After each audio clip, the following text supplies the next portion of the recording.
Qin is an orphan, raised by his grandfather who mysteriously disappeared when he was 10, leaving behind a dual cultivation manual and a warning to preserve his essence until he turns 18.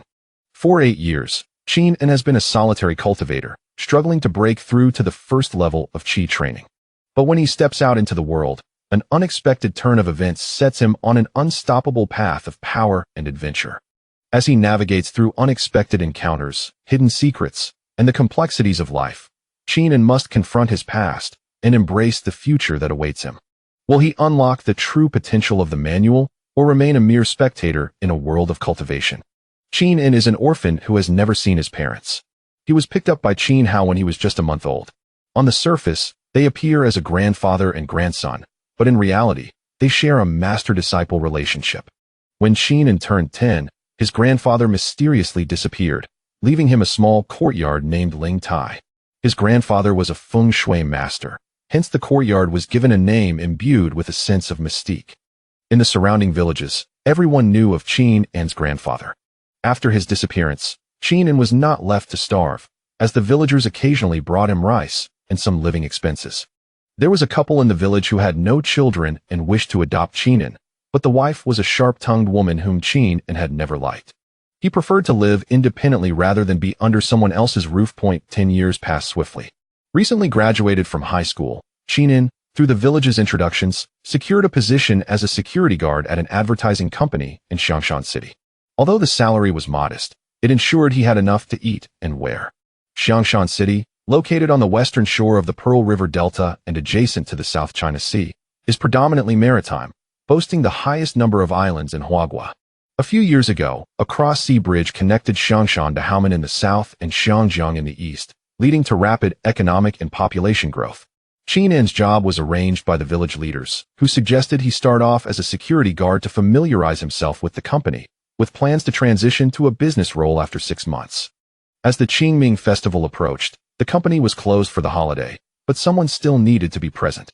Therefore, Captain Wang of the security team assigned Qin to duty. Being an orphan, Qin was indifferent to the holiday. He was pleased to earn double pay during this period. Since it was a holiday, the captain advised him not to arrive too early, suggesting that he simply show up to fulfill his responsibilities. Arriving leisurely around 10:30, Qin was about to unlock the door when he noticed a U-shaped lock hanging from the door handle of the company's sliding door. The captain had informed him that he was the only one on duty, and no colleagues were expected to come in, which left him puzzled as to who could have locked the door from the inside. Was it a thief? Qin pried the sliding door open just enough to slip a stick through the gap and dislodge the U-lock, carefully placing it on the ground. He quietly entered the company, hoping to catch any potential intruder off guard, as it was his duty as a security guard to apprehend thieves. As he stepped inside, he was struck by the size of the advertising company. The entire first floor was occupied by their offices. Almost immediately, he heard a woman's voice coming from the boss's office, sounding like that of the boss's wife. It resembled a cry for help, as he distinctly heard her exclaiming, "Ah, no. Please, no." Being an 18-year-old virgin, Qin felt a rush of blood to his face at the sound. He thought to himself that perhaps the boss's wife had encountered a thief in the office, and in a moment of temptation, the thief had taken advantage of her. Without overthinking, Qin rushed toward the office, determined to prevent any harm from befalling her. Without hesitation, he kicked open the door to the boss's office. Sure enough, he found the boss's wife sprawled across the desk, while a disheveled man stood behind her, engaging in indecent behavior. Without a moment's thought, Qin charged at the man, delivering a swift kick that elicited a sharp scream from the boss's wife, though it was unclear whether it was one of pain or pleasure. The man, caught off guard by the force of the kick, collapsed onto the boss's wife. She quickly scrambled to her feet, pulling her clothes to cover herself, and glared at Qin, who stood frozen in shock. "What are you doing? What are you looking at?" she scolded as she hastily donned her pants. I came to save you," Qin stammered, realizing the gravity of the situation. "You call this saving me?" The man, now dressed, turned to face Qin. To his dismay, he recognized him as Manager Chun from the sales department, a tall man at 185 centimeters, though lacking in charisma and possessing a rather mediocre disposition. Rumor had it that his father held a minor leadership position in the Cultural Bureau, which had aided his rise to this role. "Where do you think you're looking? Get out," the boss's wife shouted, pointing toward the door. All right then, I saw nothing. You two carry on, Cheenan replied, hastily retreating from the office. Rather than returning home, he went to the security room, sat by the computer, and replayed the scene he had just witnessed. To his surprise, he found it rather exhilarating. After watching for a while, he quietly retrieved a USB drive, realizing that he had inadvertently uncovered the affair between Chun and the boss's wife. It was highly unlikely that she would fire him, as she would fear the potential fallout from exposing the incident. However, not firing him did not mean she would not make his life difficult. If the two dared to plot against him, he would not hesitate to retaliate. After the boss's wife and Chun exited the office, they passed by the security room without uttering a word. That evening, upon returning home, Cheenan sat in his grandfather's armchair, gazing at an unknown portrait hanging on the wall, lost in thought. You left without a word, old man, leaving behind this useless technique. After 8 years of practice, I've gained nothing. He reached for a teacup, which floated to him, and took a sip, continuing his monologue. What good is this? A 60-year-old single dog like you gives me a useless manual on immortality. Do you even understand? I was only 10 at the time.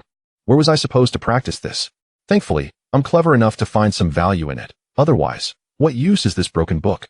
Just me, this ancestral single dog. Who am I supposed to cultivate with? And what else with these techniques like Petianjian, Feng Mo Zhang, and Jin Gang Zhao? You need at least 3 levels of qi refining to practice them. And this one, you need to reach the nascent soul stage. What were you thinking? And for the qi refining technique, couldn't you have given me something more reasonable? You, an old single dog, also recommend dual cultivation techniques. The thought of dual cultivation reminded him of the vision of the boss's wife. Indeed, she was still captivating. After 5 years of cultivating to the first level of qi refinement at the age of 13, Qianin found himself unable to make any further breakthroughs. The reason was not elusive. The dual cultivation technique left to him by his grandfather proved to be a formidable challenge. Despite his diligent efforts over 3 years, he had only scratched the surface of its complexities. To add to his frustration, the old man had cautioned him against indulging in romantic pursuits until he turned 18, warning that such distractions would lead to numerous obstacles in his cultivation. Was this a jest? Bestow upon me a dual cultivation technique while insisting that I remain a virgin? The more Qianin pondered this, the more incensed he became, ultimately casting aside his teacup and striding out. Once the holiday came to an end, Qianin returned to his routine, acting as though nothing had transpired. Around 10 o'clock, the human resources manager approached him with news of a transfer to the Western branch as a salesperson, with a salary of 5,000 and additional commissions. The manager explained that new hires typically started at 4,000, but given Qianin's tenure at the company, he was being promoted directly to a formal sales role. Listening to this, Qianin thought to himself, this acceleration is quite remarkable. It seemed the proprietress might feel some embarrassment after he had caught her in a compromising situation, and he too felt a tinge of awkwardness when encountering her in the elevator that morning. Fortuitously, the Western District was closer to home, and working as a salesperson would grant him the freedom to be out in the field rather than confined to the office daily. Chapter 2 Yang Ingxue. The West District branch office was considerably smaller compared to the headquarters. Upon entering the new company's office, Qianin was immediately greeted by a spacious and bright environment. The office was divided into various sections, each furnished with orderly desks and chairs. In one corner, a male colleague was diligently engrossed in his work, dressed appropriately and exuding professionalism.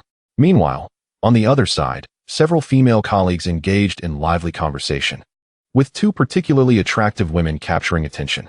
One had long, flowing hair and gentle eyes, while the other sported a neat bob and a sweet smile. I heard there's a newcomer in our department, one of them remarked. Yes, I heard the boss's wife personally instructed the manager to assign someone to guide him. Apparently, he's a relative of hers. I've heard he's only 18. You single folks might have a chance, another chimed in. Indeed. Where there were women, gossip flourished. The ladies chatted animatedly, completely oblivious to the arrival of a new person. The office layout was well designed, offering good ventilation and ample sunlight streaming through the windows, creating a comfortable working atmosphere. Desks were adorned with computers, folders, and an array of office supplies, all arranged in an orderly fashion. The walls showcased decorative paintings and the company's accolades, enriching the cultural ambience of the space. Near the windows, a few potted plants added a touch of vitality to the overall environment. On the far right of the office, a conference room was situated adjacent to a small office of about 10 square meters, serving as the manager's office. Overall, the office imparted a sense of cleanliness and comfort. Qin entered the office with a confident smile, warmly greeting everyone. "Hello everyone, my name is Qin, and I am the new addition. I hope to receive your guidance." His voice was clear and resonant, akin to the gentle breeze of spring, instilling a sense of ease in all who heard it. His arrival immediately caught the attention of the female colleagues, their gazes fixated on him like spotlights. One female colleague could not help but tease softly, "Wow, he is so handsome, just like a leading man from a Korean drama." Another joined in with a smile, "Indeed. And his eyes are so captivating." Indeed, Qin was a practitioner of Qi cultivation, and the aura he emanated was distinctly different from that of an ordinary person. Standing nearly 6 feet tall and practicing the yin-yang harmony technique, he possessed an innate charm that attracted women. A slight blush crept onto Qin's cheeks as he shyly scratched his head, revealing a radiant smile that conveyed humility and friendliness, prompting an urge to know him better. The female colleagues continued to surround him, bombarding him with a flurry of questions. "Where are you from? What type of music do you enjoy? Do you have a girlfriend? With the surname Qin, are you the boss's brother-in-law?" Qin impatiently answered each inquiry, his tone gentle yet assured, radiating sincerity and openness. During this exchange, he noticed the two strikingly beautiful female colleagues. One had long hair cascading down her shoulders with gentle eyes, her smile as warm as the spring sun. The other had a sharp bob, her gaze reflecting intelligence and determination. They remained at their desks, seemingly lost in thought, not joining in the playful banter. The office was filled with laughter and joy, creating a harmonious atmosphere. Qin felt the warmth and friendliness of his new colleagues and thought to himself that, regardless of everything else, he had found a promising path for his cultivation among these enthusiastic women. "What a joke, it's just a connection," muttered a man in his late 20s named Meng Yang from the corner, disdain evident in his voice. Having worked in this department for 3 years, his performance was mediocre and his interpersonal relationships were lacking. Though his voice was low, Qin, being a practitioner, heard him clearly and dismissed it. Individuals like Meng Yang often harbored jealousy and discontent. At that moment, the manager emerged from his office. His name was Du Lacey, a man in his 30s, not particularly tall, standing just shy of 5 feet 7 inches, with a well-proportioned physique. However, his gait was unsteady, and his eyes lacked vitality, revealing a life drained by indulgence. Du Lacey approached Qin directly, prompting the office to fall silent. "Have you all met? This is Qin, who will be working in our department from now on. Xiaoxue, come over here." The manager beckoned to the young woman who had not participated in the teasing. "All right," she said, placing her mouse down and walking over.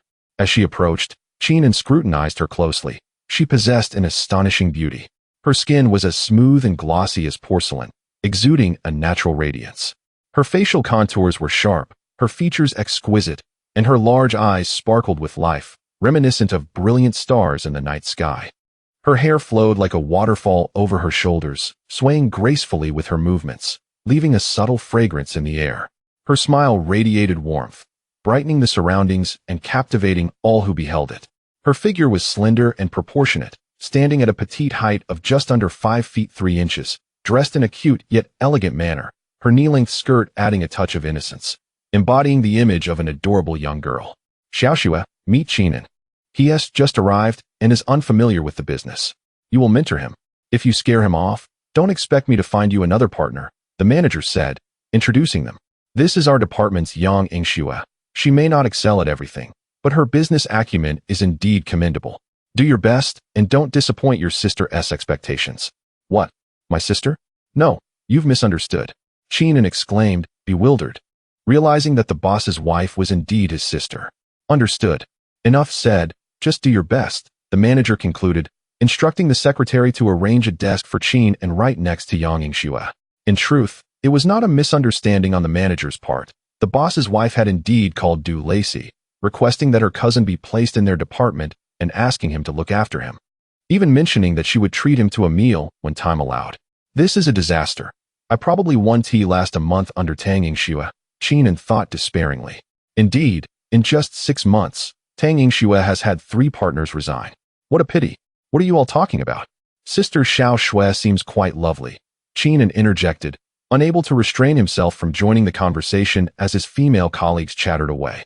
"Just wait and see," they replied before returning to their tasks.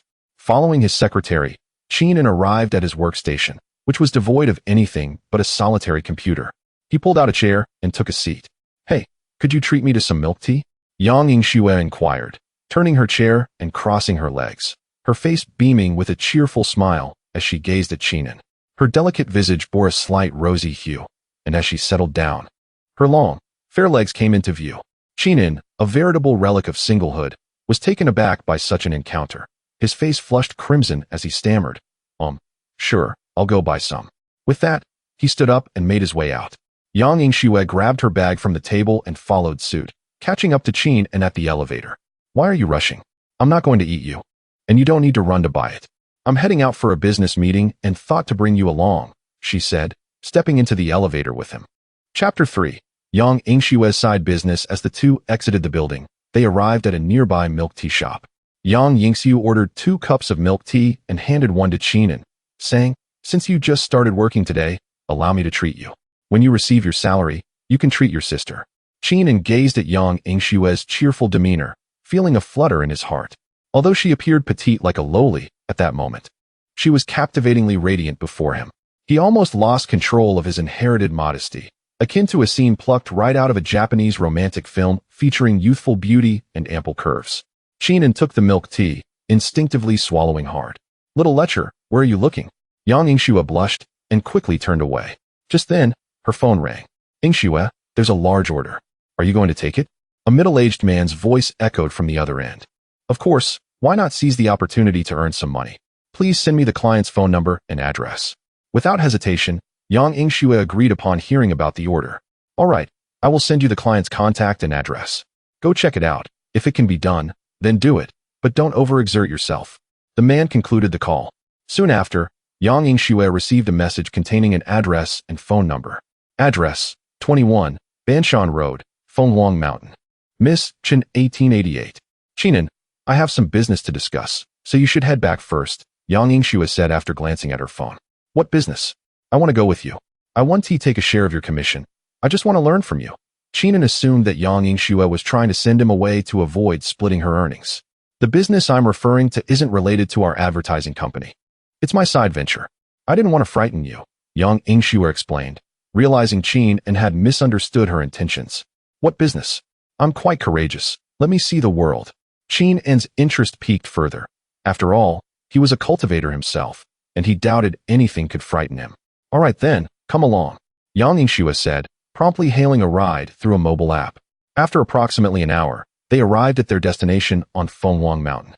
It was a villa set amidst lush greenery, with trees casting dappled shadows, a gentle breeze wafting in, carrying the fresh scent of nature and the melodious chirping of birds. The courtyard was adorned with an array of vibrant flowers and greenery, presenting an elegant and comfortable ambience. Yang Yingxue rang the doorbell, and shortly after, a middle-aged woman opened the gate and inquired, "May I ask who you are looking for?" "Hello. We were sent by Master Huiheng from Jintai Temple to see Miss Chun," Yang Yingxue replied. "Please wait a moment," the woman said before walking into the villa, presumably to inform the owner. Approximately 2 minutes later, the woman returned, accompanied by a woman in her 30s, dressed provocatively, with smooth skin and a tall, alluring figure exuding maturity. "This is Our Lady." "Madam, these two are the ones Master Huiheng referred to," the middle-aged woman stated. The lady scrutinized Qin and Yang Yingxue with a hint of disappointment, remarking, "Master Huiheng only sent these 2 young ones?" Despite her dissatisfaction, she graciously welcomed them into the villa. Qin followed closely behind Yang Yingxue, observing the villa as they walked in. Upon entering, they passed a small pond. Although designed to align with feng shui principles, the triangular shape of the pond was deemed inauspicious, symbolizing aggression and potentially bringing misfortune. Entering the living room, Qin's gaze was drawn to a wall clock, about a meter tall, under which lay a 3-foot-long ancient sword. With the malevolent energy of the exterior water facing the door and the ominous clock directly aligned with the entrance, coupled with the presence of a weapon, one had to wonder if anyone had consulted a feng shui expert regarding this residence. "Hello, I am Yang Yingxue, and this is my colleague Qin. Master Huiheng called me this afternoon and asked me to come and see you." Yang Yingxue introduced herself after the lady gestured for them to take a seat. "Since Master Huiheng sent you, I assume you possess some capability. Has he discussed with you what I require specifically?" The lady's expression revealed skepticism towards the youth before her. While he did not elaborate, Miss Chun, I must candidly say that there are significant issues with the feng shui in your home.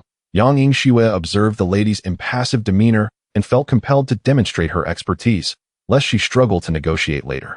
What issues? Please, elaborate. The lady appeared intrigued by Yang Yingxue's assertion. It seems you have not lived in this villa for long. Otherwise, your family would have faced dire consequences long ago. The individual who arranged the feng shui for your villa must harbor a grudge against your family. Yang Yingxue stood up, surveying her surroundings. What did you say? No wonder everything has gone awry since we moved in. My husband has even fallen gravely ill, the lady gasped, recalling the misfortunes of the past year, realizing that Yang Yingxue's words rang true. First, the triangular pond in your courtyard, with its pointed edge facing the house, creates a harmful configuration that invites misfortune. I presume your family has suffered from various ailments this past year. Additionally, the clock directly facing your living room door signifies a negative omen, representing endings. Having an endpoint directly in line with your entrance portends misfortune both entering and exiting. Moreover, the heavy malevolent energy in your home is exacerbated by the presence of this ancient sword, which inherently carries negative energy. Especially since it is an authentic antique. Who knows how many lives have been lost to its edge? With such potent malevolence surrounding you, it is no surprise that you have not resided here for long. Otherwise, your family would have faced ruin long ago. Yang Yingxue concluded, returning to her seat, exuding an air of wisdom. Impressive. Qin mused silently, recognizing that he could discern such matters due to his grandfather being a practitioner of the craft. Having been influenced from a young age, he had delved into various ancient texts left behind by his grandfather, covering topics such as feng shui, bagua, traditional medicine, and more. He never anticipated that Yang Yingxue would articulate these insights so eloquently. What can be done? Is there any way to salvage this situation? Here is 100,000 yuan. Please help me, the lady exclaimed, drenched in cold sweat as she reflected on the myriad misfortunes her family had encountered this year, including her husband's current hospitalization. Look at you, what is all this talk about money? My primary interest lies in assisting others with feng shui. In truth, your villa possesses many commendable aspects. You simply need to transform the pond in the courtyard into a circular shape, discard the clock at the entrance, and hang a portrait of the Tianzuan alongside a Buddha statue. Furthermore, that ancient sword exudes an overwhelming negative energy. It must be stored away. Not only should it be put away, but it also needs to be entrusted to someone with abundant yang energy. Yes, him. Just have him take the sword away. Yang Yingxue pointed at Qin and winked at him. Chapter 4. The Fox's Request. After finishing her words, Yang Yingxue approached the lady of the house and collected the sum of 100,000 yuan. Suddenly, the doorbell rang again. The maid, upon hearing the chime, walked towards the courtyard. Moments later, she returned, panic-stricken, exclaiming, "Madam, it has come again." The lady of the house hurriedly accessed the surveillance footage, magnifying the image at the entrance of the villa. There, a fox donned in human clothing appeared, both conspicuous and uncanny. Its form was ill-fitting in the garments, resembling nothing short of an absurd spectacle. Its eyes gleamed with a mischievous and eerie gleam, presenting a surreal sight at the villa's threshold. The once agile movements were rendered awkward due to the human attire, each action imbued with an indescribable awkwardness. The entire scene unfolded like a distorted dream, sending shivers down one's spine. As if this fox clad in human clothing were a creature from another realm.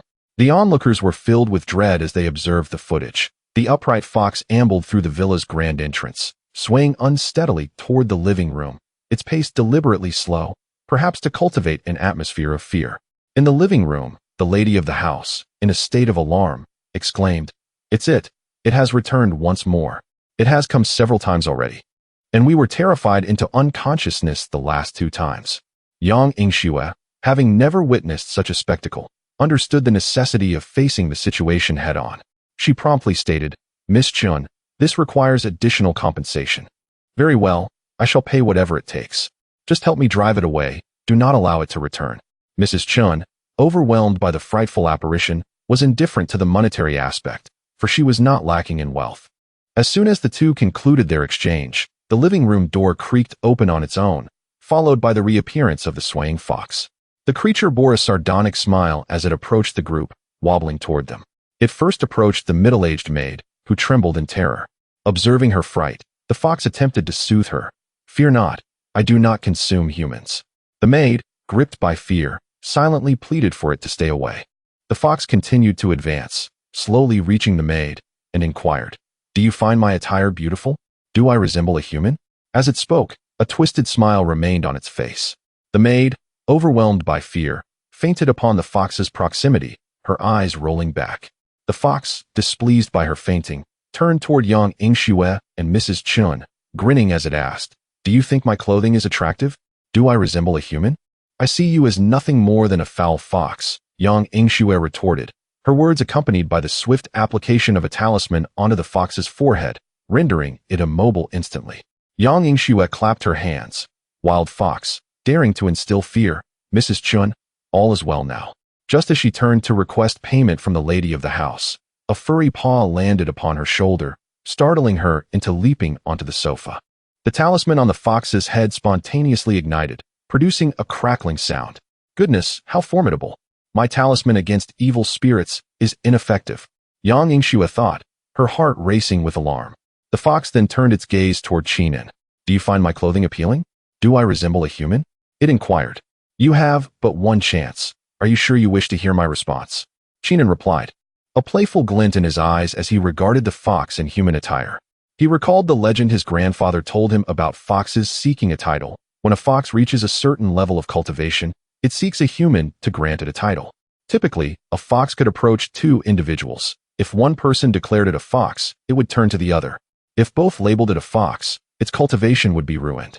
But if one person claimed it resembled a human, it could transform into human form, achieving enlightenment.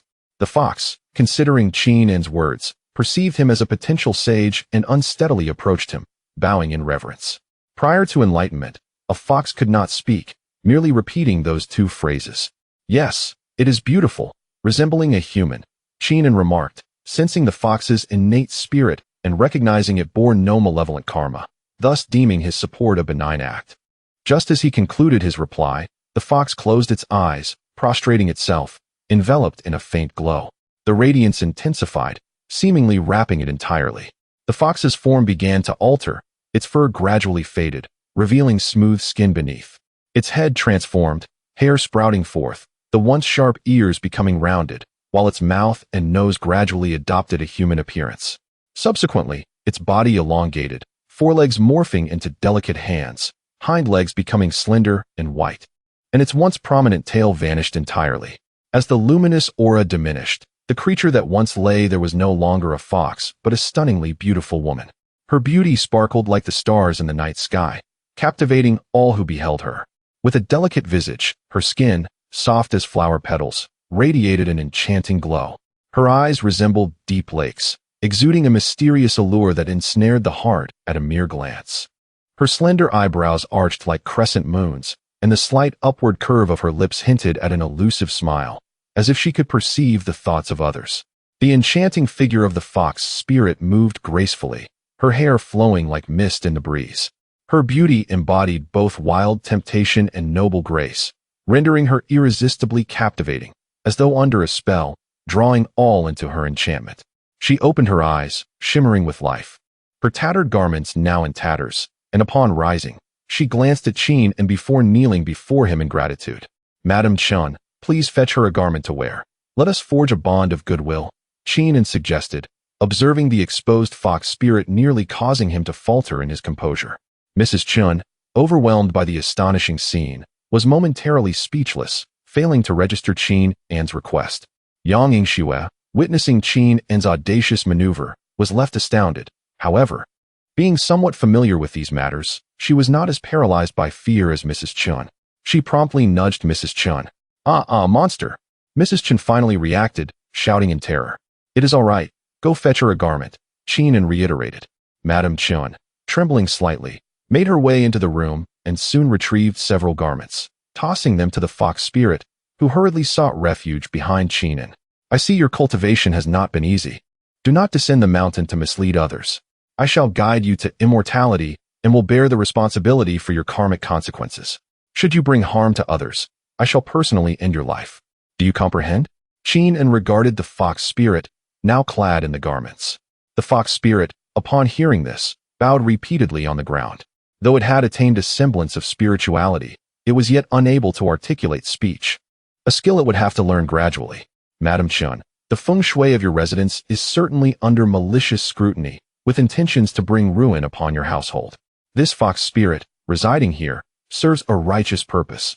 I propose to have it remain here for 3 years as a means of gratitude. What do you think? Qin turned and brought Madam Chun to the forefront, directing her gaze towards the fox spirit, which continued to bow on the ground. The fox spirit could not speak, yet it understood human language and hastily bowed several more times towards Madam Chun. Will it? Madam Chun stammered, unable to muster the courage to utter the words bite or harm. Chapter 5 Orphans of the same kind. Rest assured, it will not be a problem. The fox spirit is known for its gratitude, and since this fox has already entered the realm of immortals, it will undoubtedly protect you and your family when those who wish you harm appear. Qin reassured Madam Chun. Qin, are you certain about leaving this creature here? Yang Yingxue felt uneasy. After all, despite being called a fox spirit, it was essentially still a monster, and she was not entirely at ease. The fox spirit, keenly aware of the atmosphere, promptly bowed its head several times to Yang Yingxue. Yingxue, just now, it sought your favor, and even though you referred to it as a fox, it did not exhibit any hostile intentions. This indicates its inherent goodness. I sense its aura is pure, free from entanglements, signifying it has never harmed anyone. Otherwise, I would not assist it. You need not worry. Qin elaborated to Yang Yingxue. The fox spirit nodded in agreement. Madam Chun, I have also adjusted the feng shui arrangement for you, and now you have this guardian spirit for your home. Don't you think this is worth additional compensation? Yang Yingxue smiled brightly at Madam Chun. Very well, how much do you require? Madam Chun mused. Realizing the capabilities of these two individuals and recognizing they could be of assistance in the future, she was determined not to neglect them. Yang Yingxue boldly extended 5 fingers. All right, provide me with your card number, and I shall transfer 5 million to you. Madam Chun replied readily. What? 5 million. Qin and Yang Yingxue were taken aback, thinking they had misheard. Is that insufficient? If so, I can increase the amount. Madam Chun, noticing their expressions, hurriedly indicated her willingness to add more. That will suffice. That will suffice. Yang Yingxue quickly jotted down a series of card numbers along with her phone number for Madam Chun. Upon receiving the funds, the two were preparing to leave when the fox spirit clung to Qin's leg, pointing at Madam Chun and then at Yang Yingxue, babbling incomprehensibly. Qin looked at it in confusion and then asked Yang Yingxue, do you comprehend what it is saying? Can't you discern? It wants you to name it. Yang Yingxue replied somewhat irritably. Well, since you were born on Phoenix Mountain and entered the path of immortality in Madam Chen's home, you shall be called Ali, Qin said, looking down at the fox spirit. What does naming it Ali have to do with being born on Phoenix Mountain or entering the path in Madam Chen's home? Yang Yingxue shot him a glance, questioning him. It has no relation. I merely thought it would sound more profound, Qin replied earnestly. Hey, Li. The fox spirit chanted its name, continuing to bow before Qin and exiting the villa. The two faced each other and simultaneously exclaimed, You are a master? I am not. They both responded at once. Then what are you? Qin inquired, seizing the moment. Look at my skills. How can I be a master? I merely learned a bit from an elderly gentleman, and now I'm out here making some extra money, Yang Yingxue said with an awkward smile directed at Qin. You are quite audacious. Had this fox spirit been malevolent and I were absent, you would have been in danger. Are you that desperate for money? Qin regarded Yang Yingxue with a puzzled expression. Just a little bit. How about you? You appeared quite composed earlier, not afraid at all, Yang Yingxue asked curiously. You are a novice at this. I am a generational bachelor. I wouldn't fear a fox spirit, let alone a female ghost. Qin joked merrily. Today, I owe it all to you. Otherwise, I would not only fail to earn money but perhaps. This 100,000 is for my feng shui services. The 5 million should have been entirely yours, but I truly need the money. Can we split it? Yang Yingxue looked at the 500,000 and 10,000 yuan in her phone. Sure, you can have 100,000, and I will take the 5 million, Qin jested in response to her demeanor. I genuinely need the money.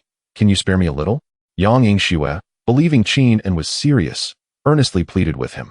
What do you need so much money for at your young age? Qin inquired. I want to take you to a place. After saying this, Yang Yingxue called for a ride-hailing service. Approximately an hour later, they arrived at a place in the suburbs called Zhupai Village. Yang Yingxue led Qin and into the village and bought him a bottle of water from a small shop. Then she guided him to a rather large courtyard. Stopping in front of its gate, Yang Yingxue pushed open the gate and called out, "I'm back."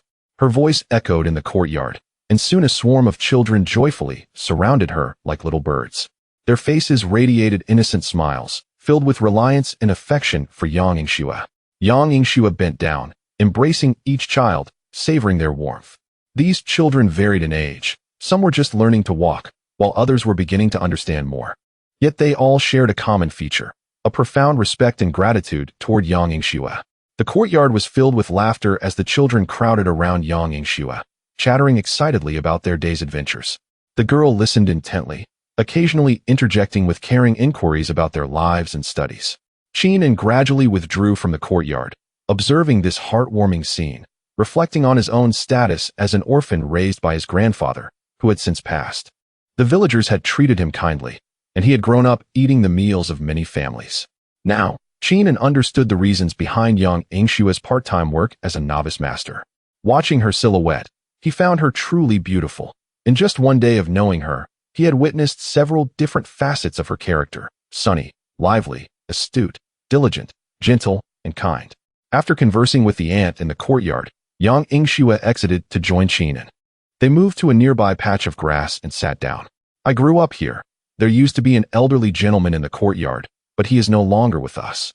He told me that those who are warmed by the light should remember to use that light to warm others." Yang Yingxue gazed up at the sky. "Is Grandpa up there?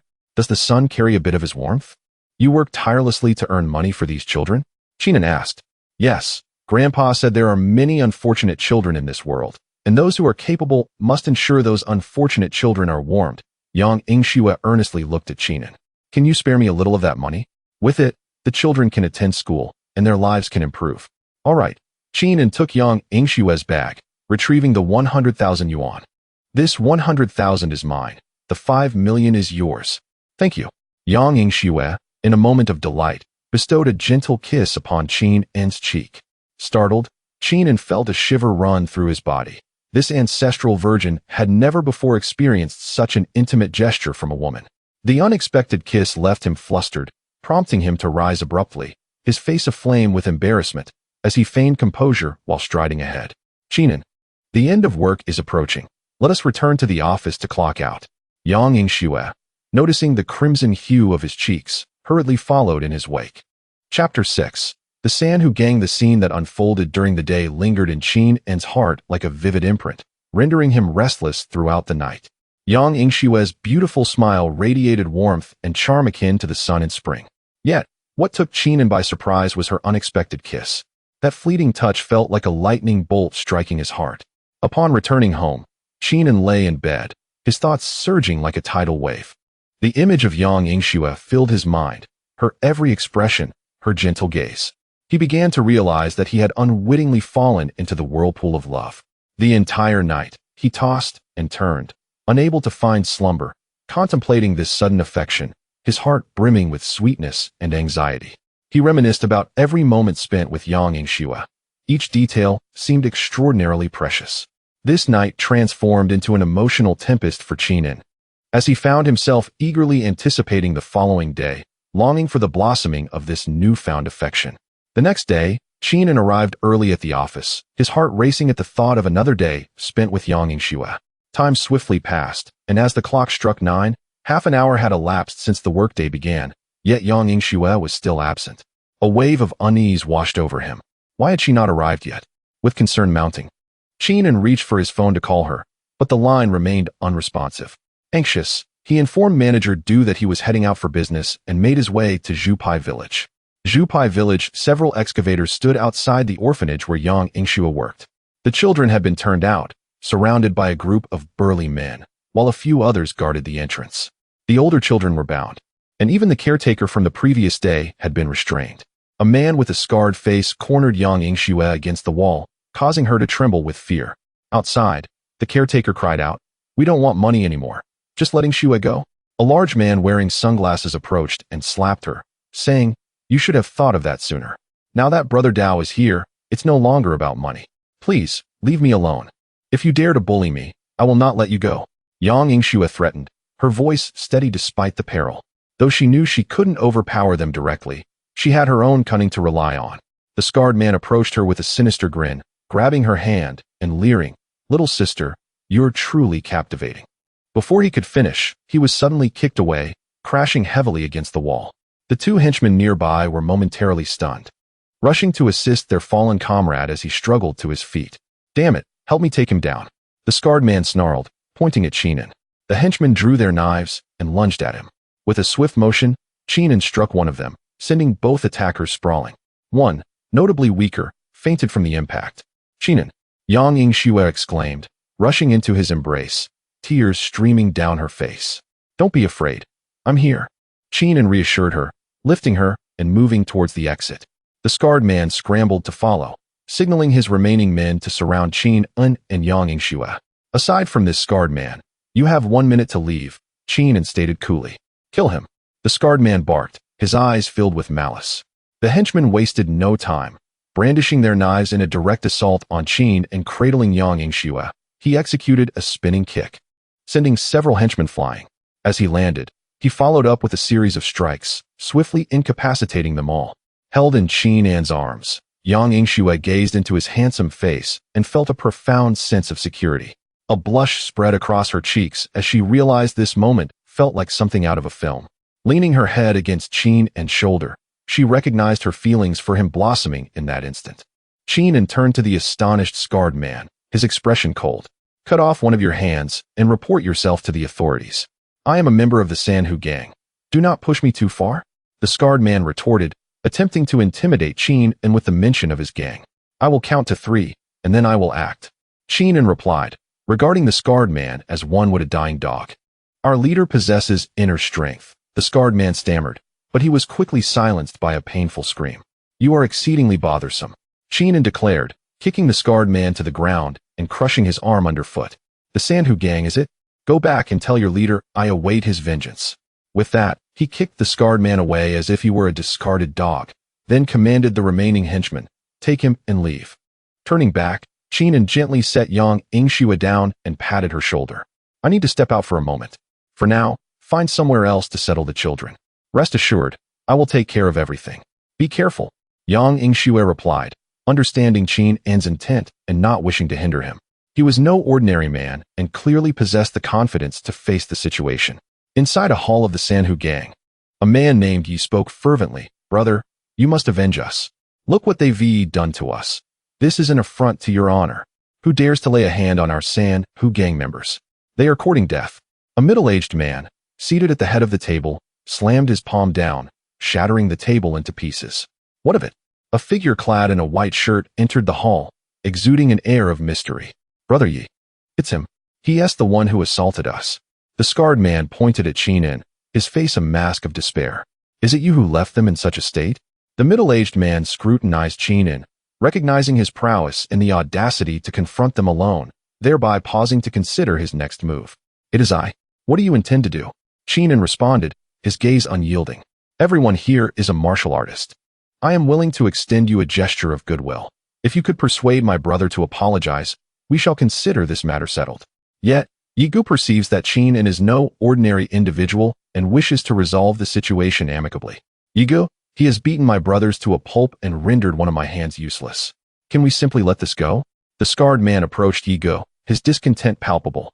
In a swift motion, a shadow flitted past, and a resounding slap echoed through the air. The scarred man was sent flying once more. "Is this how you intend to apologize?" Cheenan remarked, glancing at the incapacitated scarred man before turning to Yigu. Yigu, witnessing the speed at which Cheenan struck, felt a shiver run down his spine as he stammered in fear. "Why you are an inner force martial artist." Cheenan seized Yigu by the throat, lifting him effortlessly into the air, and coldly declared, "He either takes his own life in atonement, or I shall obliterate your Sanhu gang." With that, Cheenan cast Yigu aside. Yigu scrambled to his feet, drawing a knife and plunging it into the abdomen of the scarred man. Chapter 7. If defeated, one must cultivate. Senior, spare us. He has offended you, and he deserves to die. I will certainly ensure that our leader comes to apologize in person. After eliminating the scar-faced man, Yigu quickly crawled to Cheenan's side, pleading for mercy. "Are you not the leader of the Sanhu gang?" Cheenan inquired, perplexed. No, no. I am merely a member of a branch of the Sanhu gang. I will call the leader immediately and have them come to apologize to you. Yiga thought to himself that the three leaders were all experts at the late stage of Neijin and would not fear dealing with these young men. There's no need. Tell him that if he cannot swallow this grievance, he may come to find me at any time. I am Chinan. After speaking, Chinan exited the hall. Not long after Chinan left the hall, he received a call from Yang Yingxue. The two arranged to meet at the cafe downstairs from the company before hanging up. Upon meeting, they found a small room and ordered 2 cups of coffee. Yang Yingxue, seeing that Chinan was uninjured, hurriedly inquired, "Are you all right? Did the Sanhu gang trouble you?" Unexpectedly, there are 3 experts of transformation within the Sanhu gang. I couldn't defeat them and only managed to escape due to my agility, Chinan said, fabricating a story. What should we do? They will surely come looking for you. It's all my fault. Yang Yingxue expressed her guilt and concern. For the time being, there's nothing we can do. However, once I break through to the second layer of Qi refinement, I will not be afraid. Chinan thought to himself, recognizing this as a great opportunity and pondering how to seize it. How will you break through to the second layer of Qi refinement? Yang Yingxue asked curiously. Follow me. Chinan led Yang Yingxue to his home. This is my house. Please come in and make yourself comfortable. He held her hand as they entered. Chinan offered 3 sticks of incense to the ancestral deity in the main room before retreating into the inner chamber. Shortly after, he emerged holding an ancient book. He placed the book in Yang Yingxue's hands and said, "This is the cultivation method my grandfather entrusted to me before he passed. I reached the first layer of Qi refinement when I was 13, yet I have not broken through to the second layer since." Why not? Yang Yingxue asked, her face filled with confusion. You will understand once you take a look, Chinan replied. Yang Yingxue took the cultivation method and turned the pages one by one, her face gradually turning redder until it was a bright crimson. Chinan, will you marry me? Yang Yingxue asked shyly, gazing at him. She felt that Chinan had encountered trouble with the Sanhu gang because of her. If he were pursued by them in the future, she would feel immense guilt. If she could help him achieve a breakthrough, she would gladly do so, for she harbored deep feelings for him. Are you willing? Chinan asked. Yes. Yang Yingxue's face flushed. Seeing her blushing countenance made Chinan's own cheeks warm. He stood up, took her hand, and led her into his room. They were of similar ages, with Chinan being 18 and Yang Yingxue 19, both inexperienced in matters of intimacy. They sat at the edge of the bed, clumsily removing their clothing. After a while, they finally managed to undress. Once Yang Yingxue was unclothed, she instinctively pulled the blanket over herself, feeling Chinan's gaze upon her. Let me see, Chinan said, tugging at the blanket. Yang Yingxue released the blanket, her body trembling slightly. Chinan gazed at her for a moment before gently guiding her to lie down. Yang Yingxue shyly closed her eyes. As Chinan's hand caressed her shoulder, he felt her body tremble violently. Don't be nervous. I will be gentle. He reassured her. Upon hearing this, Yang Yingxue's tremors lessened significantly, though Chinan could still sense her anxiety and fear. He softly kissed Yang Yingxue's lips. After a delicate kiss, he whispered, I will protect you for a lifetime. Yang Yingxue's head lifted slightly, and she leaned in to meet him. Sensing her response, Chinan grew bolder, letting his hands roam over her body. 10 seconds later, Chinan displayed an awkward expression, quickly grabbing a few tissues from the bedside to offer to Yang Yingxue. Don't worry, let us take a break. I've heard that men are not very skilled during their first time. Yang Yingxue comforted him. Though Chinan felt embarrassed, he did not take it too hard. He embraced Yang Yingxue, kissing her forehead. This time, Yang Yingxue took the initiative, turning to lay on Chinan's chest, gazing at him with affectionate eyes. Her lips gently pressing against his. Chinan responded softly. What followed is omitted for brevity. I want to marry you, but you are not of marriageable age yet. Conventional marriage means little to us cultivators. Indeed, we refer to our partners as Tao companions. From now on, we shall be Tao companions. Chinan declared joyfully, exhilarated not just in the literal sense. Since he began practicing the yin-yang ascension technique at 10 years old, an insatiable desire had brewed within him during every session. After years, it had become overwhelming. While he certainly liked Yang Yingxue, a significant part of his eagerness stemmed from his inability to suppress his inner desires. Are you happy? Yang Yingxue's hand caressed Chinan's face. Yes, very happy. Chinan nodded. Yang Yingxue smiled charmingly, her lips once again tenderly approaching Chinan's. The sight of her delightful smile filled him with joy. This time, the young warrior in white was exceptionally valiant, engaging in a fierce battle for countless rounds without faltering. Yang Yingxue responded affirmatively. Suddenly, she rose from the bed, placing her hands on the wardrobe and glanced back at Qin and with an inviting look. Is it possible to do it this way? Qin stood up, intrigued by the new position. Your bed is too hard. Yang Yingxue's comment made Qin feel quite embarrassed, as being a cultivator. He preferred a hard bed for rest. Admittedly, this bed was not well suited for such activities. In the deep of night, Yang Yingxue lay exhausted on Qin's chest, her fragrant sweat glistening. The two embraced as they drifted to sleep. The following morning arrived. Time to go to work. Not going. On the third morning, a week later, no, 7 days later, Qin supported himself against the door as he stepped outside. Despite clearly having elevated 2 realms, he felt remarkably weak. Focusing his energy, he waved his hand, causing the wind to stir at the entrance. It's fine. Qin trembled as he sat in the Grandmaster chair, pouring himself a cup of tea. He thought to himself that the old man had truly left him in a bind, bequeathing only the dual cultivation technique. He wished he had also left behind some body refinement methods, for if this continued, his realm might increase. But his body would deteriorate. Looking at his limp legs, he couldn't help but grumble. Just then, Yang Yingxue's aura had evidently reached the first layer of qi refinement. Chapter 8. Retribution. Qin sighed upon sensing the aura of the first layer of qi refining emanating from Yang Yingxue. It took me several years to reach the first layer of qi refining, yet you achieved it in just a few days. Truly, the dual cultivation canon is remarkable. Is the first layer of qi refining really that impressive? Yang Yingxue inquired as she approached Qin, lowering her head. Indeed. Reaching the first layer of qi refining signifies your entry into the realm of cultivators. Allow me to elucidate. Cultivators possess an inherent advantage over ordinary martial artists. While martial artists hone their physical strength and energy, cultivators can absorb the spiritual essence of heaven and earth for their own use. Setting aside skills and techniques, if you were to venture out right now, even in Xiangshan, you would be considered a top-tier expert. Qin impatiently explained to Yang Yingxue. Does Sanhu Tang really have 3 top-tier experts? Yang Yingxue asked, taking a seat beside him. Well, yes, Sanhu Tang indeed has 3 transformation realm experts, and at that time, I was unable to defeat them. Qin replied, feeling somewhat uneasy. Is that so? Then are we still going to work today? Yang Yingxue's expression conveyed disbelief. With money so easily earned, why bother going to work? Qin replied lazily, rubbing his waist. Hey, handsome, answer the phone.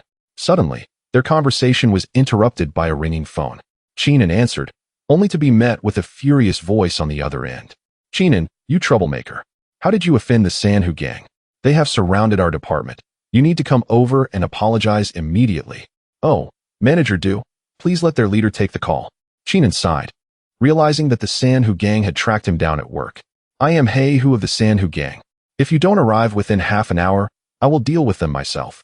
A burly man named He Hu growled after snatching the phone. This is not their fault. I'll come over now. Remember, if they are unscathed, we can negotiate, but if anything happens to them, you will regret it. Qin concluded before hanging up. The Sanhu gang is here? Yang Yingxue appeared anxious. Are you going to fight? Qin asked. Of course. This situation arose because of me, and I cannot drag the people of the company into it. Yang Yingxue responded firmly, pulling Qin outside. Ouch, this little company has quite a few attractive girls. Since we are waiting anyway, why not enjoy ourselves first? A thug wearing a boy's shirt said as he reached out toward a girl. Smack. He Hu's hand landed squarely on the thug's face. I have told you countless times, the Sanhu gang is not a bunch of ruffians. Show some decorum. And what are you wearing? Do you look like a respectable person? I'm sorry, I was wrong. I won't do it again. The thug whimpered, cowering on the ground. My apologies, miss. My subordinate lacks manners. He Hu, a towering figure, flashed a toothy grin that only served to make him appear more intimidating. The office fell silent, everyone too afraid to speak. 25 minutes have passed, and this kid still hasn't shown up. Should I kill someone to hurry him along? He Hu remarked cheerfully as he glanced at the clock. Boss, look at that guy in the corner, he looks shifty. Why not take him out first? A subordinate pointed at the only other man present besides Manager Du. Hearing this, Meng Yang in the corner nearly wet himself, quickly kneeling in supplication. Lord Hu, I don't know him well. He just started working here a day ago, and I found him displeasing right away. He is just a nepotism hire. Oh, you find me displeasing? Just then, A man in a white t-shirt entered, accompanied by a woman, Qin En and Yang Yingxue. Lord Hu, this is Qin En. He.S. here. Please don't kill me. Qin En, you scoundrel, you're trying to get us killed. Meng Yang yelled, simultaneously begging for mercy and cursing Qin and manager Du also launched into a tirade upon seeing Qin En, while the female colleagues remained silent, clearly terrified. Qin En paid them no mind and walked directly toward He Hu, scrutinizing him. So you are the leader of the Sanhu gang? You are Qin En? He Hu assessed Qin En, surprised to find him merely a child. You think you can take down our entire hall? Yes, it was he who forced me to kill Daozi. A thug named Yigo, who had been close to He Hu, chimed in. Enough. I have no interest in your petty squabbles. You came to my workplace and frightened my colleagues. I propose a simple settlement. Each of you pays 50,000 as compensation for emotional distress, Qin En stated with a smile, looking at He Hu. Qin En, are you out of your mind?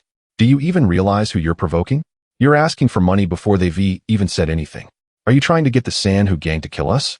Meng Yang, still on the floor, seethed in rage at Qin En's audacity. You can save 50,000.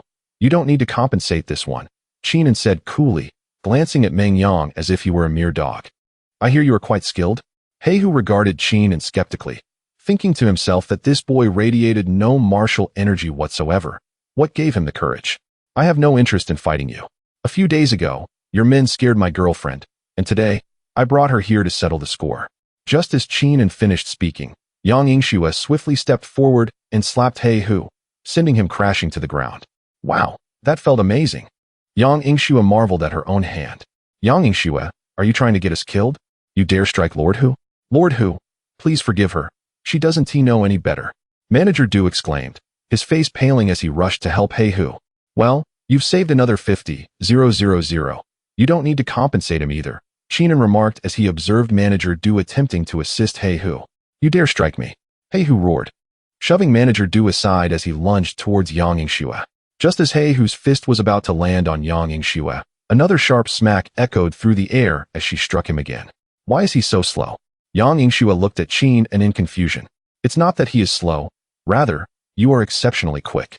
He is merely an internal energy martial artist, and before you, he is akin to a child in kindergarten, Qin En explained. Glancing at the now down He Hu, call for reinforcements, summon the strongest fighters from the Sanhu gang, and ensure they bring the money, Qin En commanded before taking a seat. How can this be? This woman appears ordinary, yet her slap sent me flying. I couldn't evade at all. He Hu pondered silently, realizing that even if his brothers came, they would likely not be enough to contend with her. Giving in and paying would jeopardize the Sanhu gang's future. Chapter 9. Unable to fight back, losing money, He Hu rose from his seat, preparing to make a phone call, when he was suddenly met with a swift slap from Yang Yingxue. Did you not hear my boyfriend ask you to make a call? And you, what are you staring at? As she spoke, He Hu witnessed the scene of over a dozen ruffians from Sanhu gang being knocked to the ground by Yang Yingxue. One slap at a time. No longer daring to hesitate, He Hu quickly dialed his two brothers, repeatedly urging them to bring money. He understood that both of his brothers were no match for this woman, and at this moment, the only option was to yield with cash. Before long, two middle-aged men entered the room. The leading man wore sunglasses and had a cigar in his mouth, followed closely by a shorter but sturdy man, clearly someone who had undergone training. As the man in sunglasses stepped inside and was about to speak, a woman swiftly approached and knocked him to the ground with a slap. I came to bring money. The man in sunglasses looked bewildered, unsure why he had just been struck, but upon realizing the strength of his assailant, he quickly professed his intent to deliver cash. Apologies, I've become a bit addicted, Yang Yingxue said with an awkward smile, turning to regard the shorter middle-aged man. The latter, sensing the situation, quickly hid behind the man in sunglasses and whispered, I also came to bring money. All right, give each of them 50,000 as compensation for their mental distress. You frightened these young ladies. Also apologize to them. This was not how things were supposed to unfold. Shouldn't they be storming in, declaring who would dare to oppose the Sanhu gang and vowing revenge? The narrative seemed amiss. Qin En, observing that the men had brought money, felt it unwise to provoke them further and decided to let it be. Upon hearing Qin En's words, the man in sunglasses hurriedly handed the cash to the trembling women. Oh, and those two men are not needed. Consider the 100,000 as your medical expenses. Yang Yingxue Seeing the short man giving money to Meng Yang, swiftly approached and delivered another slap. Why hit me? Just say you're not giving it to me. The short man protested pitifully. I thought about it, and since they all got slapped, it wouldn't be fair for you to be the only one who didn't get hit. I was worried they might hold a grudge against you. Yang Yingxue thought to herself, relishing the thrill of slapping with impunity, and quickly concocted what she deemed a persuasive excuse. Why is that?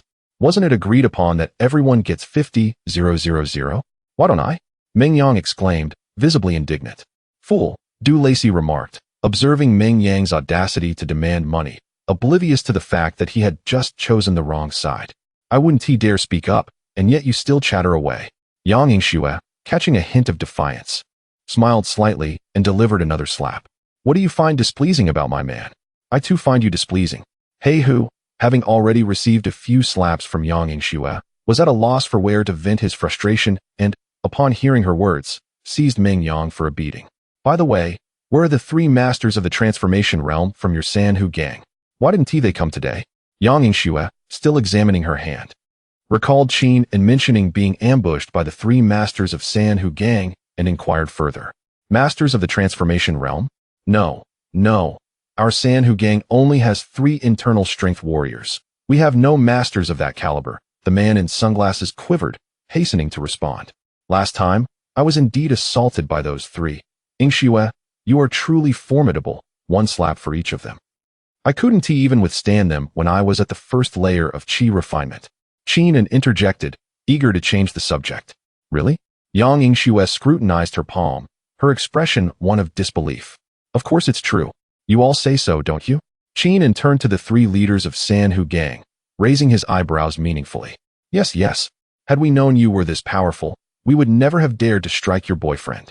The man in sunglasses quickly grasped the implication of Qin's gesture. Wise move. Qin thought to himself. Are you the leader of Sanhu gang?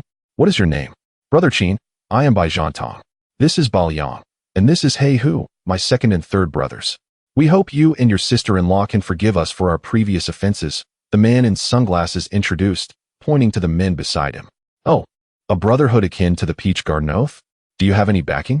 If so, call them here soon, lest you later trouble me. Qin teased as he surveyed the trio.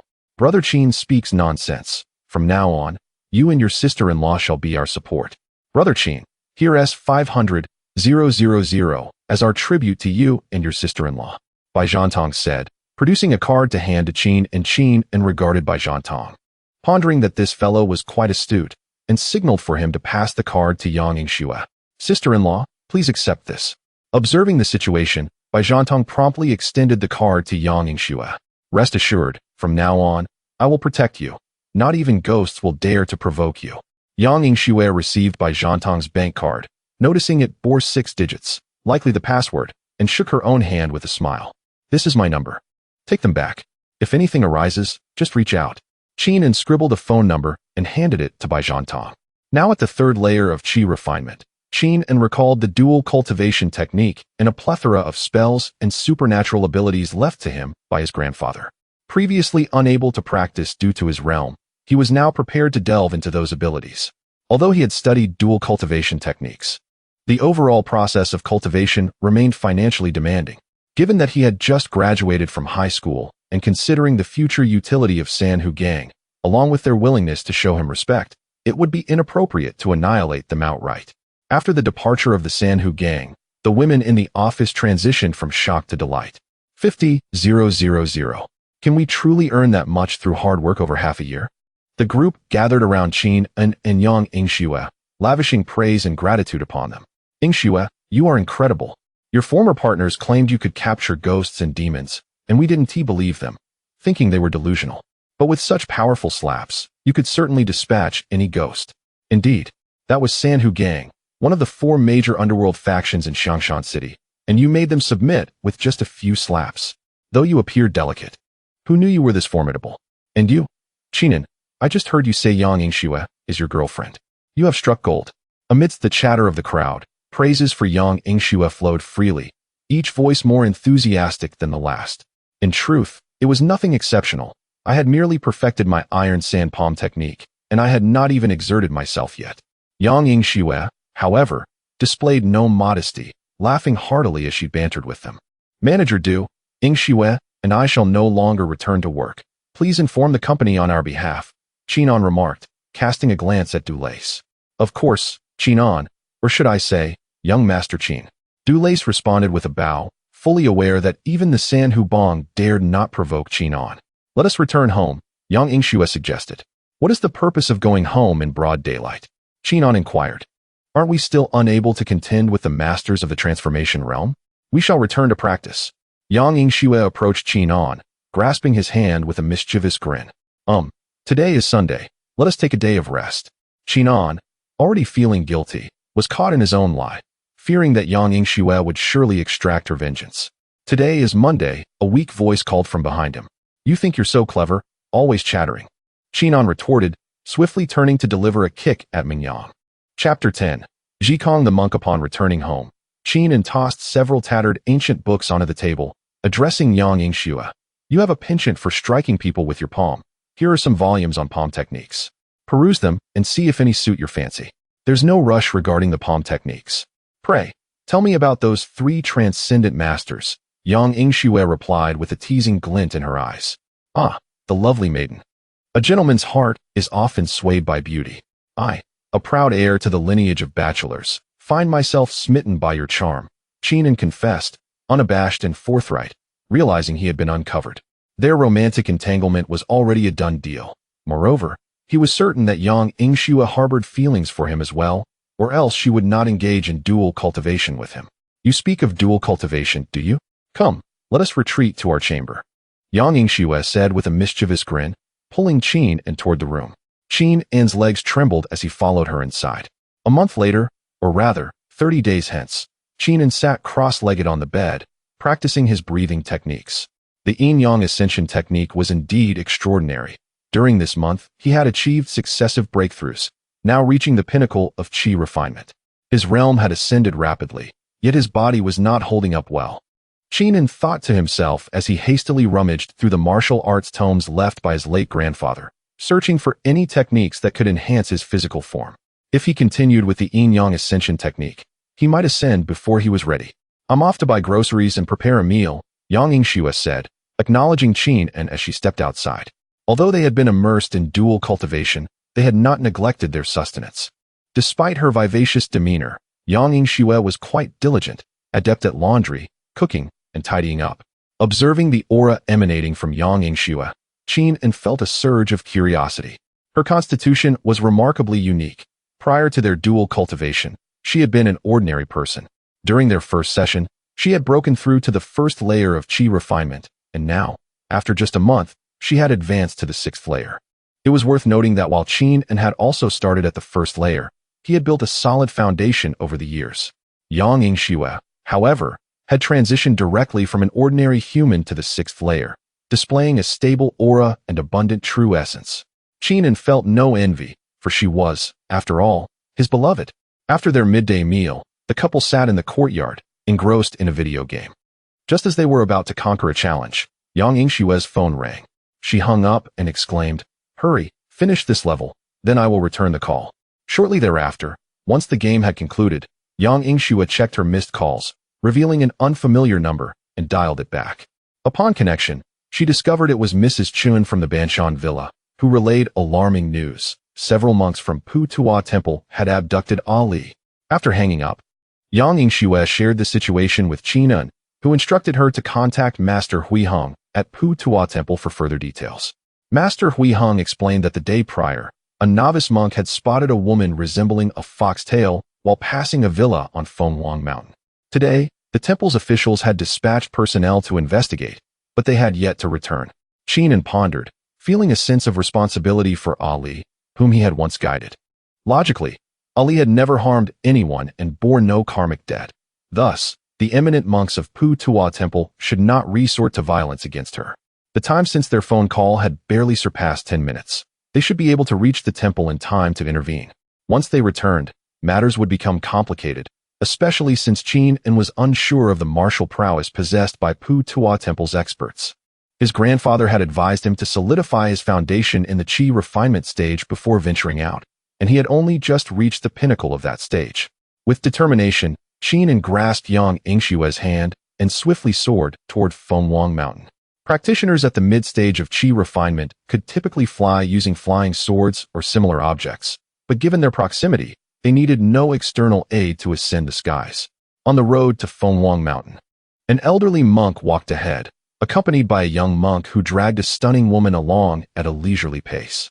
Zhikong, this enchanting vixen, is an exceptional cauldron.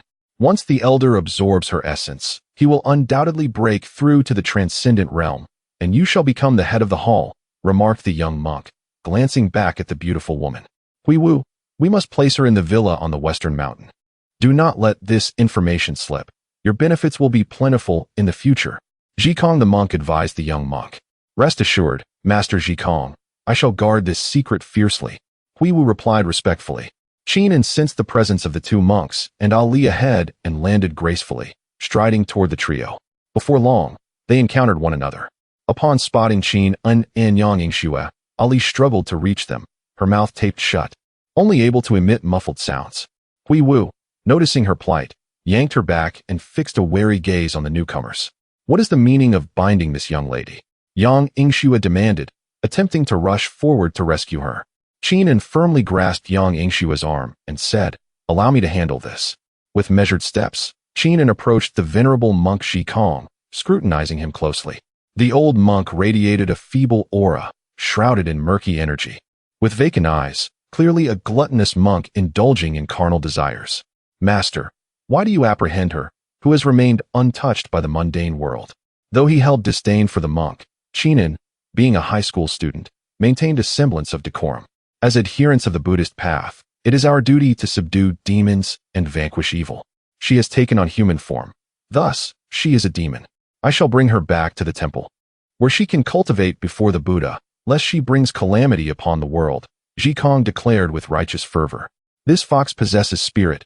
She is one I have guided. Might you grant me a favor and allow me to escort her back to the mountain? Qin smiled amiably at the old monk. Who is this impudent youth? This is a demon. Step aside, or I shall not hold back. Zhikong barked, perceiving Qin as a threat, yet dismissing him due to his youth.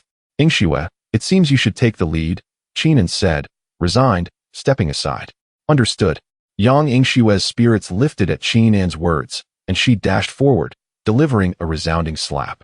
The old monk, taken aback, instinctively raised his hand to defend himself, but before he could react, he was sent flying over 10 meters by her strike.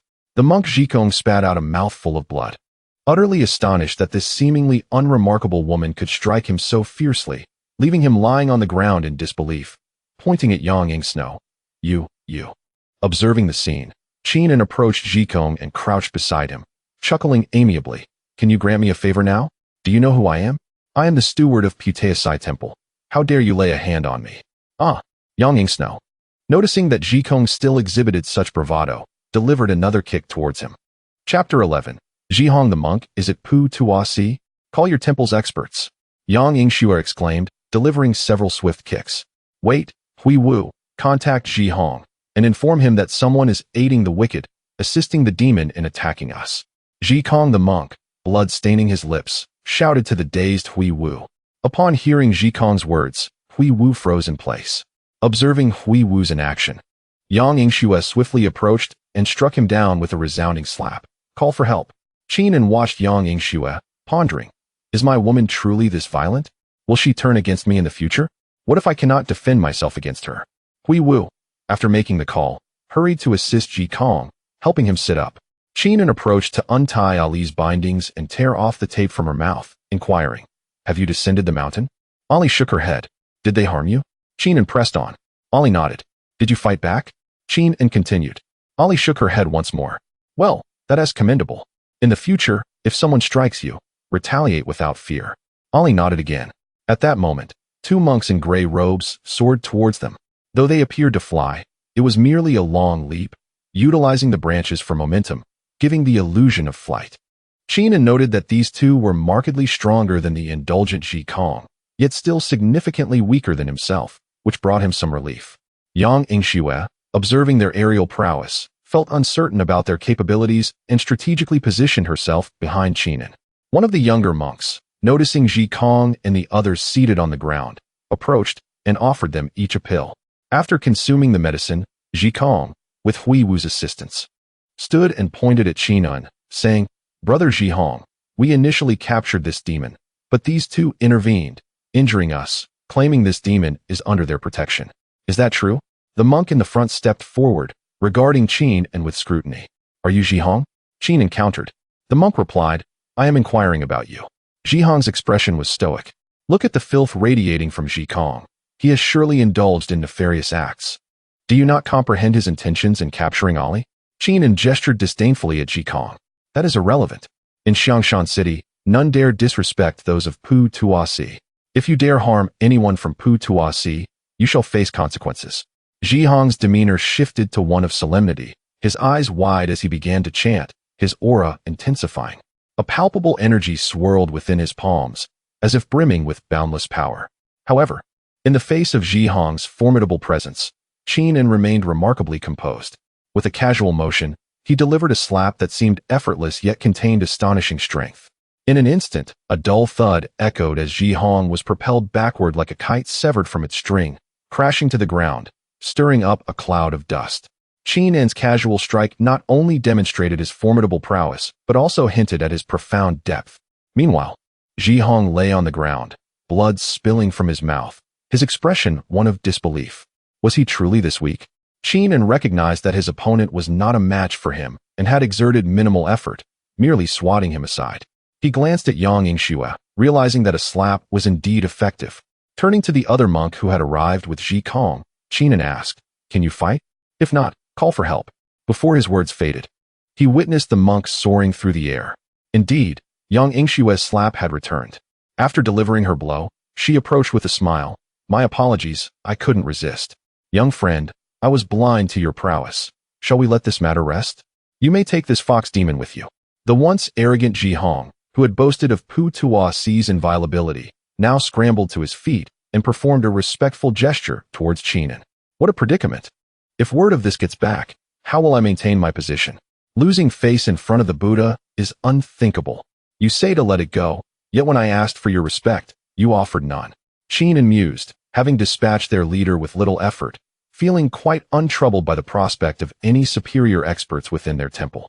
"Young friend, may I offer you some compensation?" Ji Hong, realizing the futility of confrontation, sought another route. His pride at stake. "Do you possess black bear bile?" Qin queried. Ji Hong shook his head. "How about purple ginseng?" Ji Hong shook his head again. "What of ginseng and jeju grass?" Ji Hong continued to shake his head. The herbs Qin enlisted were essential for concocting foundational elixirs. Though not urgent to advance, he wished to prepare for the future. Aside from the herbs he had just mentioned, he still had the other necessary ingredients at home, left by his grandfather. "Make the call, gather your people. If you have nothing to offer, you are of no use to me," Qin declared, delivering another kick that sent Ji Hong flying once more. Ji Hong, rising and spitting blood, hastily exclaimed, "Young friend, do not be hasty. I may not have them on hand, but I can procure them. These herbs are not exceedingly rare. You should have said so earlier. Why the constant shaking of your head? Come, come, the herbs I mentioned, all except for the black bear bile, must be aged at least 50 years, and I require 2 portions." Upon hearing that Ji Hong could indeed locate these herbs, Qin smiled broadly and assisted him to his feet. "Fear not, I will certainly procure them for you." Ji Hong, now anxious, recognized the volatility of these two individuals. "Once the herbs are gathered, contact me without fail. Do not attempt to deceive me. You may flee, but the temple cannot." Qin handed Ji Hong a small note. "I would not dare to run." Ji Hong replied fervently, "Yingxue, Ali, let us depart." Qin took Yang Yingxue's hand with his left and Ali's with his right, leaping away without a trace. "Finally, we have left."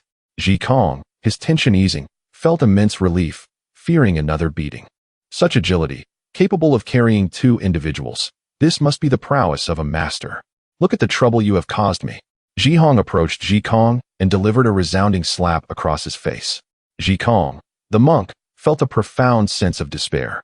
Just as he believed he had narrowly escaped calamity, another formidable blow came crashing down upon him. A master at the Zhongshe realm? How could he achieve such a level at such a tender age?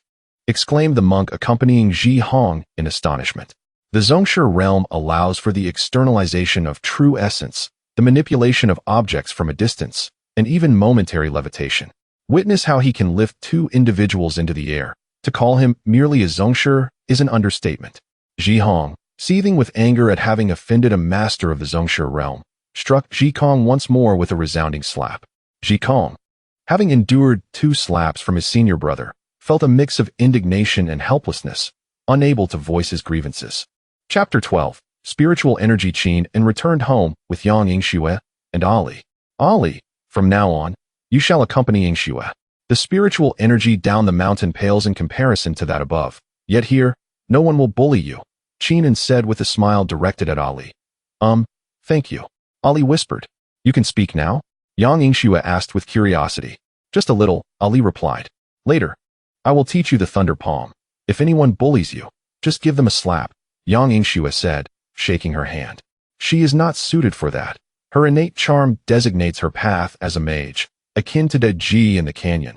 Unlike you, a little lowly trying to follow in the footsteps of Zhong Wuyan. Moreover, it's called the thunder palm, not the iron sand palm, Qin remarked, half jokingly, half seriously. You are the one resembling Zhong Wuyan. Come on, Ali, let us go buy you some new clothes. Yang Yingxue exclaimed, pulling Ali towards the door. Wait a moment, Qin called after them. What is it? Do you want to carry our bags while we shop? Yang Yingxue responded, turning back. Put that away, Qin indicated toward the fluffy tail behind Ali. Okay. Ali's tail slowly retracted. Let us go. Yang Yingxue urged, dragging Ali outside. After the 2 women had left, Qin recalled passing a small grove earlier. Having practiced for 8 years, he had explored various places imbued with spiritual energy, but today he discovered that the energy in that small grove was particularly abundant. He decided to return for a closer examination. Upon stepping into the grove, Qin felt an extraordinary tranquility envelop him. The spiritual energy wafted through the air, instilling a sense of serenity within him. Here, there was no clamor or glamour of the city, only the melodious chirping of birds and the gentle whispers of the breeze. In this sanctuary, one could relinquish weariness and stress, immersing oneself fully in cultivation. The earth in the grove was rich with spiritual energy, seemingly capable of nurturing both body and soul. Practicing here felt akin to absorbing the essence of nature, elevating one's cultivation to new heights. The abundant spiritual energy made it an ideal spot for meditation, seated practice, or martial arts training, yielding remarkable results. Qin found himself pondering why he had never discovered such a splendid place before. Perhaps it was due to his insufficient cultivation and lack of sensitivity. With this thought in mind, Qin settled into a cross-legged position, beginning to absorb the spiritual energy of heaven and earth. He closed his eyes, regulating his breath and calming his mind. As his breathing grew deeper and steadier, he gradually sensed the flow of spiritual energy around him. The energy gathered around him like silken threads, immersing him in an ocean of spiritual vitality. He guided this energy into his body, allowing it to flow along his meridians, nourishing his internal organs and limbs. Over time, Qin was astonished to discover that, despite having reached the pinnacle of the qi refinement stage, his qi continued to expand as it absorbed spiritual energy. The qi refinement stage comprises 9 levels, each advancement doubling the size of one's qi. When reaching the 9th level, a cultivator's qi solidifies and ceases to expand. However, Qin found that his qi was still enlarging beyond the 9th level. The larger the qi, the more spiritual power it could store, granting him an advantage over future opponents. This realization filled his heart with joy. Qin focused intently, continuing to guide the spiritual energy into his qi. He could feel the surge in power from the expansion of his qi, an exhilarating sensation. In another part of the grove, a young man sat cross-legged, attempting to absorb spiritual energy. However, despite his efforts, he felt utterly unproductive, unable to sense the presence of spiritual energy at all. The youth was a descendant of a prominent family in Changshan City, endowed with a unique constitution that allowed him to perceive spiritual energy from a young age. His family placed great importance on him, yet they were a martial arts family with limited understanding of the manipulation and perception of spiritual energy. Although the young man could sense it, he had yet to grasp the path of cultivation, only managing to absorb a small amount of spiritual energy without having entered the qi refinement stage. Noticing another figure meditating in the distance, the young man approached, curious. Upon seeing Qin enveloped in swirling spiritual energy, he was taken aback. Why is all the energy coming to you? How am I supposed to cultivate? He exclaimed, irritation evident on his face. Cultivating? You seem more like a waste of spiritual energy, Chinan remarked, observing that the youth had not even reached the first level of chi refinement. You waste energy. I'm quite fierce, the boy retorted, punching a nearby stone, which cracked upon impact. Is that all you've got? Chinan spat on a much larger stone nearby, causing it to disintegrate into dust instantly. Wow, big brother, your strength is impressive, the young man said, awestruck as he gazed at the pulverized rock. What? Strength? Chinan replied, somewhat speechless. Big brother, how do you cultivate such strength? Can you teach me? The boy appeared as if he had discovered a new world. Once the energy is sufficient, the strength will follow, Chinan explained. I wish to be your disciple. Teach me how to cultivate chi. The boy insisted, attempting to bow down in reverence. I cannot impart my techniques to you. If you were a girl and a bit older, I might consider it. But alas, I cannot teach you, Chinan said, preventing the boy from bowing. He was not unwilling to teach. After all, the old man left behind many spells and techniques, but only one cultivation method, which he himself fully understood. Your vital energy is manifesting outward, young friend. I see you are already at the master level at such a young age. An elder approached from behind the boy. The elder's demeanor suggested he was a martial artist, moving with a steady and assured gait. His stature was upright like a pine tree, each step light yet powerful. His gaze was sharp and resolute, exuding a calmness forged in the crucible of experience. Clad in a simple robe, his extraordinary aura could not be concealed. The flowing sleeves dance in the wind, as if narrating the illustrious past of the elder. His steps possess a unique rhythm, seemingly harmonizing with the surrounding environment. Each movement is fluid and natural, devoid of any sense of hesitation. Embodying the profound strength of martial arts, one could hardly discern his age. Great-grandfather, this brother speaks with such authority, effortlessly shattering stones with a mere breath, Song Ben remarked as the elder approached. Young friend, since you share a fateful bond with my great-grandson, might you offer him some guidance? I, Song Jinghua, would be immensely grateful, Song Jinghua said to Qin and in a gentle tone. Elder, your great-grandson is indeed gifted with innate talent. A fine candidate for cultivation. However, I must confess that my techniques are beyond my ability to impart, Chinan replied, rising from his seat out of respect as the elder neared. Chapter 13. The Song family ancestors and descendants. What a pity, my young friend, that you possess such remarkable cultivation at such a tender age. You must hail from a prestigious lineage. Seeing that Chinan had no intention of instructing Song Ben, Song Jun inquired about Chinan's master, hoping to take Song Ben to learn from him as well. There is no need to pry, elder. This knowledge is passed down from my family's patriarch. Although I cannot teach him to cultivate chi, I believe with his physique, he could be taught a set of palm techniques. If he masters it, he could surpass a significant realm in combat. Chinan was not one to seek the role of a teacher, yet he felt compelled to compensate for the spiritual energy he had absorbed, which had hindered others' practice in this place. Benner, why aren't you bowing to your master? Song Jun was astonished by Chinan's claim that one could surpass a major realm in battle. Having witnessed Chinan shatter a large stone with a mere spit, he had no doubt regarding Chinan's capabilities.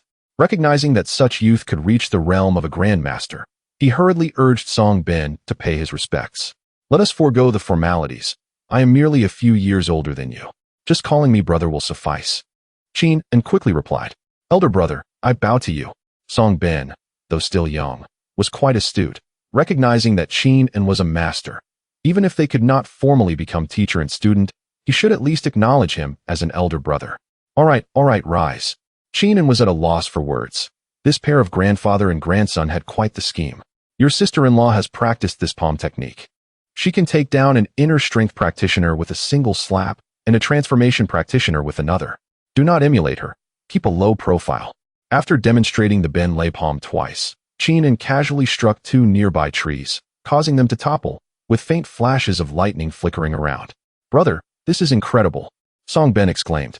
The grandfather and grandson stared in awe at the fallen trees. Song Ben failed to notice. But Song Jun observed the faint lightning and the singed tree trunks. He realized they had struck gold. Chinan had bestowed such a formidable technique upon Song Ben. With Chinan's guidance, the Song family was poised for resurgence, and Song Jun couldn't help but feel tears welling in his eyes. At 101 years old, Song Jin found himself with his youngest great-grandson, Song Ben, who was naturally gifted. The Song family was well-versed in martial arts. Yet no one had taught him to cultivate qi, relegating him to the status of a mere martial artist. However, with Qin En's evident superiority in the manipulation and control of qi, it was clear he was no ordinary fighter. The 2 strikes he had just executed were beyond the capabilities of a typical martial artist. "You are not a martial artist, are you, young sir?" Song Jun could not suppress his curiosity. The title of young friend had shifted to young sir. Despite its simplicity, in the eyes of these prominent families, the term sir was seldom used. "No, wait, elder, do you have paper and a pen?" Qin inquired. "Brother, I have some." Song Bin quickly retrieved the items and handed them to Qin and took the paper and penned a prescription, handing it to Song Jun, saying, "Take this twice daily for a month." Upon receiving the prescription, Song Jun asked in confusion, "What is this? In your youth, you must have fought in battles, right? I can see you bear many gunshot wounds. It's fortunate you are a grandmaster.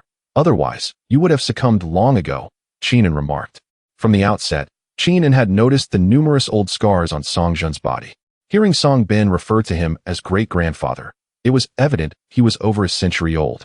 Given his age and the extensive gunshot wounds, it was likely these were remnants from battles against pirates in years gone by. This was one of the reasons Qin was willing to impart the Ben Lei palm to Song Bin. "Indeed, I fought against the Japanese devils and the American devils," Song Jun replied, his face a mixture of indignation and pride. "Follow the prescription as I instructed for a month, and your decades-old injuries will vanish." With further breakthroughs in martial arts, it is not impossible for you to see Song Bin bear grandchildren in the future, Qin stated earnestly.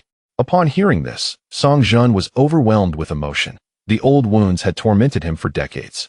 Despite consulting both Chinese and Western medicine over the years, nothing had provided a cure, only relief. Now, hearing that someone claimed to be able to heal him, he felt an indescribable excitement. Song Jun was about to kneel before Qin and raised a hand to assist him upright, saying, "I was born too late to witness the grandeur of your era, but I hold great respect for you and yearn for that time." After speaking, Qin turned and began to walk out of the woods. At that moment, he thought that lingering behind to depart with a graceful exit was far more dignified than simply flying away. "Brother, where can I find you in the future?" Song Ben called out loudly from behind. "I will come here often." With that, Qin's figure vanished. Upon returning home, Qin noticed that the 2 women had yet to arrive. He picked up his phone and started a game. Just then, his phone rang. It was Yang Yingxue. As he was engrossed in the game, he dismissed the call, but it rang again. With no choice, he answered. On the line, Yang Yingxue explained that she was at the roadside with Ali, who had been practicing the iron sand palm. Ali, not controlling her strength, had damaged someone's limited edition car, and they were asking her to pay for it. Qin hung up, pondering, "Isn't the money all with her? Is this prodigal girl unwilling to pay or simply lacks enough funds?" She had previously had over 5 million. Giving 3 million to the orphanage, what was left? He could not ignore the situation and hurried over. In Huahua Commercial City, a crowd had gathered around the 2 women, pointing and discussing. "This woman is quite the oddity. Just look at how she dented that car with a single slap. Indeed, that's a Maserati, worth millions. They probably can't afford the damages. Not pay. That's impossible. Those are members of the Li family, a top-tier family in Xiangshan City. Just a stomp of their feet could shake the city." The onlookers exchanged comments as they watched Yang Yingxue and Ali, the 2 women at the center of attention. "What is the verdict? If you don't pay, that's fine. I'm not short on money. How about you 2 beautiful ladies become my girlfriends?" A young man in a suit with bleached hair leered at them. "Not a chance. My boyfriend will come and pay for the damages soon." Yang Yingxue suppressed her urge to retaliate, knowing they were ordinary people and that Ali had indeed caused the damage. "Your boyfriend?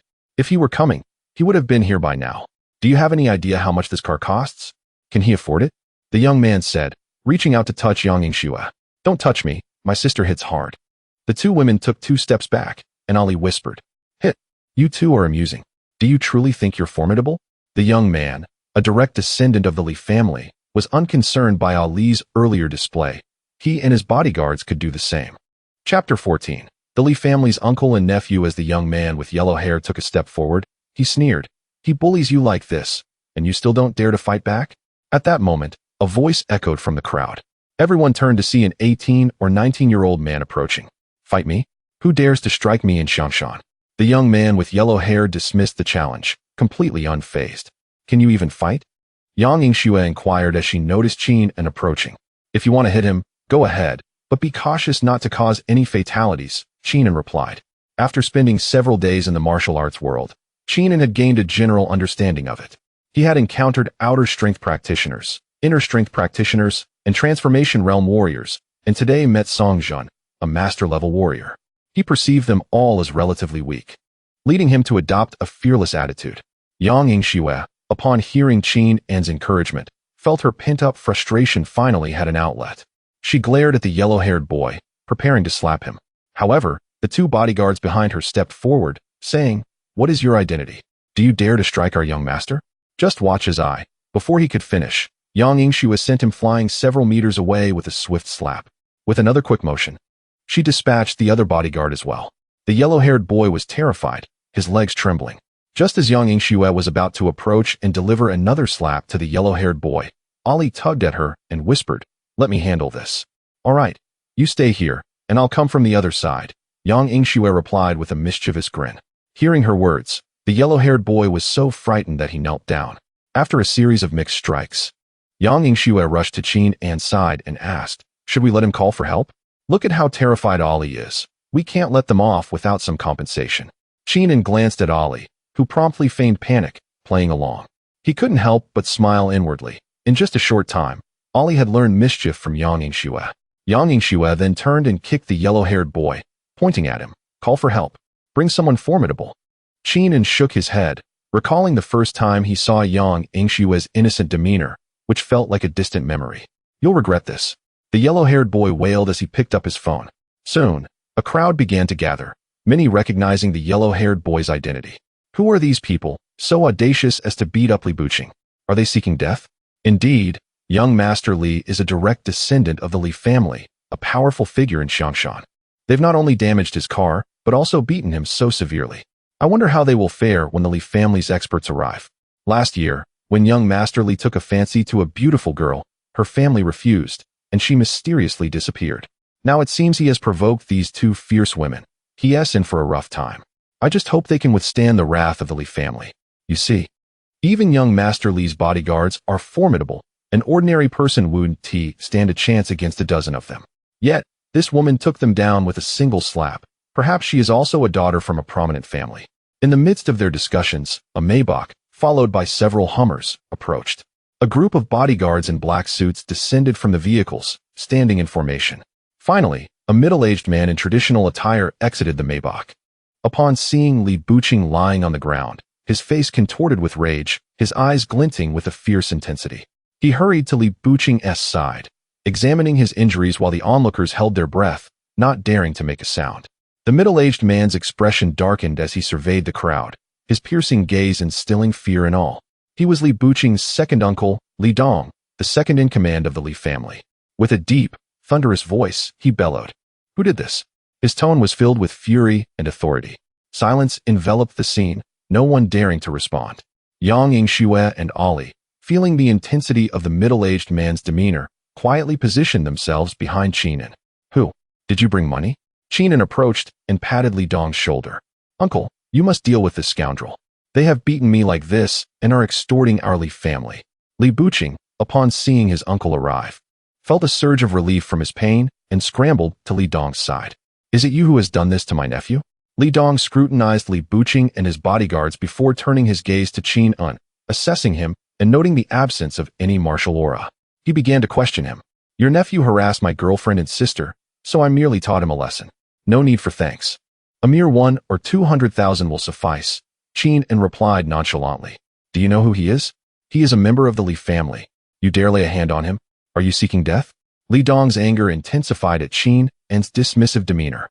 A pressure, characteristic of a master, emanated from him. The crowd felt an overwhelming force and instinctively stepped back. Yet, Qin An remained unfazed, standing his ground with arms crossed, an unwavering determination in his gaze. "What of the Li family?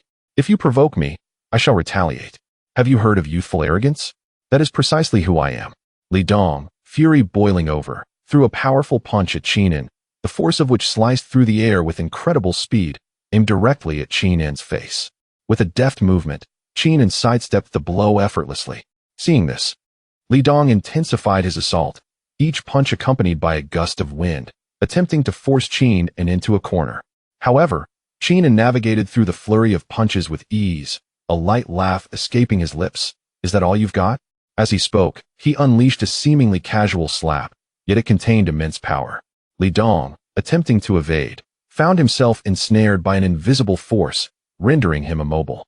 The slap struck him with the swiftness of a gale, and with a resounding crack, he was sent flying several meters away, crashing into a Hummer, leaving a dent in its door. Li Dong was struck with both astonishment and fury. He had never anticipated that Qin An possessed such formidable power. His eyes widened as he fixed an intense gaze upon Qin An, filled with anger and resentment. Several bodyguards from the Li family hastily assisted Li Dong to his feet. Spitting out a mouthful of blood, he exclaimed, "A late-stage grandmaster? He is indeed a master of the late stage." Meanwhile, Qin An remained unfazed, as if the recent events were mere trifles to him. He regarded Li Dong coldly and remarked, "You discipline the young, and now the old come forward. Are all members of the Li family so deserving of correction?" Enraged, Li Dong coughed up another mouthful of blood. He rose, steadied his mind, and took out a check, approaching Qin An with utmost respect. "It is my Li family's failure to teach properly that has caused an offense to you, sir. I ask that you do not hold it against him." Chapter 15. Apologies. My hands itched. Qin An took the check, glancing at it, and remarked, 1 million? "Indeed, sir, this is the amount you mentioned earlier. If you find it insufficient, I can certainly add more," Li Dong hastily replied, noticing the dissatisfaction in Qin An's eyes. "Did you think that a mere million could compensate for the trouble my girlfriend and sister faced? You, an elderly man, come to provoke me. And you believe 1 million can settle this matter?" Qin An retorted, delivering a swift kick that sent Li Dong sprawling. Li Dong rose from the ground and respectfully presented another check to Qin An. Although he was seething with anger, he felt powerless. The Li family possessed formidable masters, yet they were led by an aged patriarch. Qin An, despite his youth, was an expert of the Zhongshe realm, clearly a prodigy from a prominent family. The Li family could not afford to provoke him. Resolving the matter with some monetary compensation seemed the most prudent course of action. "Ingxue, take this to buy groceries," Qin An said, handing the check to Yang Ingxue. "All right," Yang Ingxue exclaimed, accepting the check and thinking, "Oh dear, where can one earn money so easily?" "Sir, we will take our leave now," Li Dong said, fearful of inciting Qin An's ire again, speaking in a subdued tone. "Let your Li family members maintain a low profile in the future, lest they provoke someone they cannot contend with and bring ruin upon your family," Qin An warned him, observing Li Dong's obsequious demeanor. After all, he had already received 6 million. Would he still confront the Li family's rascals next time? "Understood, sir," Li Dong acknowledged, bowing as he signaled for the other Li family members to depart. "Wait a moment," Yang Ingxue's voice interjected. She approached the row of bodyguards clad in black suits and stated, "I apologize, my hands itch." Li Dong watched as his subordinates were sent flying by Yang Ingxue's strikes and thought to himself how fortunate it was that he had not confronted her directly.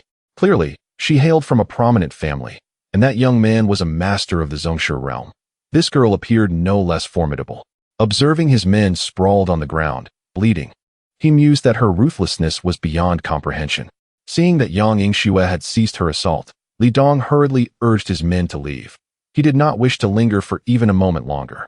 As the Li family members fled, the onlookers could scarcely believe their eyes. The Li family, one of the most distinguished clans in Xiangshan, had been beaten, and they were now paying for peace. Speculations abounded among the crowd, with some reveling in the Li family's misfortune, believing they deserved it for their previous misdeeds. "You too, be mindful during your training. Bullying others weighs heavily on my conscience," Qin An advised Yang Ingxue and Ali. "Understood. Let me tell you, Li Buqing is indeed asking for trouble. He deliberately bumped into us." Xiaoli was merely acting in self-defense, Yang Ingxue asserted, her eyes wide with sincerity. At the Li family estate, the head of the family, Li Qing, kicked Li Buqing in anger. "You ungrateful wretch. I instructed you to remain low-key, yet you persist in causing trouble. Now you've angered someone you shouldn't have. Do you wish to bring disaster upon the Li family? Brother, do not fret. That young man surnamed Qin, although a scion of a wealthy family, has accepted my money and will not pursue further trouble. Li Dong quickly reassured his elder brother, noticing his anger. Money is trivial. What concerns me is whether other families in Xiangshan will come after us. Investigate him, ascertain his background. Regardless of his identity, prepare a generous gift for him. Even if we cannot befriend him, we must avoid enmity, Li Qin commanded, settling into his seat, still troubled. The Li family had stood firm for over a century in Xiangshan, relying on caution and strategy. They could not allow Li Buqing's folly to jeopardize the family. Brother, there is no need for such concern. Should someone target our family, we need not fear. Song is highly regarded among the sects on the mountain. Once he returns, no family would dare to provoke us. Li Dong recalled that his elder brother's eldest son had been chosen by a sect and had been training on the mountain for 5 years, rumored to have become a prized disciple of a senior elder. You have a point. Those in the secular world are but ants compared to the sects on the mountain. Nonetheless, we must act prudently. We cannot allow anything to hinder Songer. He is the key to our family's resurgence, Li Qing replied, pride swelling in his heart at the thought of his eldest son, while simultaneously feeling exasperated by his younger son's reckless behavior. In the Lingtai courtyard, Yang Ingxue asked Qinin, with such a substantial sum, should we consider moving to a new house? Let us not change residences. Do you not see that this is a prime location? Qinin replied leisurely. The location is indeed commendable, but the house is aging. Perhaps we should renovate? Yang Ingxue suggested, surveying the old furniture. Do not meddle. This entire house is filled with antiques. Instead, let us purchase a car. Flying around the city is rather ostentatious, Qinin interjected, dissuading her from the idea of renovations. The house was a legacy from his grandfather, and although he had little knowledge of his lineage, the treasures left behind suggested that his grandfather was no ordinary man. Buying a car sounds good. Can you drive? Yang Ingxue inquired. I cannot. Qinin shook his head. Then what car will you buy? Yang Ingxue rolled her eyes. I assumed you could. If not, let us get that Wanjiam one. Doesn't it drive itself? Qinin remarked, having just seen a short video showcasing the vehicle's intelligent driving system. That requires a driver's license. Yang Ingxue looked at Qin incredulously. Let us buy it first. You can get a license later. If we get caught, we will deal with it then, Qinin said nonchalantly, confident in his abilities to evade any consequences. Come on, Xiaoli, I'll take you to see the cars. Are you coming? Qinin. Yang Ingxue tugged at Ali and headed toward the door. I want to go. Just don't stir up trouble. Qinin cautioned. After they left, about an hour later, there was a knock at the door. The door is unlocked. Please come in. Qinin called out from within the courtyard. Qinin, are you home? A young man entered, standing at an impressive height of over 1.80 meters, with thick brows and large, expressive eyes. Exuding vitality. Mengo, what brings you here? Qinin remarked, noticing Lu Meng, while continuing to scroll through videos. Lu Meng, also from Baishui village, was a few years older than Qinin and had always been quite caring towards him. Having graduated from the police academy a few years prior, he had been working at the Public Security Bureau and was currently serving as a deputy captain in the security team. Maintaining a good rapport with Qinin, I came to inquire about something. Didn't you used to tinker with those peculiar contraptions alongside your father when you were younger? I find myself facing a strange predicament, Lu Meng stated as he settled into the chair beside Qinin. Chapter 16. Seeking help, what happened? Please elaborate, inquired Qin with keen interest. On the 15th of last month, a group of adventurers from afar went missing on Waisha Island. This island is home only to Sha Jing village, and despite our repeated searches over the past 10 days, we have not found a single soul. Just a few days ago, 2 of our brothers also vanished. The day before yesterday, a total of 13 members from the Public Security Bureau and the rescue team went to the island, but none returned. The brothers who went were equipped with communication devices and distress flares, yet no information has been relayed back. Yesterday, we reached Pu Tua Temple, where 4 monks and 5 criminal investigation officers ventured up, but there was still no word. Although the disappearance of our own has not been made public yet, the inexplicable vanishing of so many has led to rampant rumors online, claiming that there are monsters on the island that consume humans, and others suggest ghostly presences, with opinions varying widely. As you know, Xiangshan is a tourist city, and such events have a particularly significant impact, placing immense pressure on us from above. We have exhausted our options, and the leadership in our bureau recalled that your grandfather, Qin Hao, is a renowned master in the south. Knowing we are from the same village and sought your insight, Lu Meng lit a cigarette and recounted the events to Qin in detail. Waishao Island. I cannot form a judgment merely from your account. I must see it for myself, Qinan remarked, recalling the existence of such an island in Xiangshan. After a moment's hesitation, he continued, Xiao Anzi, it is not that I doubt your abilities, but this is no joking matter. Lives are at stake. Upon hearing that a visit to the island was proposed, Lu Ming hastily attempted to dissuade him. Do you have any alternative methods? Qinan expressed a strong desire to go, yet he was raised by his grandfather and was well aware of the potential consequences should malevolent forces indeed exist, hence his cautious inquiry. You must accompany me to meet our leaders. Their approval is essential, Lu Ming conceded, having no other options, and led Qin into the Public Security Bureau. If I go alone, your leaders will surely be skeptical. Have them come to my place tonight. I will introduce 2 individuals who will provide them with reassurance, Qinan suggested. Who are these individuals?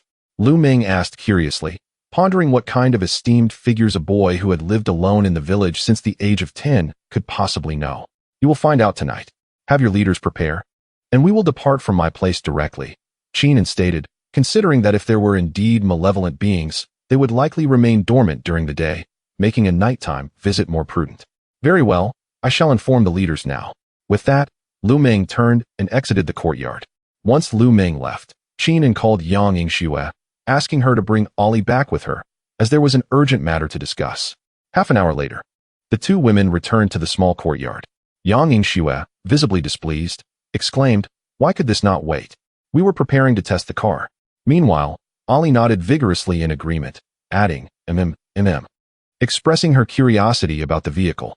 Qinan recounted Lu Ming's words, and Yang Yingshue's expression shifted to one of astonishment. She slapped the table and stood up, exclaiming, What? You want to go see it? Are you out of your mind? Do not overreact. It is not as dangerous as it seems. Qinan quickly reassured her, noticing her alarm. With so many people gone, if we are fortunate, it may merely be vengeful spirits. If not, we might be dealing with some sinister practitioner. You claim there is no danger? Yang Yingxue remained unconvinced, articulating the gravity of the situation. Despite being somewhat knowledgeable herself, she recognized the potential threats. Qinan, maintaining a relaxed demeanor, smiled and said, Have you heard of Jiu, the zombie Taoist, right? I've seen him in films, Yang Yingxue replied. Master Qian He, skilled in the secret arts of the Maoshan sect, captured demons and quelled malevolent spirits even when at the first level of qi refinement. When Master Qian He reached the second level, he began to confront high-level threats, with demons and monsters avoiding him out of fear of his reputation.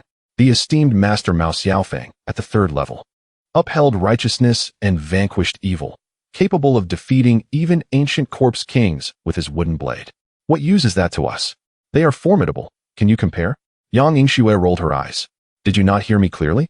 I said Jiu was at the first level, Master Qian He at the second, and Master Mao Xiaofeng merely at the third, while you are at the fifth level, and I have achieved perfection in qi refinement. Now, please reorganize your thoughts and converse with me, Qinan stated, observing the growing surprise in Yang Yingshue's eyes, remaining unhurried. What? Are you saying I am superior to Mao Xiaofeng? Yang Yingxue exclaimed in disbelief. In truth, her limited knowledge stemmed from lessons with her grandfather, who could only draw talismans and engage in feng shui. She had no exposure to qi refinement. The 3 masters mentioned were indeed the pinnacle of their craft, and Qinan's sudden declaration of superiority left her in a state of confusion. Otherwise, what do you think? Can you simply swat away a practitioner at the initial stage of mastery? Do not doubt it. You have become a skilled practitioner, Qinan asserted. How skilled? Yang Yingxue inquired with excitement. Well, approximately this much, Qinan replied, standing up and gesturing with his hands. As they conversed, the doorbell rang again, and Qinan opened the door to welcome Lu Ming and several officers from the Public Security Bureau. Director Chun, this is Qinan Anzi. This is our Director Chun. We are all anxious and could not wait until evening. Lu Ming briefly introduced them. You are the grandson of the esteemed Qin Hao? Director Chun appraised Qinan with scrutiny. Yes, Qinan replied, though he was averse to the distrustful gaze of Director Chun. Nevertheless, he understood the sentiment, given his youth. Young brother, as the grandson of Master Qin, I should not question you, but I cannot disregard your safety. Do you understand my concerns? Director Chen spoke with evident difficulty, his expression betraying his unease about Qinan's age and capabilities. I understand. Mingge, do you have anything sturdy we could use? Qinan turned to Lu Ming inquiringly. Zhang Yong, bring a shield from the car. Lu Meng called to a young officer in public security attire, who promptly dashed out to fetch a ballistic shield. Upon witnessing the young man entering with a shield, Yang Yingxue thought it was time to showcase her true skills. She approached and delivered a powerful slap against the anti-explosion shield, the sound of her strike resonating alongside the shattering of the shield, echoing in the ears of the onlookers. The dignitaries of the Public Security Bureau stood in astonishment. While others might perceive it as mere glass, they were acutely aware of the formidable hardness of such an object. To their disbelief, this petite girl had effortlessly destroyed it with a single blow. The young man wielding the shield was sent flying several meters away, blood trickling from his injured hand. Chapter 17 Assistance. Will this require compensation? Yang Yingxue said with a cheerful smile. I apologize, my girlfriend is a bit playful. She also hails from a distinguished lineage, Qinan remarked, noting that Yang Yingxue was struggling to control her strength. He quickly offered his apologies, though internally he pondered, isn't this meant to be a demonstration? As he spoke, he covertly transmitted a message to Ali, urging her to use her charm to beguile them. Just as Director Chun was about to speak, Qin inexplicably vanished, and several alluring women appeared in the room. Clad in revealing attire and possessing statuesque figures, each move they made was laced with seduction. Director Chin's gaze was irresistibly drawn to these enchanting figures, his heartbeat quickening and breath becoming shallow. Yet, as a person of authority, his rational mind cautioned him that he may have fallen into Qinan's trap. He silently reminded himself to remain composed and not be swayed by appearances. At that moment, one of the women approached him, gently caressing his face while exhaling a fragrant whisper, Director Chun, come enjoy this splendid moment with us. Chen forced himself to regain his composure, turning to see that his colleagues had already succumbed to the illusion. Ali, it's time. Qinan's voice echoed in Director Chen's ears, and as his words faded, the enchantment dissipated, revealing the young police officers still performing various actions in thin air. Enough, Director Chen shouted, startling everyone awake, yet they remained bewildered about what had just transpired.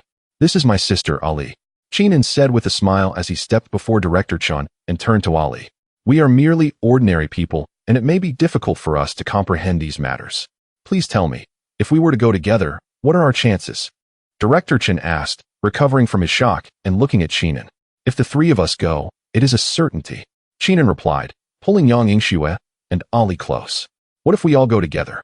Our Public Security Bureau cannot allow you to venture into danger alone, Director Chen insisted, his spirits lifting at Qinan's assurance of certainty.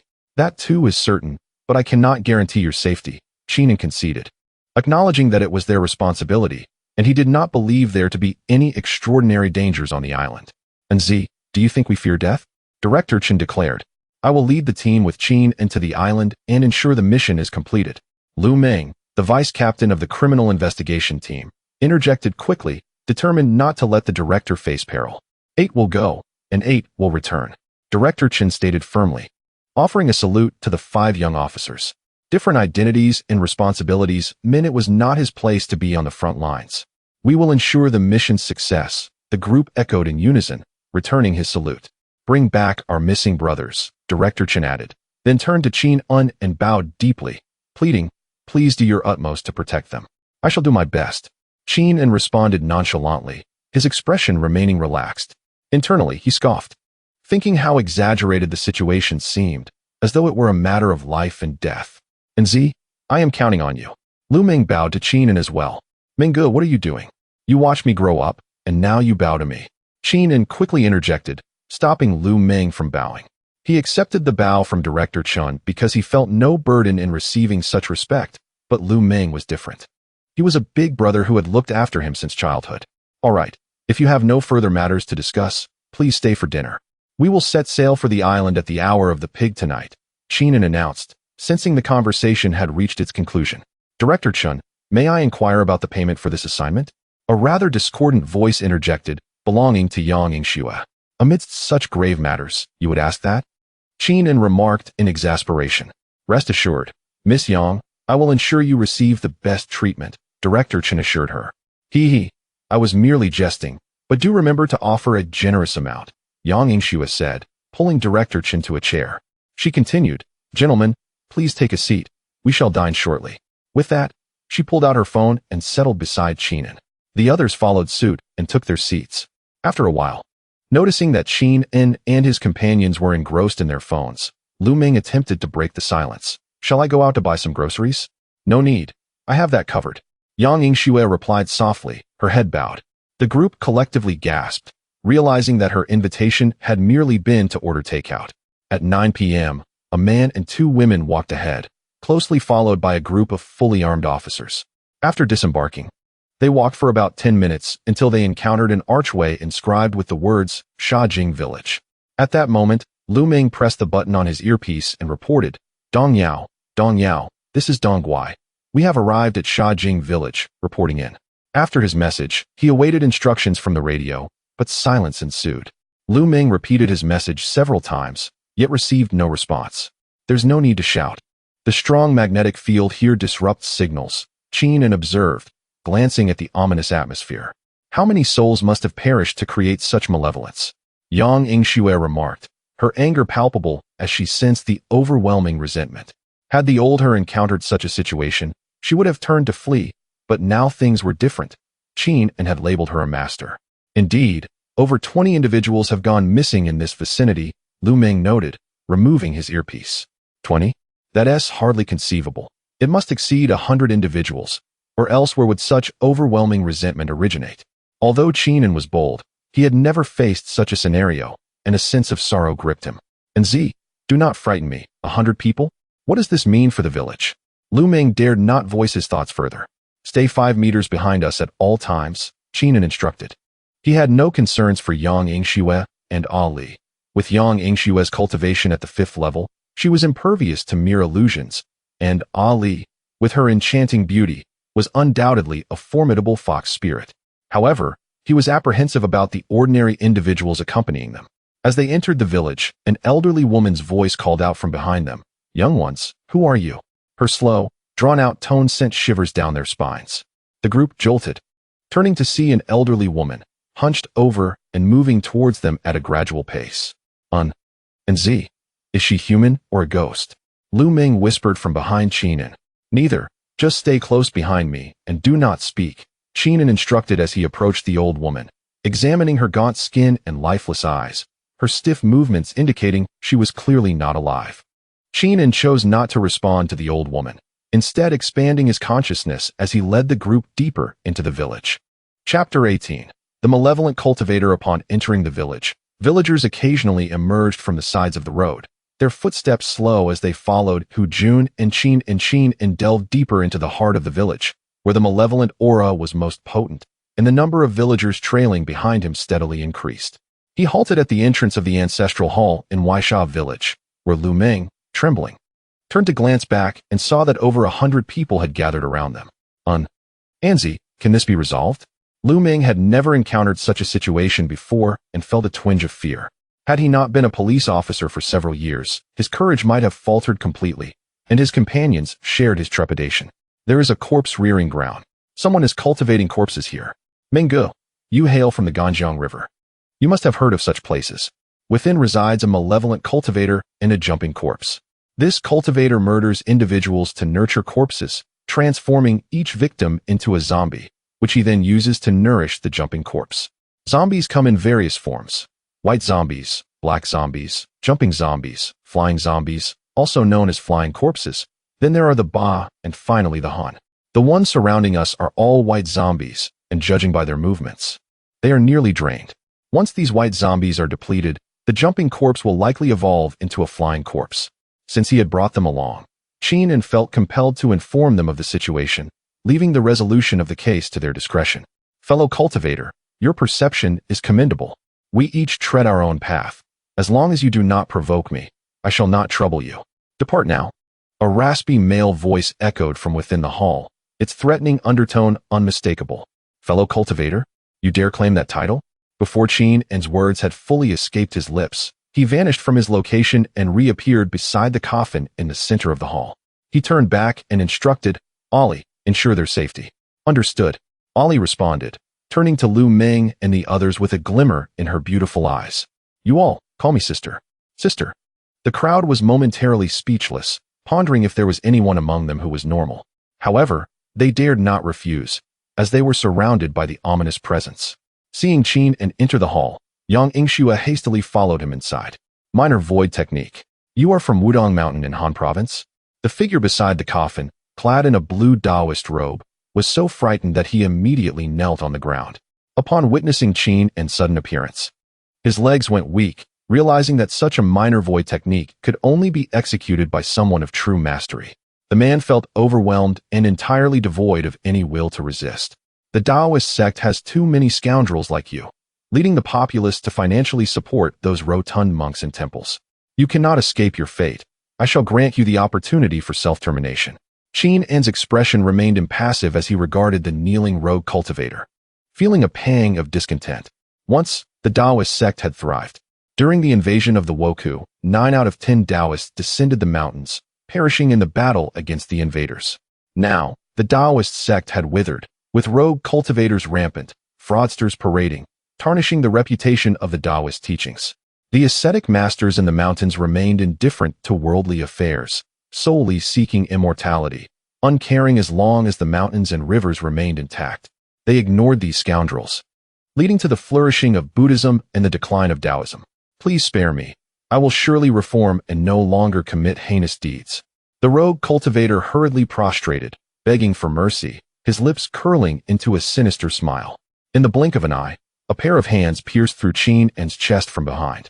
The zombie within the coffin, having leapt out at an unknown moment, ambushed Qin En, its hands penetrating his chest before tearing him in two. Yang Yingxue, witnessing this, was instantly paralyzed with shock, collapsing to the ground. What did it matter if one was young and possessed profound cultivation? Alas, youth was often paired with naivety. Did one truly believe they could act with impunity simply due to a semblance of power? The living genius is the true genius, while the number of geniuses who have perished at my hands is countless. Seeing Qin En torn asunder, the rogue cultivator dusted himself off and rose, a wicked grin spreading across his face. Yang Yingxue regained her senses, wiping her tears as she stood, gazing at the bisected Qin En. Her right hand slowly lifted, faint arcs of lightning flickering in her palm. With a mighty roar, she unleashed a radiant burst of lightning toward the zombie, uttering, "You killed him, you killed him." As her words fell, she struck with a palm imbued with thunder. The zombie, however, did not evade and lunged directly at Yang Yingxue. Just as the zombie approached her hand, a resounding boom echoed, and the once fearsome creature was reduced to ashes. Ah! The transformation of true energy. Good heavens, what kind of monster is this? The rogue cultivator was struck with terror as he witnessed the zombie disintegrate. As he attempted to flee, Yang Yingxue was already before him. Without uttering a single word, she delivered a palm strike, reducing him to nothing but dust. Yang Yingxue stood there in a daze, tears streaming uncontrollably. In the darkness, a pair of eyes observed Yang Yingxue as she effortlessly dispatched both the zombie and the rogue cultivator, realizing that her constitution was extraordinary. Witnessing her sorrowful and dazed expression, they decided against lingering any longer and swiftly emerged, pointing at the external manifestation of their being, which transformed into a small paper figure and ignited instantly. Yang Yingxue turned to look at Qin En, her face lighting up with joy as she rushed toward him. Qin En, witnessing her approach, opened his arms in anticipation of an embrace. With a resounding slap, Yang Yingxue struck him, sending him flying several meters away and out of the ancestral hall. Do you find it amusing to deceive me? Yang Yingxue roared in anger, pursuing him and delivering another slap that sent him sprawling. She then turned to Ollie and the others, smiling. He was possessed by a ghost. I sent him flying. The crowd stood in stunned silence, their expressions filled with disbelief, contemplating that this woman was not to be trifled with. Qin En scrambled to his feet, touching his face, which felt charred. He utilized his spiritual energy to heal himself, not daring to meet Yang Yingxue's gaze as he approached Lu Meng and stated, "It is resolved." Lu Meng surveyed the over 100 individuals surrounding them and inquired, "What about these people?" With one hand shielding his face, Qin En waved the other toward the heavens, and the crowd of over 100 collapsed to the ground. Rubbing his recovering face, Qin En instructed, "Tomorrow, summon the monks from Pu Tuo Temple to handle this. They are skilled in such matters. Do not forget to remind your superiors to provide compensation." Yang Yingxue, having successfully emerged from her earlier sorrow and anger, admonished Lu Meng. Lu Meng glanced at Yang Yingxue, thinking that he dared not owe her anything. After all, The two individuals inside were reduced to mere ashes, requiring no visit to a crematorium. He thumped his chest and assured, "Rest assured, I will have them delivered to you within 3 days." Chapter 19. Foundation Establishment Director Chun has been unreachable for an hour. It seems the situation is dire. In the yacht's command room, a communications officer is reporting the situation to Director Chun. "We must have faith in them. It is likely that some interference on this island is obstructing the signal." Although Chun spoke these words, his heart was heavy with concern, not only for the safety of those who had ventured out, but also for the immense pressure this situation placed upon him. "Director, someone is approaching. It is them," an excited investigator reported from the side. Upon returning to the city, Qin briefed Lu Meng and Director Chen briefly before taking the two women home. In the Ling Tai courtyard, Qin's room. "I did not intend to deceive you. I have already assured you that there was no danger. I merely wished to ascertain if that sorcerer had any remaining tricks up his sleeve. Who could have known you would be reduced to ashes?" At this moment, Qin's injuries had healed, and he was pacifying the irate Yang Yingxue. "Tonight, I will sleep with Xiao Yuli," she declared, turning to storm out, the door slamming with a resounding bang. At 2 in the morning, Yang Yingxue returned, kicking Qin, who lay sprawled on the bed, and said, "Move over. Were you not supposed to sleep with Xiao Yuli?" Qin grumbled, awakened from his slumber. "She's too big to hold. It's uncomfortable," Yang Yingxue replied, diving into the covers. "I am going to sleep. I refuse. I must cultivate. Today has been exhausting. No way." The two spent the night wide awake, finally succumbing to fatigue in the early morning. The next day, Li Family Manor. "Big brother, we have investigated thoroughly. That Qin is a local from Xiangshan, raised by a geomancer who disappeared 10 years ago. He grew up alone, likely learning his abilities from that geomancer. He has been diligent in his studies, recently graduating from high school and working a few months at an advertising company, remaining inconspicuous until he recently dealt with the Sanhu gang, which is now under his command." Li Dong was reporting the results of their investigation into Qin and to his elder brother. "Are you saying he has no background and is merely an orphan?" Li Qing inquired. "Rest assured, we have asked many villagers, and Qin is indeed an orphan. His modest skills stem from learning with that geomancer," Li Dong continued after taking a sip of tea. "Humph, what an ignorant brat. Does he think my Li family is as insignificant as the Sanhu gang?" Li Qing slammed his palm down on the table in frustration. "Tomorrow is Rongrong's birthday. Invite him over and arrange for someone to test his depth. If he truly has no backing, then we shall eliminate him," Li Qing commanded, gazing at Li Dong. "Rest easy, big brother. We will arrange for some skilled members of the subsidiary families to provoke him and see if anyone comes to his aid," Li Dong eagerly added. Having said this, Li Dong began organizing his niece's birthday banquet, preparing to invite numerous guests to publicly deal with Qin, ensuring that the various factions in Xiangshan would be aware of the consequences of crossing the Li family. Ling Tai courtyard. "Today, take Ali out to play. I will go to Pu Tua Temple to retrieve the medicinal herbs that Master Zhihong promised me." Qin, dressed and ready to leave, addressed Yang Yingxue and Ali as he passed through the courtyard. "Go ahead. I will help Ali practice," Yang Yingxue replied, holding Ali's hand as she saw Qin preparing to leave. "Okay," Ali responded softly, just as Qin was about to step outside.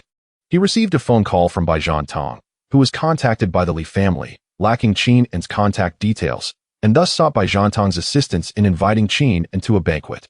Qin did not confirm his attendance, but replied that he understood before swiftly disappearing. "Xiao Yuli, has Qin taught you the yin-yang ascension technique?" Yang Yingxue inquired, turning to Ali after Qin had departed. "No." Ali shook her head. "I shall teach you," Yang Yingxue said with a mischievous glint in her eyes, pulling Ali into the room. "Pu Tua Temple, main entrance. Are you here to offer incense?" A monk at the entrance approached Qin, noticing his pause at the temple's gate. "I am looking for Master Zhihong," Qin stated his purpose. "Amitba." Master Zhihong went to Outer Sha Island with personnel from the Public Security Bureau a few days ago and has yet to return. "It is likely that the situation is grave," the monk said, his expression somber.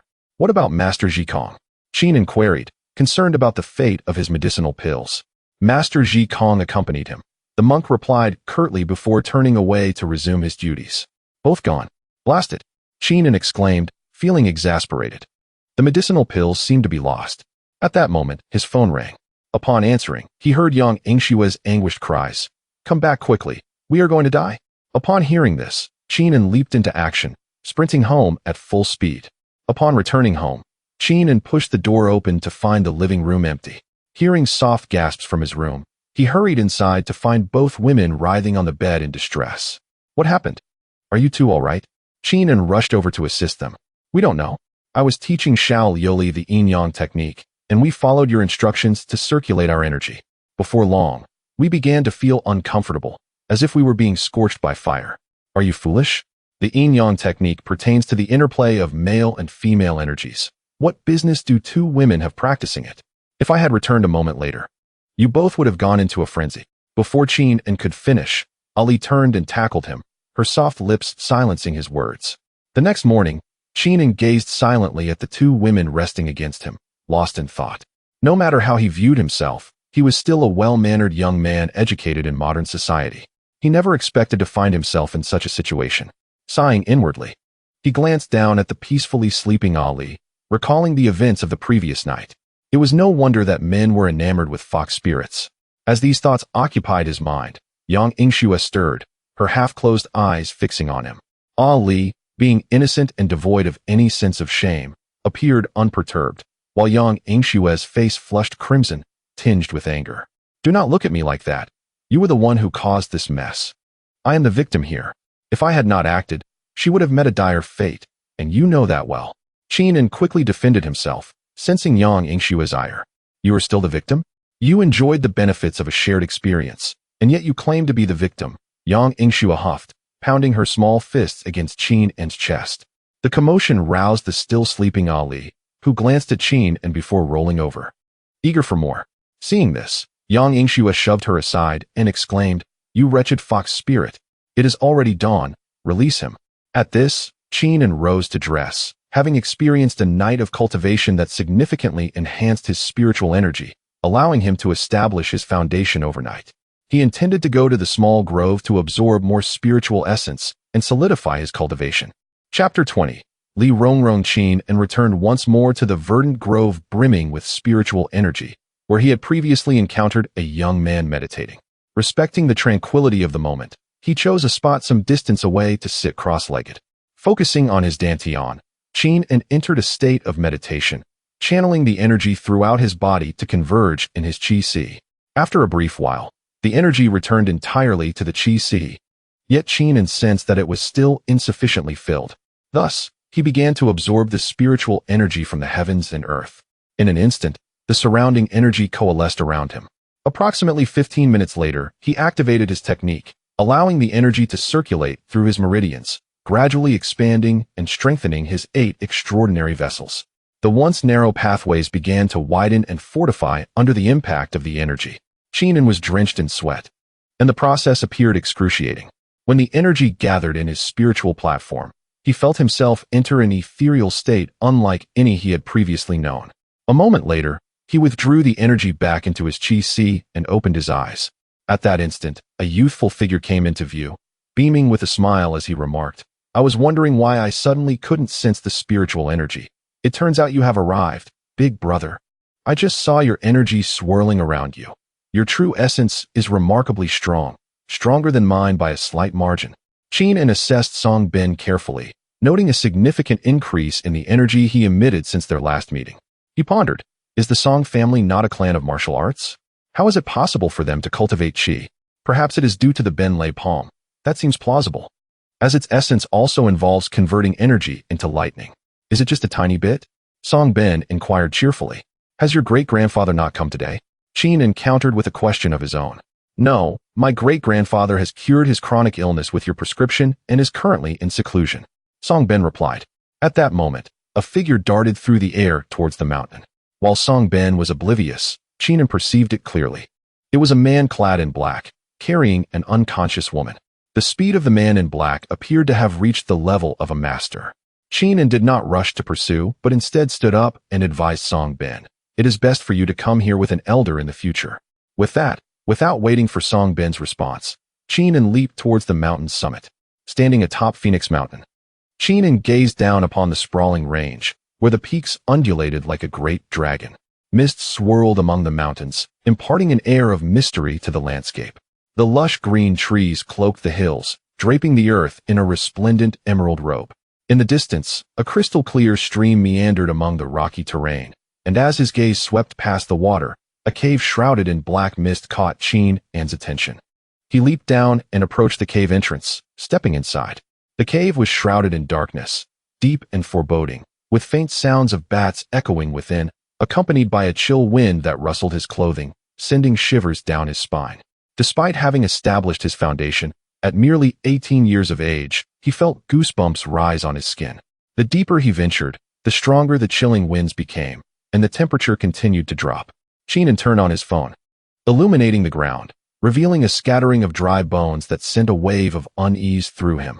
A closer inspection revealed both animal and human remains, some still bearing remnants of flesh that had not fully decomposed. Could there be ferocious beasts residing here? With that thought, he quickened his pace deeper into the cave. Before long, he reached the innermost depths, a vast chamber approximately the size of a basketball court. Aside from several animal corpses, there were no other notable findings. Qin contemplated the heavy aura of darkness within the cave, sensing something amiss, and began to examine his surroundings closely. Just then, a faint moaning sound echoed from the depths of the stone wall. He discerned that the sound originated from that direction. There appeared to be nothing there, but it seemed likely that there was more space behind the stone wall. Following the sound, he approached closely, and upon nearing the wall, the moaning intensified. Rising to his feet, Qin struck the wall with his palm, causing it to collapse and revealing the hidden space behind. The space was modest, roughly the size of a small bedroom. Inside stood a square table with an oil lamp for stools, and beside them, an old wooden bed where a bound woman curled up, her mouth gagged, emitting desperate moans as if pleading for help. She wore a pink dress, her hair slightly disheveled, and her elongated, fair legs caught Qin An's eye. The young woman was strikingly beautiful, her porcelain skin suggesting she was around 17 or 18 years old, with a figure that was exceptionally well endowed. Presumably, this was the woman the man in black had carried earlier. Upon seeing Qin enter, her eyes lit up with excitement, her body writhing as she continued to moan. Observing this, Qin approached and removed the gag from her mouth, tossing it aside. However, he refrained from hastily untying her, as he was still uncertain about the situation and intended to inquire first. "Please, save me," the girl cried, tears streaming down her face. "Who are you? Who brought you here?" Qin asked. "I was stopped by someone on my way home from school. After the driver and bodyguard were knocked out, I was brought here," she explained, trembling in fear. Qin bent down to help her untie the ropes and continued to ask, "What is your name? Where is your home?" After freeing her, the girl hugged her knees tightly on the bed and whispered, "My name is Li Rongrong. I am a student at a normal university. My family is quite wealthy. My father is Li Qing. If you save me, I will ensure my father rewards you handsomely." "Who are Li Dong and Li Buqing to you?" Qin inquired, recalling the wealthy scion and the man who had previously sent him money. "Do you know my brother and my uncle? If you save me, my father will surely thank you profusely," Li Rongrong said eagerly, thinking Qin was an acquaintance of her family. "I cannot say I know them well. I had a little encounter with them a few days ago," Qin replied nonchalantly. "Ah, so you were the one who fought with them?" Li Rongrong thought, wondering if he might be an enemy. "If I save you, how much will you prepare for me?" Qin asked, lifting her chin with a smile. 800, Li Rongrong replied softly. 800 is far too little. Are you trying to insult me? Dear young man, I implore you, I only have 8 million in pocket money for the entire month, Li Rongrong said, hastily grasping Qin's hand upon hearing his refusal. 8 million. Qin was momentarily taken aback, but soon regained his composure. The Li family is indeed a prominent clan. The last time, they extorted 6 million after dealing with her brother and uncle. Thus, collecting 8 million for rescuing their kin does not seem excessive. Qin mused, feeling quite pleased with himself. Chapter 21. The Hongmen banquet within the inner hall of the Li family at Xiangshan. Li Qing paced anxiously, his face etched with worry. He turned to the person who had just returned and inquired, "Have you found her?"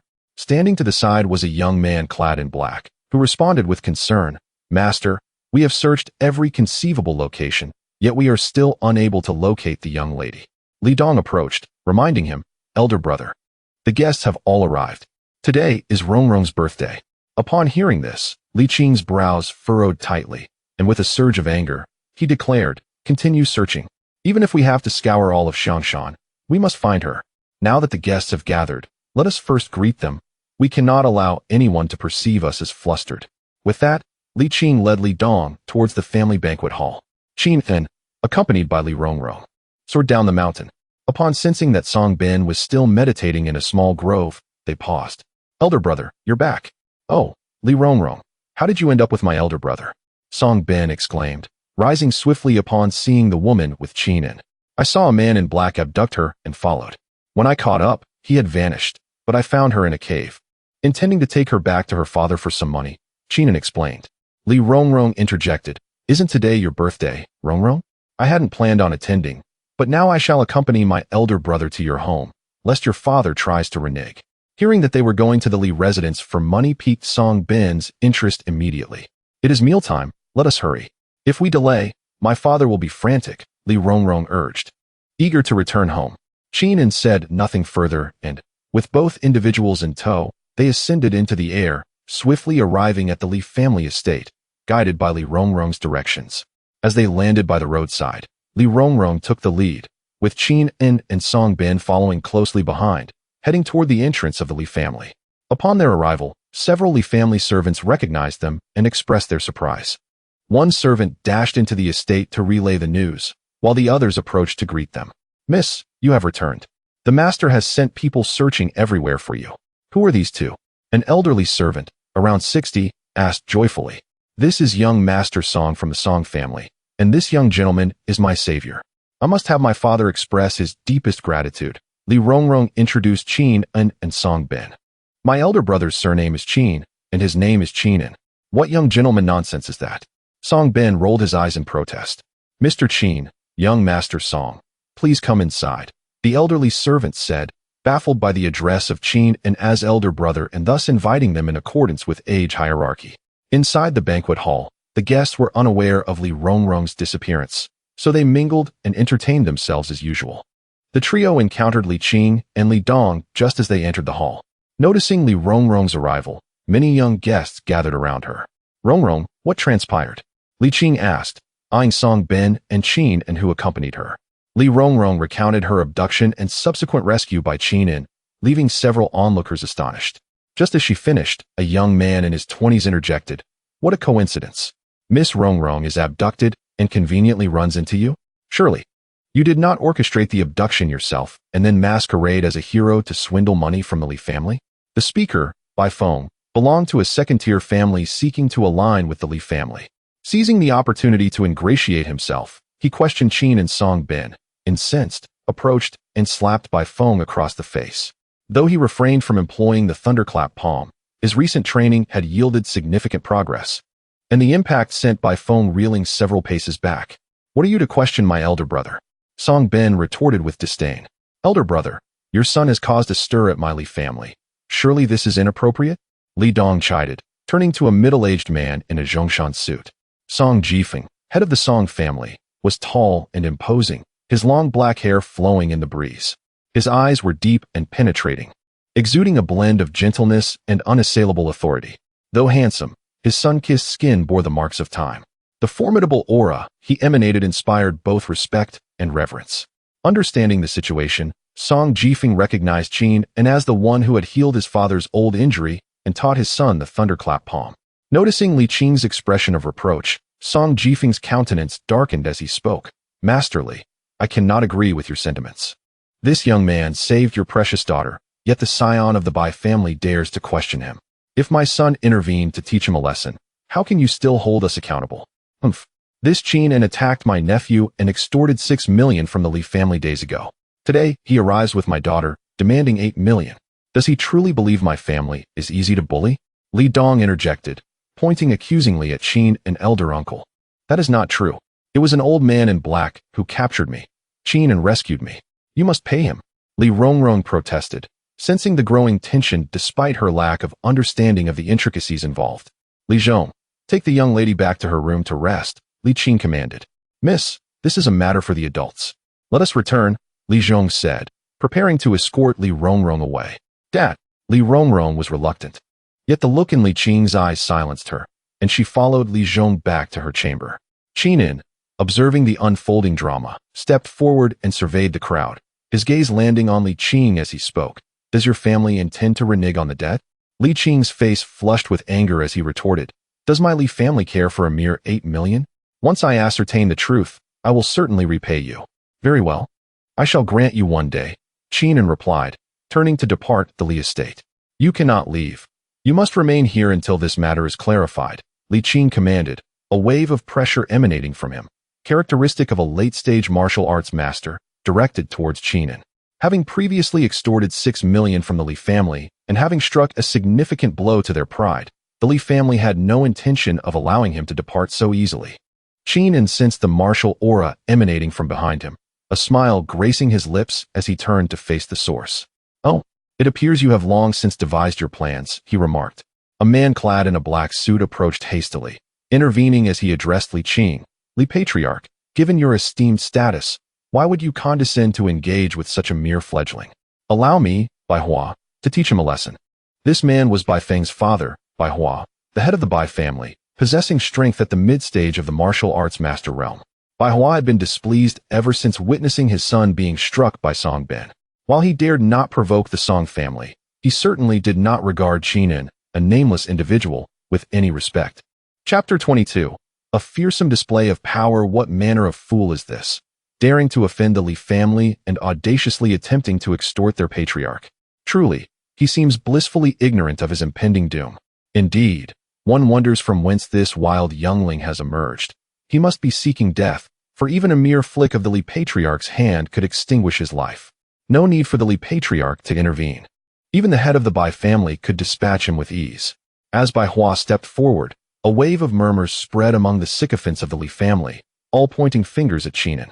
This is a troublesome matter for the head of the Bai family, Li Qing remarked, clasping his hands behind his back. Bai Hua approached the space between Li Qing and Qingnan, scrutinizing the latter. He thought to himself, this young man possesses not a trace of martial aura. What audacity drives him to provoke the Li family? Young man, Bai Hua began, but before he could finish, Qingnan had swiftly closed the distance, and in a heartbeat, Bai Hua found himself struck and flung several meters away, crashing violently against a pillar. The onlookers watched in astonishment as Bai Hua was sent sprawling by a casual slap from Qingnan. Qingnan dusted off his hands and remarked to the airborne Bai Hua, if you wish to fight, do so directly. Why all the theatrics? A consummate master at the late stage of the Grandmaster level, a septuagenarian guest gasped. How could someone so young possess such formidable prowess? The head of the Bai family is merely at the mid-stage of the Grandmaster level. It is inconceivable that he could have been dispatched so effortlessly without being at the late stage himself. Perhaps not, another countered. The Bai patriarch was clearly engaged in conversation. It was merely a cowardly sneak attack that injured him. Yes, this young man is lacking in martial ethics. Ambushing an elder, the spectators chimed in, their opinions swirling in the air. Humph, young man, do not let arrogance cloud your judgment, a middle-aged man interjected, gazing at Qingnan with contempt. With a sharp crack, Qingnan responded by sending this man flying with another resounding slap, unfortunately leaving him nameless as he fell unconscious. Li Qing, witnessing Qingnan's effortless dispatch of two grandmasters, felt a flicker of trepidation. What level of mastery does this young man possess? Even he, at the peak of the Grandmaster realm, could not achieve such ease. Yet, what does that indifferent expression of his signify? Li Qing, for my sake, let this matter rest, Song Jifeng suggested, seeing that although Qingnan was formidable, he would find no advantage within the Li family and hoping to mediate peace for him. Grant you face? Look how he regards me. Li Qing retorted angrily. Clearly, the Li family intends to renege on our agreement. I saved Li Rongrong, and though you did not compensate me, I let her off lightly. However, since Miss Rongrong seems reasonable, I shall deal with him instead. He has previously offended my woman, Qingnan declared, vanishing from sight and appearing before Li Buqing, seizing him by the throat and lifting him aloft. Li Buqing's eyes bulged with rage, making desperate sounds as he gasped for breath. Only then did Li Qing realize what was happening, and with a furious roar, he shouted, Qingnan, release my son, or you shall face dire consequences. Release him? Very well, Qingnan replied, tightening his grip and swiftly snapping Li Buqing's neck before discarding him to the ground like a discarded rag. Li Buqing could scarcely fathom his own demise. As the second son of the Li family, with his elder brother sequestered in the mountains, he had presumed his path to become the next patriarch was secure, only to meet his end thus. Ah, you dare slay my son. Li Qing howled in fury, his grandmaster-level pressure surging forth uncontrollably. "It was you who urged me to release him. I have done just that," Qin replied with a smile. Li Qing, now fully enraged, exhibited a glint of madness in his eyes, his aura erupting violently as he lunged at Qin and like an enraged beast. Yet Qin remained unperturbed, a smile still gracing his features, effortlessly sidestepping Li Qing's attack before retaliating with a powerful punch to his chest. Li Qing felt an overwhelming force strike him, propelling him backward several meters before crashing to the ground, blood erupting from his mouth. The onlookers were left in stunned silence, unable to comprehend how this young man possessed such terrifying strength to effortlessly defeat the head of the Li family. "This young man is truly fearsome. What is his origin?" someone whispered. "How could someone so young wield such power? Could he be a prodigy from the mountains? From the mountains? No wonder he is so formidable." Qin coldly regarded the fallen Li Qing, saying, "Are there no stronger members of the Li family? If not, I shall take my leave." The sound of approaching footsteps echoed, and 3 elderly men with silver hair emerged from the inner courtyard. "Is it the ancestors of the Li family? It is rumored that the Li family boasts 3 grandmaster-level elders. It seems the rumors hold true.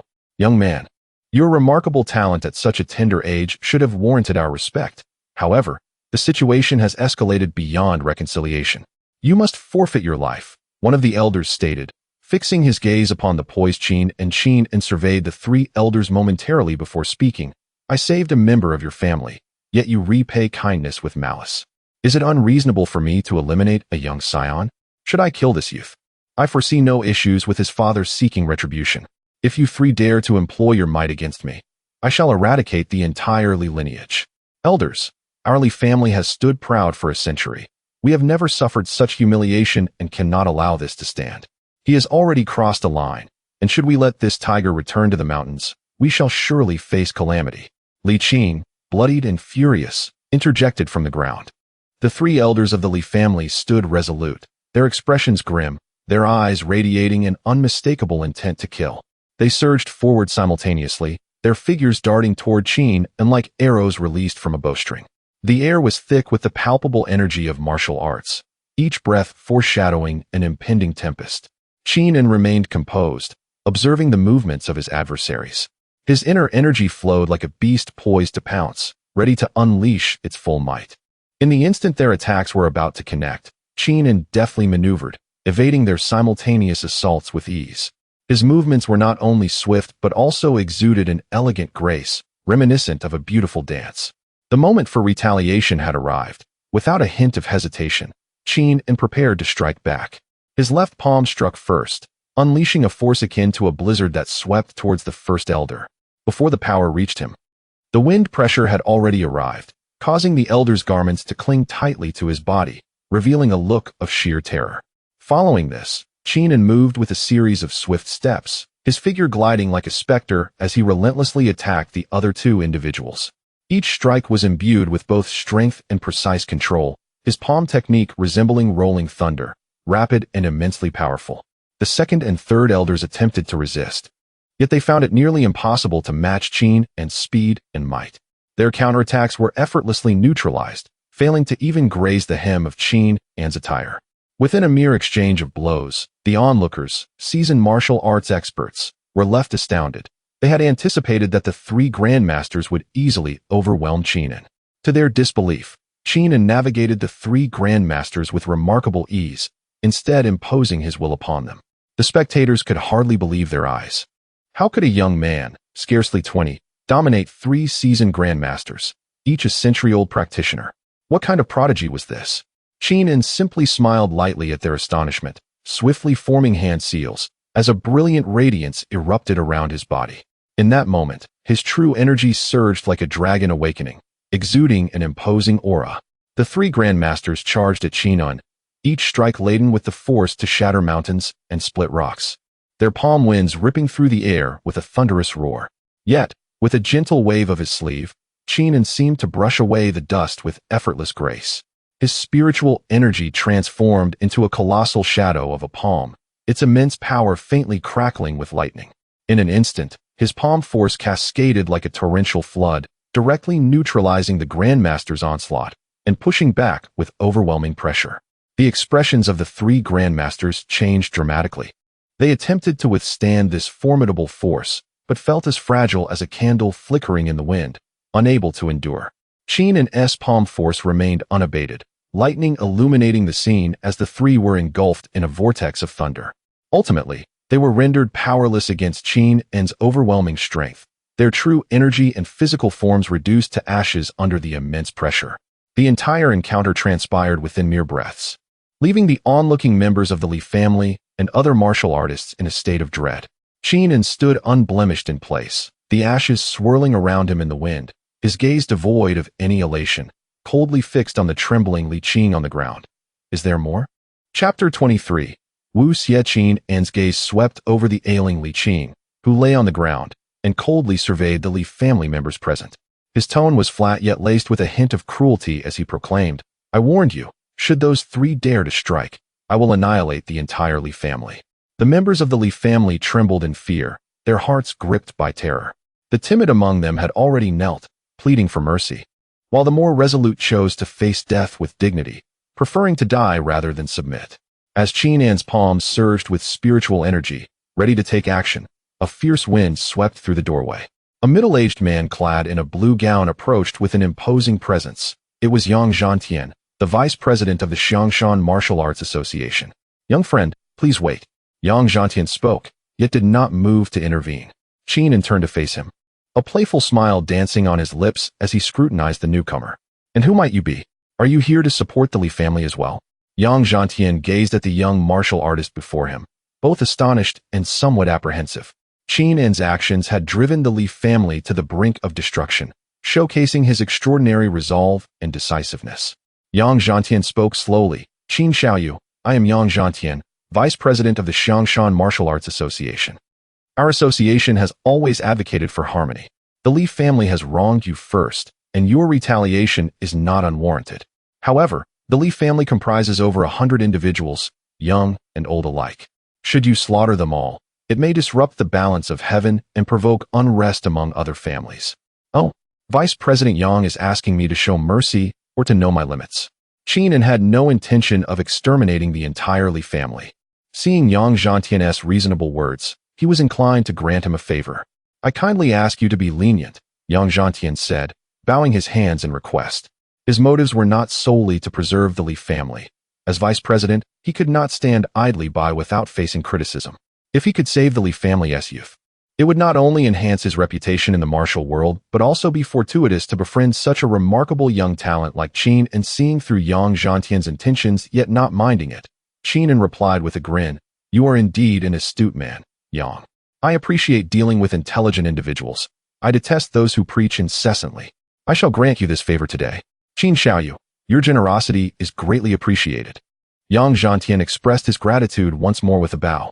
Qin An turned back to the prostrate Li Qing and coldly stated, "Do not blame me. The path you have chosen is of your own making. Now, I offer you a chance. All those above the rank of master in the Li family must take their own lives. The rest shall not be held accountable." After delivering his ultimatum, he exited the Li family estate. "Brother, wait for me." Song Bin hurriedly chased after Qin An as he departed. Yang Zhantian helped Li Qing to his feet, expressing his helplessness. "Li family head, I have done all I could." Li Qing coughed up blood, forcing a bitter smile. "Vice President Yang, why do you say that? If the younger generation of the Li family can preserve their lives, it is already a tremendous blessing." "Brother, I shall go first," Li Dong declared, striking his palm against his own crown. Li Qing struggled to speak. "Fourth brother, you are not yet a master. There is no need for you to die. After my demise, send word to the mountain, instructing Jier to focus on his cultivation and not to harbor thoughts of revenge. As long as he lives, the Li family will have a chance to rise again." With that, he severed his own meridians, passing away. Brother, uncle, family head, father. The members of the Li family mournfully cried out as they witnessed Li Qing's self-inflicted demise. The onlookers sighed in despair, mourning the downfall of a martial family that had stood for a century, all due to the offense of a mere youth. As the guests departed, the estate was left in sorrowful wails. In the Xiangshan Martial Arts Association's conference hall, President Liu Fan, a tall and robust figure who, despite appearing in his 30s, had lived for nearly a century, confronted Yang Zhantian. "Yang Zhantian, You certainly know how to curry favor. Qin rampaged through Xiangshan, and you allowed him to depart unscathed before so many martial families. What does that say about the Xiangshan Martial Arts Association's reputation? President, this is not entirely Yang's fault. I was present as well. Qin annihilated 3 Grand Masters of the Li family with a mere gesture, showcasing his unmatched prowess. Even if Yang had intervened, he might not have been an equal match. A middle-aged man named Ding Sheng, a pillar of the association, interjected. Humph. In Xiangshan, who dares to claim invincibility besides me? Lu Fan retorted angrily. His words were not merely braggadocio. As a martial king, he was the only one with such prowess in Xiangshan, thus no one would dare oppose his claim. President, this youth possesses remarkable strength at such a young age. He must have a powerful backing, perhaps from a prominent family in the capital or a disciple from a sect on the mountain. We should avoid offending him, even if we do not seek to ally with him, Yang Zhantian advised, acknowledging Ding Sheng's assessment that he was not a match for Qin in understanding Lu Fan's temperament. Yang Zhantian knew he would likely disregard their counsel. Qin's strong demeanor would surely provoke Lu Fan into confrontation, and it was uncertain who would prevail. Therefore, he cautioned Lu Fan, I am merely warning you. Qin is formidable. Should you provoke him, do not blame us for the consequences. As expected, upon hearing Yang Zhantian's words, Lu Fan's ire intensified. He slammed his palm on the table, declaring, a mere brash youth has frightened you too so much. He must be taught a lesson to prevent further insolence in the Xiangshan martial community. Ding Sheng, send him an invitation to the association under the pretense of discussing matters. Ding Sheng nodded silently and exited the conference hall. President, I have matters to attend to as well. I will take my leave, Yang Zhantian said before departing from the martial association. After leaving, Yang Zhantian sought out Song Ben, requesting Qin's contact information and address.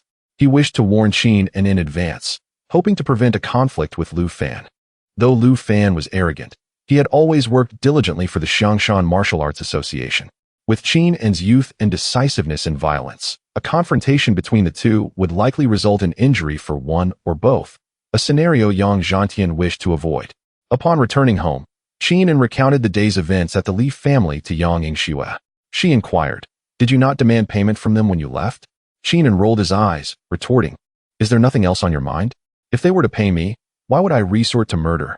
Yang Yingxue, with a bright smile, called over Ali, took her hand, and twirled her around, exclaiming, a vixen should dress like this.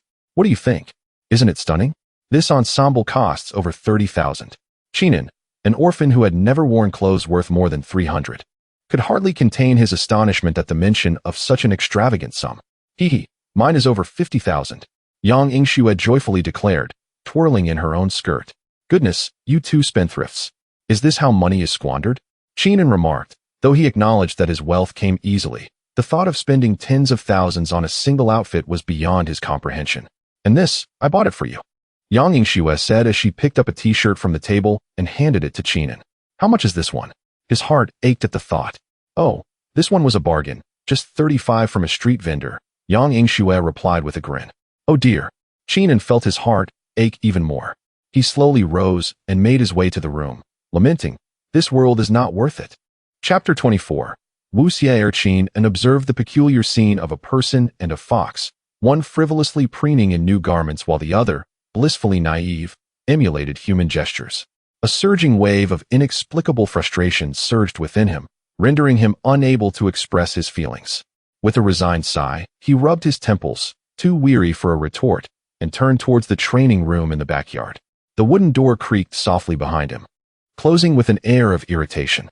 Yang Yingxue was engaged in comparing a lace-trimmed undergarment against a Li when she noticed Qin's departure.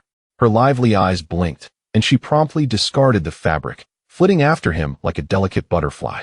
She grasped Qin's sleeve at the threshold of the training room, her voice laced with a hint of playful coaxing. Don't be upset. Look, I bought you a watch. Qin paused, casting a sidelong glance at the gaudy electronic timepiece in her porcelain-like palm, its garish design seemingly mocking him. A grimace flickered across his lips as he managed to utter a single word, accompanied by a vividly expressive glare. Go away. Cheapskate. Yang Yingxue pouted, stamping her foot in discontent. I bought you a watch, and you're still angry? This electronic watch cost quite a bit. You don't appreciate kindness. Afterward, She felt that such a gift paled in comparison to Qin En's unfathomable prowess, rolling her eyes in frustration and retreating to her room to try on her new clothes. Inside the room, Ali sat obediently by the bedside, her fluffy tail swaying gently. Yang Yingxue leaned closer, brandishing the pristine white bra before her, a sly grin spreading across her face. Little Li, how do you think I treat you? Ali tilted her head, her clear fox eyes reflecting Yang Yingshue's smile. Struggling to comprehend the question, she nodded earnestly and replied succinctly, Good. Exactly. Yang Yingxue beamed with delight, resembling a mischievous little fox that had just pilfered a chicken. Remember, I am the elder sister, and you are the younger sister. You must listen to me, understand? She began to impart her philosophy of hierarchy. Without hesitation, Ali nodded, her tone innocent yet resolute as she proclaimed, Yes. I will listen to you. Whoever you tell me to hit, I will hit. Now that is more like it. All my efforts are not in vain. Yang Yingxue felt a sense of satisfaction, placing the undergarment aside to stroke Ali's soft, silvery hair, reveling in its delightful texture that made her squint with pleasure. At that moment, a robust yet cautious male voice called from outside the courtyard. Is Mr. Qin in? Yang Yingshue's ears perked up, and she playfully patted Ali's head, instructing her to wait as she bounced towards the courtyard to investigate who dared intrude. Upon opening the gate, she beheld a middle-aged man clad in a deep blue tang suit, his countenance sharp and composed, with slightly bulging temples. It was Ding Sheng, an official of the Xiangshan Martial Association. Upon noticing the radiant young woman before him, he hesitated briefly but maintained a respectful demeanor, clasping his fists in greeting. I am Ding Sheng of the Xiangshan Martial Association, sent by President Liu to deliver an invitation for Mr. Qin to meet tomorrow. As he spoke, he presented a lavishly embossed red invitation with golden lettering. Yang Yingxue accepted the invitation, casually flipping through it before responding nonchalantly. Oh, it's from the Martial Association. My Qin is practicing in the back. It's not a good time now. Just give me the invitation, and I'll pass it on to him later. She was eager to dismiss him and return to her fashion show. Ding Sheng's expression turned troubled, leaning slightly forward as he insisted. Miss, our president specifically instructed that this invitation must be handed directly to Mr. Qin. Martial Association personnel? Yang Yingshue's eyes sparkled with mischief, and an impish grin emerged. Say, can you fight? Ding Sheng was taken aback by the unexpected query. What do you mean, miss? Nothing much, she replied, flexing her wrist in eager anticipation. It's simple. If you can defeat me, I'll let you in to see him. Ding Sheng frowned, thinking this young girl was being unreasonable. After all, he was a master-level expert. How could he possibly engage in combat with a mere girl? What would people think if word got out? Young lady, this may not be appropriate. Fighting is not without its rules. Enough with the formalities. Watch this. Before he could finish, Yang Yingxue exclaimed, not giving him a moment to react. With a casual flick of her fair hand, a faint purple lightning spark flickered at her palm, accompanied by a fierce gust of wind rushing directly at him. What? Ding Sheng's heart raced in alarm. This was no ordinary girl's ability. It was a manifestation of profound martial prowess. In a moment of crisis, his internal energy surged forth instinctively, and he unleashed 80% of his power in an attempt to counter what appeared to be a light-hearted strike. Bang! The clash of fist and palm produced a thunderous echo. Contrary to his expectations of an evenly matched encounter, Ding Sheng felt an irresistible force surging through his arm, akin to being struck head-on by a speeding truck. He was sent hurtling backward like a kite severed from its string, crashing against the courtyard's brick wall, which cracked spiderweb-like around the point of impact, nearly collapsing under the strain. Coughing up blood, Ding Sheng struggled to regain his composure, his internal energy in turmoil from the grievous injury. He looked up, incredulous, at the young girl who stood there, still vibrant and unscathed, trembling as he uttered, You, young lady, you lack martial ethics. This is a sneak attack. Yang Yingxue herself was taken aback. She hadn't expected him to be so fragile. She had only utilized a fraction of her spiritual power, merely augmenting her hand with a hint of lightning energy.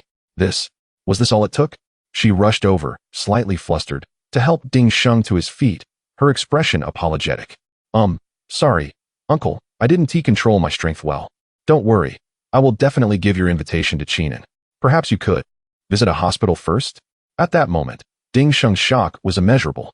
He could distinctly perceive that her earlier strike had been delivered with casual ease, devoid of any indication of the force she would unleash.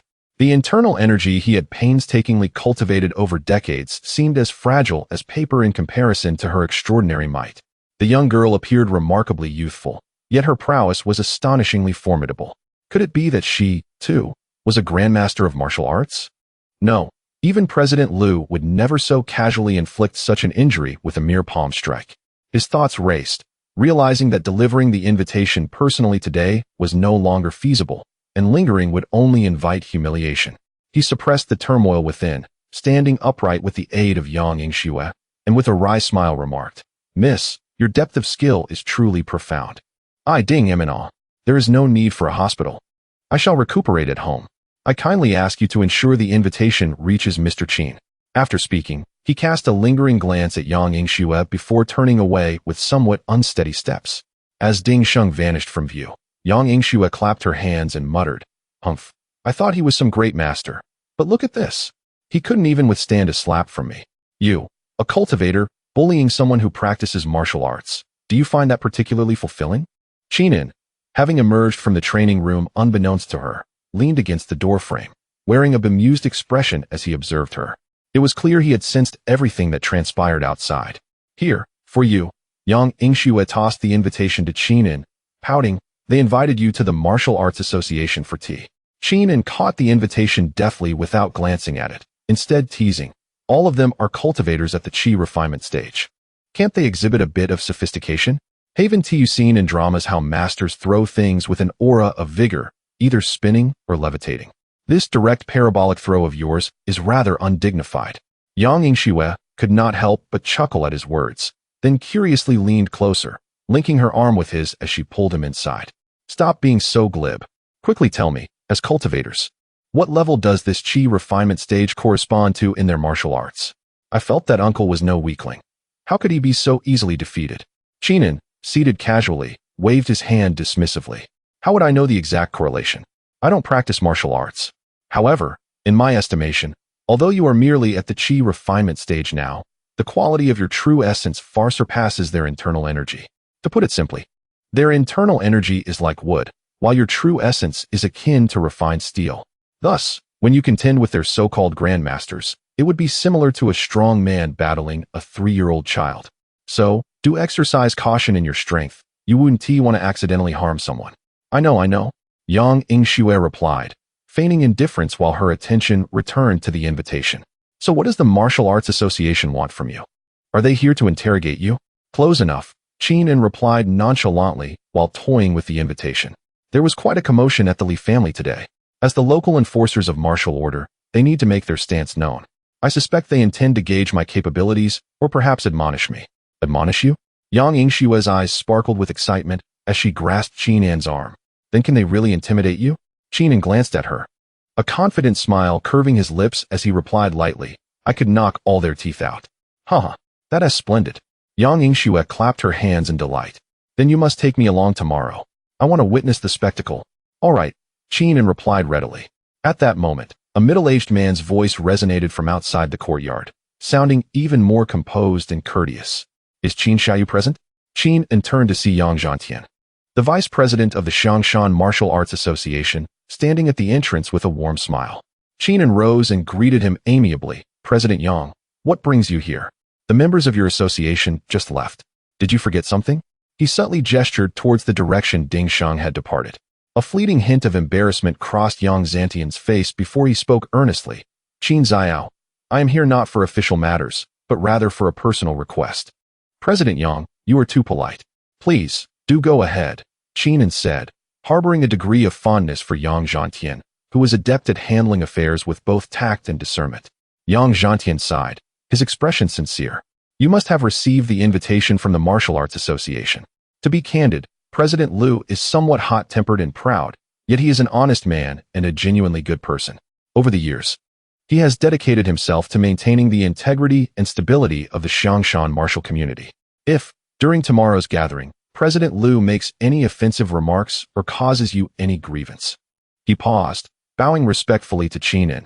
"I hope that, considering our shared devotion to the Xiangshan martial way and his genuine intentions, you will be lenient." Upon hearing this, a glint of amusement flickered in Qinin's eyes. "Oh, President Yang is so certain that I will emerge victorious? Yang Zhantian smiled wryly. Why must you feign ignorance? Although I did not witness the events at the Li family, I could glean a fragment of your unfathomable prowess. President Liu, despite his strength, is merely trying to uphold the dignity of the association and assert his pride. Should he win, he would only hurl a few words of mockery your way. He would never truly cause you any trouble. I fear you might be impulsive due to your youth, and if provoked by words. Haha.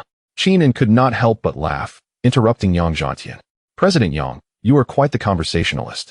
Rest assured, I am not unreasonable. If he speaks to me respectfully, I shall respond in kind. His words were delivered with an air of tranquility, yet the underlying implication was unmistakable to Yang Zhantian. Should the other party fail to communicate with civility, the consequences could be dire. Yang Zhantian felt somewhat reassured, recognizing that this was the utmost courtesy Qinan could extend. He bowed once more. In that case, I must express my gratitude to you, Qin Xiaoyu. Farewell. After seeing Yang Zhantian off, Qinan turned back to find Yang Yingxue gazing at him with wide, inquisitive eyes, her expression brimming with curiosity. It seems tomorrow's tea will not be so pleasant, she said with a playful smile. Qinan tossed the invitation casually onto the table, gazing out at the setting sun in the courtyard. His tone was relaxed as he remarked, "It matters not. Only through tasting can one discern whether it is bitter or sweet."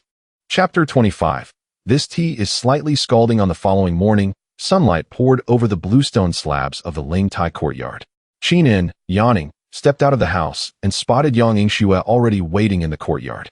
She was dressed in a powdery pink sports outfit, her hair neatly tied in a ponytail, resembling a high school student eager for a spring outing. If one overlooked the glimmer of excitement in her eyes that suggested she was looking forward to some lively entertainment. "Let us go. Hurry to the wuxia for a challenge." Yang Yingxue waved her little fist, eager to teleport to the wuxia. Qinan rubbed his still drowsy eyes and replied with a hint of annoyance, "What challenge? They invited us for tea. Let us be civilized." With a playful roll of her eyes, Yang Yingxue retorted, "Just yesterday, you said you could knock out all their teeth. Don't act like a big shot now."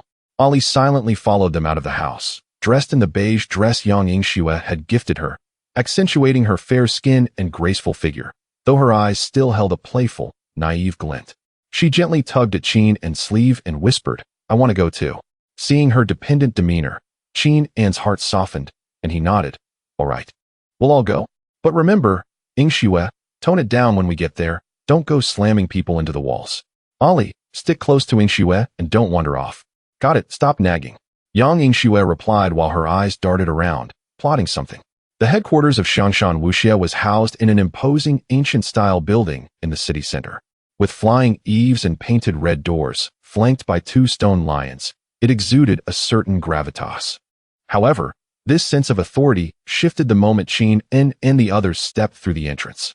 They were greeted by a young disciple clad in practice attire, whose eyebrows raised in surprise upon seeing Qinan, so young yet accompanied by 2 striking women. His astonishment quickly morphed into professional courtesy as he led them to the reception room. As they walked, many members of the wuxia cast curious, scrutinizing, and even hostile glances at them. The news of Qian's violent confrontation with the Li family had spread like wildfire through the Xiangshan martial arts community overnight.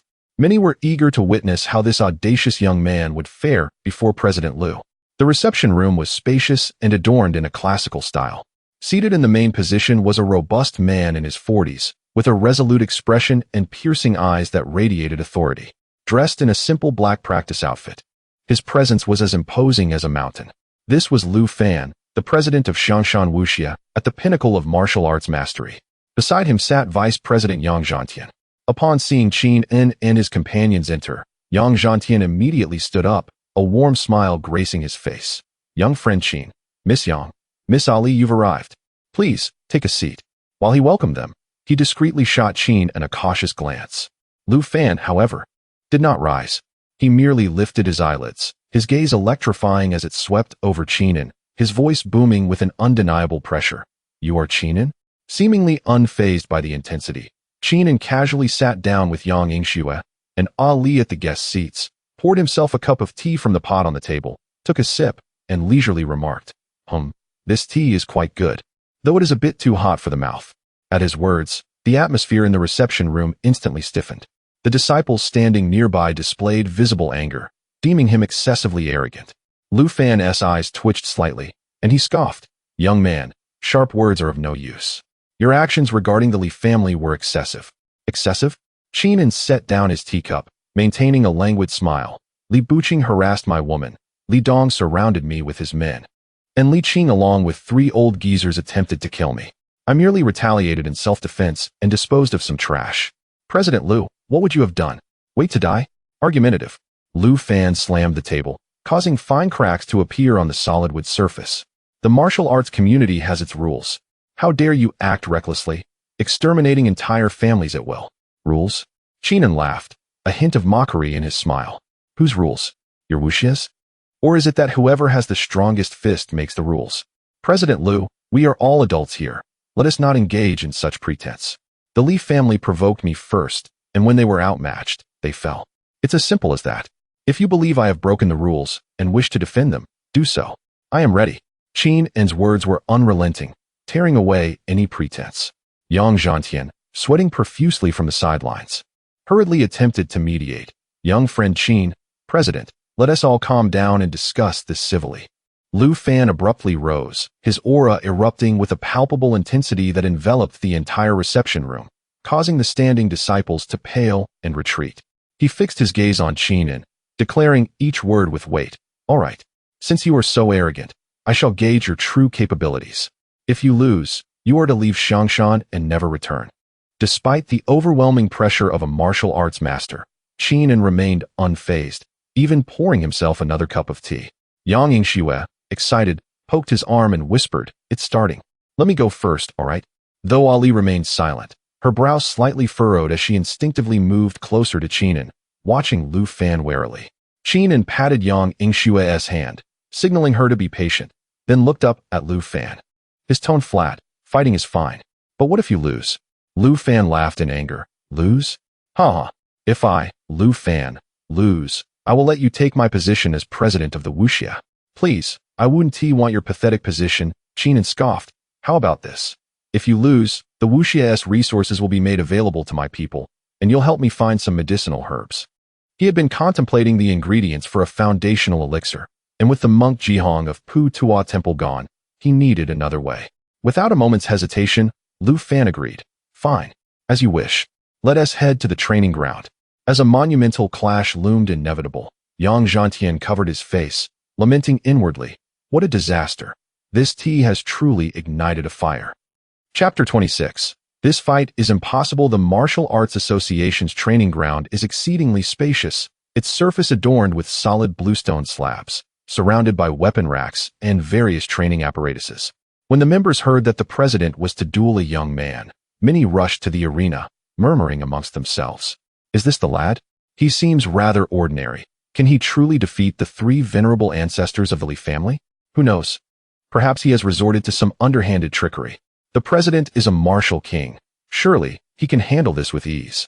The 2 female companions beside him are indeed beautiful, especially the one in the dress, resembling a star. Yang Yingxue, overhearing the surrounding chatter, felt not anger but exhilaration. She leaned closer to Qinan and said, "Did you hear?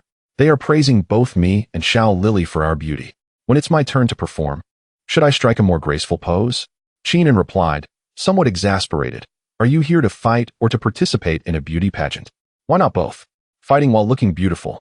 Yang Yingxue responded confidently. Ali, feeling somewhat anxious, tugged at Qian's sleeve and whispered, "Is he very strong?" Qinan chuckled, ruffling her hair. "He's decent, but nowhere near your sister Yingshue's level." Though his voice was low, the presence of martial practitioners in the vicinity ensured that his words were heard loud and clear, darkening Lu Fan's expression. As they positioned themselves in the arena, Lu Fan adopted a stance of utmost focus, his aura palpable, with true energy surging within him like a volcano poised to erupt. He resolved to utilize absolute strength to crush this presumptuous lad and restore the association's honor. "Show your weapon, kid," Lu Fan commanded sternly. Qinan shrugged. "Weapon? I have neither learned to wield one nor possess one." "Arrogance," Lu Fan thought, choosing not to engage further. With a fierce shout, he propelled himself like lightning, crossing several meters in an instant, delivering a punch directly aimed at Qian's face. This strike appeared unadorned, yet it was infused with his pure martial king energy, the force slicing through the air with a resounding boom. The spectators gasped, envisioning the moment Qin and would be sent flying.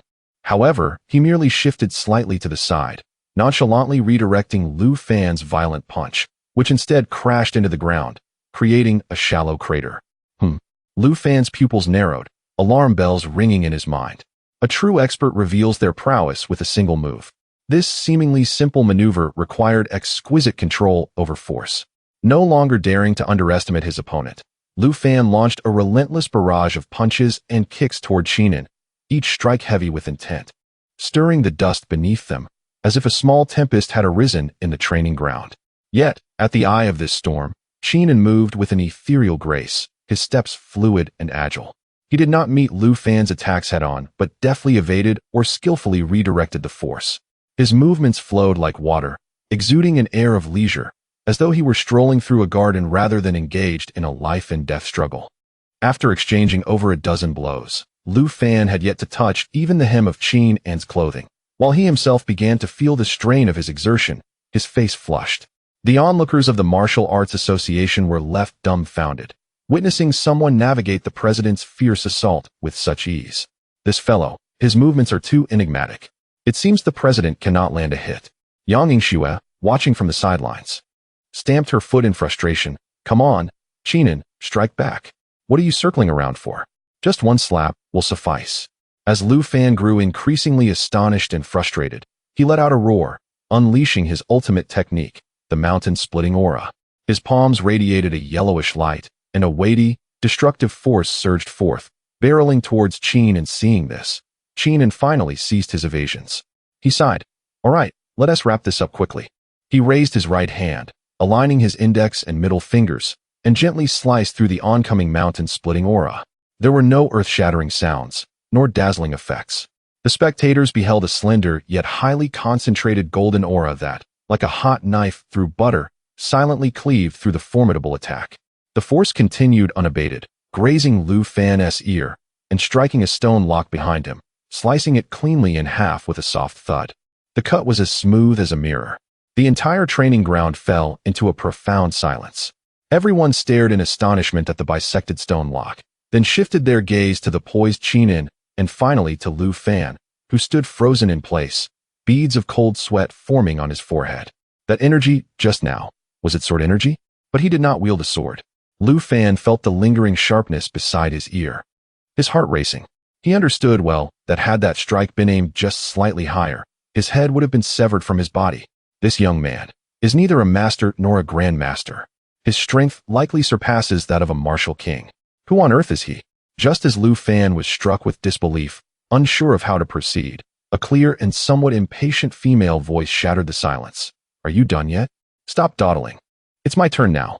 Before the words had fully left her mouth, the crowd barely registered a blur. The adorable girl in a pink and white tracksuit had somehow appeared right in front of Lu Fan.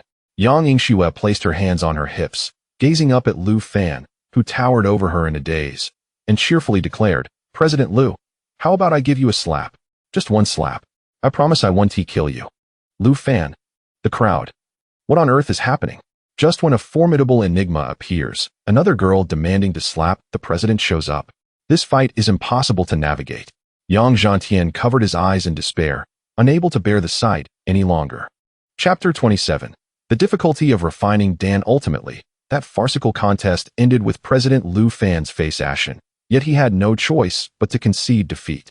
Yang Yingxue, after all, did not land that slap, as she was pulled back by Qin by the collar.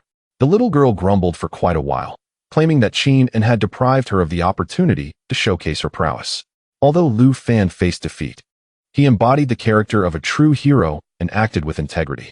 He honored his promise, not only agreeing to open the resources of the Martial Arts Association to Qin, but also leveraging his connections to actively search for the medicinal materials needed to refine the foundational Dan. Following this battle, his attitude towards Qin shifted from initial anger and disdain to a profound respect tinged with a subtle desire for camaraderie. In a world where strength reigns supreme, such is the harsh reality. Upon returning to Ling Tai Xiao Yuan, life seemed to return to tranquility. However, beneath this calm surface, undercurrents stirred. With the substantial funding from the Martial Arts Association and the Lee family, along with some medicinal materials gathered through the association's channels, Qin could finally embark on the preparation of refining the foundational Dan. The ancient texts left by his grandfather contained not only cultivation methods, but also formulas and techniques for alchemy.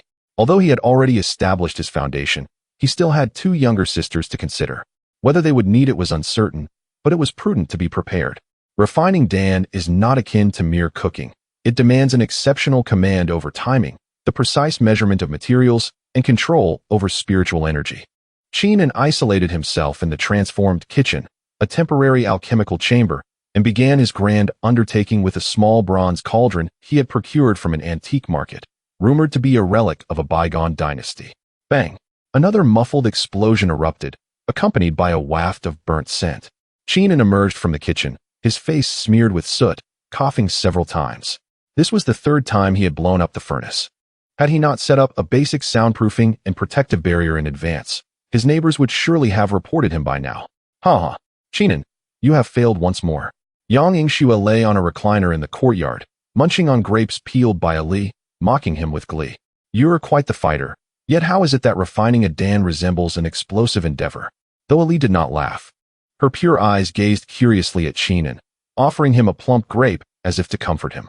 Qin took the grape with annoyance and tossed it into his mouth, muttering, "Do you think refining Dan is that simple? The quality of this cauldron is inadequate. It can't withstand even a slight increase in firepower. Furthermore, the root of the essence is of a lesser vintage, its medicinal properties unstable." To be honest, he found himself somewhat nostalgic for the days when he could swiftly advance through dual cultivation. Although it strained his body, it was far less troublesome. Now, engaging in proper cultivation entailed hunting for medicinal materials and refining Dan, which was exceedingly vexing. How about this? Yang Yingshue's eyes twinkled, a faint blush gracing her cheeks as she leaned closer, whispering, "Shall we revert to our old methods of cultivation? I can see that little Li is quite interested too." At the mention of this, Ali, who was peeling grapes, slightly perked up her ears. Although she did not raise her head, the delicate nape of her neck flushed with a rosy hue. A stir of emotions coursed through Qin, and as he glanced at the two captivating women before him, each with their own distinct charm. To claim he had no thoughts in that regard would be a lie. Yet, he forcibly suppressed the alluring thoughts, proclaiming with feigned righteousness, yet inwardly feeling guilty, "Nonsense. The path of cultivation lies in perseverance. One cannot simply seek shortcuts. As cultivators, we must face challenges head-on." Before he could finish his sentence, Yang Yingxue silenced him with a grape. "Enough already, you pretender. You're just afraid of being drained." She shot back, rolling her eyes at him. Caught having his thoughts exposed, Qin's face turned crimson as he retorted defensively, "Who, me? I'm merely considering your foundational path. Dual cultivation may be swift, but it requires a period of consolidation." As the three continued their banter, a knock resounded at the courtyard door. It was Song Ben, holding a beautifully crafted jade box. "Big brother, good news," Song Ben exclaimed with excitement. "My great-grandfather has emerged from seclusion. His old injuries have healed, and his cultivation has advanced. He heard that you needed medicinal materials and used all the connections of the Song family to finally locate a 50-year-old Zishun. He specifically asked me to bring it to you." Upon hearing this, Qin was overwhelmed with joy. Zishun was one of the primary ingredients for refining the foundational Dan, and the older the vintage, the better. The kindness of the Song family was indeed a timely blessing. He quickly accepted the jade box and opened it, revealing a humanoid-shaped root, resplendent in purple and exuding a rich medicinal aroma, lying quietly within, brimming with spiritual energy. "Excellent. Splendid. Please convey my gratitude to Old Master Song," Qin exclaimed, patting Song Ben's shoulder with enthusiasm. Song Ben scratched his head and chuckled. "You're too kind, big brother. If it weren't for you, my great-grandfather would not be well, and I wouldn't have learned such formidable techniques." He lowered his voice, a knowing smile crossing his face. "By the way, he mentioned he has several jars of a century-old tiger bone tonic and said that if you need it, you can take it whenever." Uffed. Yang Yingxue, who was sipping tea, sprayed water everywhere, laughing so hard that she pounded the table. Although Ali did not fully understand what the tiger bone tonic was, she could tell from Yang Yingxue and Song Ben's expressions that it was likely not a serious matter, and she blinked curiously. Qin's face instantly darkened. This old Master Song was far too considerate. The problem was, he did not need it. Truly, he did not need it. Perhaps. After sending away the smirking Song Bin, Qinan, now holding the Zishan, felt a surge of confidence. With this primary ingredient and the supplementary materials gradually arriving from the Martial Arts Association, the success rate of refining the foundational Dan should significantly increase. Rubbing his hands together, he prepared to immerse himself once more in the grand endeavor of alchemy. However, he overlooked an important detail. Beside him were two women, brimming with curiosity about alchemy and exceptionally skilled at creating surprises. As Qinan concentrated fully on sequentially adding the Zishun and other materials into the cauldron, meticulously controlling his inner true fire, and observing as the medicinal liquid began to merge while releasing a series of captivating fragrances. Qinan, come quickly. Look at what little Li and I have prepared for you. Yang Yingshue's excited voice echoed, accompanied by hurried footsteps from outside. A sudden jolt of foreboding gripped Qinan's heart. Instinctively, he tried to steady his mind, but it was too late. With a resounding bang, a blast far more violent than any previous explosion erupted from the temporary alchemical chamber. Thick smoke billowed, and flickers of flames could even be seen leaping. Damn it! Qinan only had time to curse before being propelled backward by a shockwave, crashing heavily against the wall. As the smoke began to clear, he caught sight of Yang Yingxue and Ali, standing at the doorway, dumbfounded, holding up a massive banner covered in crooked and twisted runes. Chapter 28. The renovation of the alchemy room and kitchen on the mountain and the soothing of a certain rampaging alchemist consumed considerable effort from Yang Yingxue and Ali. Ultimately, after Yang Yingxue signed a series of disgraceful treaties, including but not limited to a month-long commitment to household chores, unconditional sparring, and certain indescribable compensations, and contributed a portion of her modest savings to procure a new alchemical cauldron and medicinal herbs, Qinan begrudgingly forgave their well-intentioned yet misguided actions. Following this explosive incident, Qinan found himself regaining composure, realizing that the practice of alchemy could not be rushed, especially with two unstable variables present in his home. He resolved to temporarily slow down the alchemical process, focusing on solidifying his cultivation at the initial stage of foundation establishment, while systematically studying the eclectic knowledge left behind by his grandfather, particularly the formation arrays and barriers. At the very least, he needed to set up a powerful barrier capable of preventing explosions and disturbances before the next alchemical endeavor. As Qinan busied himself with post-disaster reconstruction and knowledge acquisition, the seemingly tranquil waters of Xiangshan City began to ripple due to the demise of the Li family and Qian's sudden emergence. In a clandestine private club somewhere in Xiangshan City, a young man clad in a white suit, strikingly handsome yet possessing an air of delicate charm, lounged on a leather sofa, swirling a glass of red wine in his hand. He listened to his subordinate's report regarding Qinan, a playful smile tugging at the corners of his lips. 18 years of age, cultivation above that of a martial king, suspected mastery of advanced techniques and spells, accompanied by a remarkably gifted little girl with a violent disposition and a woman suspected to be a fox demon. How intriguing, truly intriguing.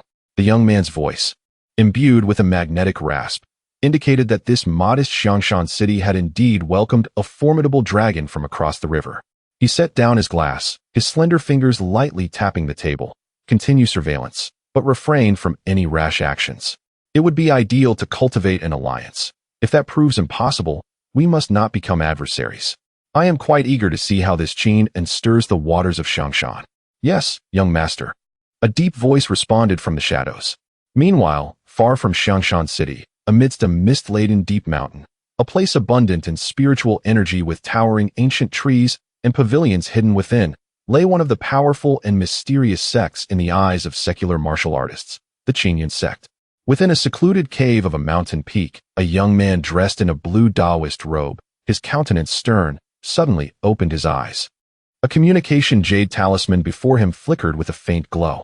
He grasped the talisman, immersing his consciousness within. Moments later, his expression darkened, an uncontrollable aura erupting from him, cracking the stone table and chairs within the cave. Li Buqing dead? Uncle, grandfather, great-grandfather, all dead? The Li family is finished? The young man murmured to himself, his eyes filled with disbelief and unbridled rage. He was Li Song, the eldest son of Li Qing, the hope of the Li family, and a disciple under the inner elder of the Qinyan sect. Qinan, Li Song nearly spat these two words through clenched teeth, his face contorted with fury. Regardless of who you are or what background you possess, you killed my father and annihilated my clan. This enmity is irreconcilable. I, Li Song, vow here and now to ensure you pay in blood for your debts. He abruptly rose, striding out of the cave towards the main peak. He intended to seek his master and request to descend the mountain. He would personally rend Qin and into pieces to honor the souls of the Li family. An undercurrent targeting Qin and began to silently surge from the mountain sect toward the secular Xiangshan city. As for these looming threats, Qin and remained blissfully unaware. He was currently exasperatedly watching Yang Yingxue and Ali joyfully unboxing their newly purchased game console and a plethora of snacks. Qinin, come quickly. Let us team up. Yang Yingxue exclaimed, brandishing a gaming controller. Ali mimicked her, though not quite adept at using it. Her eyes sparkled with wonder at the vibrant colors on the screen. Qinin sighed, resigning himself to sit down with them.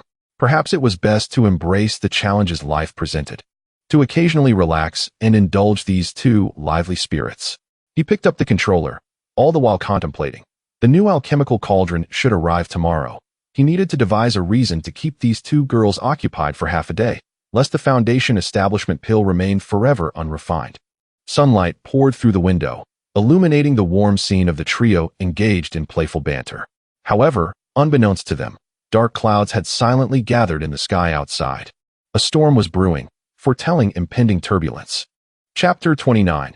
Seeking revenge. The newly acquired medicinal cauldron arrived, its appearance unadorned yet steadfast when infused with spiritual energy, granting Qin in a moment of relief.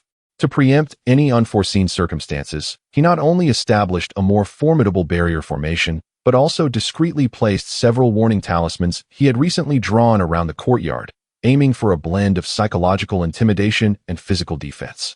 With all preparations completed, Qin commenced the refinement of his fourth foundational pill. Perhaps due to a more relaxed mindset or the experience garnered from previous failures, this endeavor progressed remarkably smoothly. The medicinal ingredients swirled joyfully within the cauldron, exuding an alluring fragrance, and even the cauldron itself began to tremble slightly, emanating a gentle glow, an evident sign that the pill was nearing completion. Qin held his breath, focused intently, ready to reap the fruits of his labor. However, just as the pill was about to be completed, two distinguished guests arrived at the courtyard. Leading the way was Li Song, descending from Qin Yunzong, consumed by thoughts of vengeance. Clad in a somewhat faded standard robe of Qin Yunzong, his face bore the fatigue of travel and a hint of the haughty demeanor typical of those from the mountains. Following him was his senior brother Zhao Kun, appearing slightly older and exuding an aura suggestive of a practitioner at around the third level of qi refinement, his eyes revealing a palpable impatience for this troublesome errand. As Li Song surveyed the somewhat dilapidated courtyard before him, his brows knitted together in discontent. Was this truly the abode of his arch-nemesis, Qin? It seemed far too humble. Surely, a formidable enemy ought to reside in a celestial paradise. Brother, this is the place.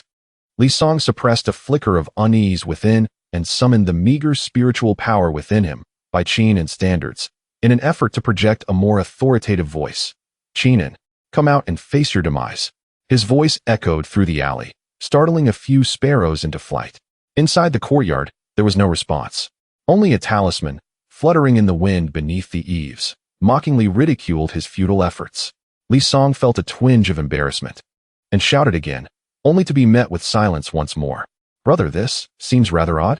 Li Song glanced hesitantly at Zhao Kun. Zhao Kun yawned and replied dismissively, he is probably terrified and hiding. Should we just kick the door down? As Li Song contemplated his brother's reasoning and prepared to take action, the courtyard door creaked open. It was Yang Yingxue, holding a game controller and sporting adorable cat ear headphones. Clearly disturbed from her gaming experience by the commotion outside, her expression one of annoyance. Hey, what are you two doing? Why the racket? Can't you see the sign at the door? Li Song and Zhao Kun were momentarily taken aback, following her gesture to see a small wooden sign hanging by the door, inscribed in a crooked, almost childlike script. Within resides a fairy, violent edition, and a fox treasure, adorably naive edition. This is a place of cultivation. Idle folk, refrain from entering. For fights, please queue up. Registration fee starts at 100,000. Qin's office announcement. Li Song and Zhao Kun exchanged incredulous glances. What is this? A fairy? A fox treasure? A registration fee? What kind of person is China? Taking a deep breath to regain the dignity befitting a cultivator from the mountains, Li Song straightened his not-so-broad chest and declared loudly, I am Li Song, an inner disciple of Qing Yunzong. I have come to avenge my father's murder and the annihilation of my clan. Bring forth Qin and to meet his end. He emphasized the names of Qing Yunzong and inner disciple, hoping to elicit a reaction of fear or at least a semblance of respect from the other party. However, Yang Yingxue merely blinked, then dug into her ear. Her expression one of indifference. Oh, from the Li family? Got it. Just queue up over there. Can't you see Qin and is busy? You. Li Song was nearly choked with rage. Queue up? For avenging his father. Was this woman out of her mind? Unable to contain his anger any longer, he disregarded all decorum, channeling his scant spiritual energy into his palm, which he considered his full strength, and shouted, Since you seek death, I shall take you down first. With that, he lunged at Yang Yingxue, aiming to subdue the bothersome woman. Observing his slow, flaccid hand, which appeared to her as though in slow motion, Yang Yingxue let out a sigh. She couldn't even be bothered to put down her game controller. She simply lifted her free left hand and, with a casual flick as if swatting away a fly, brushed against Li Song's wrist. Ow! Li Song felt an irresistible force surge through his wrist, sending him spiraling like a top, rotating thrice before crashing face first onto the bluestone pavement of the alley, landing in a rather undignified manner. His sword clattered to the ground beside him. The world fell silent. Zhao Kuan gaped in astonishment at his groaning junior brother, who struggled to rise, then glanced at the girl still wearing her cat ear headphones, who seemed to have merely flicked away dust moments ago. Her mouth agape as if ready to accommodate a chicken egg. What just happened? Although my junior brother is not particularly strong, he is still a genuine qi refinement practitioner. How could he be so easily taken down by a girl from the secular world? Yang Yingxue glanced disdainfully at the prostrate Li Song and then at the stunned Zhao Kuan, curling her lips. TSK, is this the level of your sect in the mountains? Not even as formidable as the security guard downstairs in our company. How utterly dull. Suddenly, her eyes brightened, as if she had discovered a new continent, and beckoned Zhao Kuan with a finger. Hey, you there, come here. Zhao Kuan instinctively took a half-step back, his voice trembling. What? What do you want? Nothing much, Yang Yingxue grinned, resembling a little fox that had just stumbled upon a chicken coop. You see, you disturbed my gaming. Frightened my little Li, Ali peeked out from behind the door, and even attempted to attack me. Shouldn't we discuss compensation for mental distress, work disruption, and fright? Zhao Kuan. You want to charge for revenge? Given your pitiful appearance, I doubt you can muster much. Yang Yingxue mused, sizing up Zhao Kuan in his worn robe, her gaze making him feel like livestock awaiting slaughter at the market. How about this? You still seem to have some strength left. Go report to the Martial Arts Association and sweep their courtyard for 3 months or haul bricks at the dock for 3 months. That should settle the debt. What do you say? Zhao Kuan's face turned an immediate shade of green. Sweep the courtyard at the Martial Arts Association? Haul bricks at the dock? He was a practitioner from the mountains. If this were to reach his sect, how could he ever show his face again? As for the individual sprawled on the ground, Yang Yingxue gently prodded the still-dazed Li Song with her toes, noting his delicate and tender physique, which suggested he would likely emerge from this ordeal severely impaired, if not entirely incapacitated. Li Song had made his intentions for vengeance abundantly clear upon his arrival, and Yang Yingxue had exerted not an ounce of restraint. Were Qin present, he would undoubtedly applaud Yang Yingxue's remarkable acumen in capitalizing on the enemy's residual value to its fullest extent. Zhao Kuan felt darkness encroaching upon him, nearly choking on a mouthful of blood. Welcoming guests. Internships. Such indignity was an affront far greater than menial labor. At that moment, from the direction of the alchemy chamber within the courtyard, a sudden, soft hum resonated, accompanied by an intoxicating aroma of elixir that burst forth, permeating the air and invigorating the senses. Qin An's foundational elixir had come to fruition. Meanwhile, the ambitious quest for revenge embarked upon by the 2 disciples of Qin Yun's sect had yet to even commence, yet it had already declared itself a dismal failure, dooming them to a fate of laboring to repay their debts, both tragic and somewhat comical. Savoring the delightful fragrance of the elixir, Yang Yingxue's spirits soared as she turned to the pallid Zhao Kuan and the just-revived, bewildered Li Song, offering them a benevolent smile. Now, let us engage in a detailed discussion regarding your respective job roles and performance evaluations. Chapter 30. The Alchemy and Disposal. Within the alchemy chamber, the ethereal glow gradually converged, ultimately merging into a pill the size of a longan, perfectly round and emanating a lustrous brilliance accompanied by a captivating fragrance. Subtle ripples of Taoist essence flowed across the surface of the pill, signifying its extraordinary quality. Qin exhaled deeply, a relieved smile gracing his face. It was finally accomplished, despite the convoluted journey. Having encountered several furnace explosions and nearly suffering internal injuries from the antics of two troublesome individuals, the outcome was splendid. An exquisite foundation establishment pill rested serenely at the bottom of the cauldron. He carefully placed the pill into a pre-prepared jade bottle and dismantled the array within the chamber. The rich aroma of the pill instantly permeated the entire courtyard, even reaching Yang Yingxue and Ali, who were interrogating two captives from the Qingyun sect outside. Wow, it smells wonderful. Yang Yingxue inhaled deeply, momentarily disregarding the unconscious Li Song and the ashen-faced Zhao Kuan on the ground, pulling Ali towards the alchemy chamber. Qin, did you succeed? Just as Qin stepped out of the chamber, toying with the jade bottle in his hand, a hint of pride illuminated his expression. Is there anything I cannot accomplish when I set my mind to it? Let me see. Yang Yingxue leaned in with curiosity. As Qin handed her the jade bottle, his gaze landed on Li Song, and Zhao Kuan sprawled at the courtyard entrance, his brow furrowing slightly. What is the situation with these two? Haven't you dealt with them yet? Oh, them? They claimed to be seeking revenge from the Qingyun sect, but they were pathetically weak, easily subdued by me, she replied nonchalantly while inspecting the foundation establishment pill as if it were an intriguing toy. I was just contemplating how to make use of them. Perhaps they could sweep the floors at the Martial Arts Association or serve as receptionists at the company in repayment of their debts.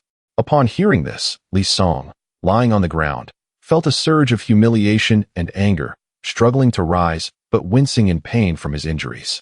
Zhao Kuan, on the other hand, wore a mask of terror as he regarded Qin, fearing that the main figure would annihilate them on the spot. Qin approached the courtyard entrance, gazing down at Li Song with indifference. From the Li family? From the Qingyun sect on the mountain? With great effort, Li Song lifted his head, his eyes filled with resentment. Qin, you killed my father and destroyed my family. I, Li Song, will never rest until I see you dead. If you have the guts, go ahead and kill me. The Qingyun sect will not spare you. Ha! Qin chuckled lightly, the sound devoid of emotion, sending chills down the spines of Li Song and Zhao Kuan. As if not killing you would earn me the friendship of the Qingyun sect. He crouched down, scrutinizing Li Song's twisted face, and spoke slowly. Revenge requires strength.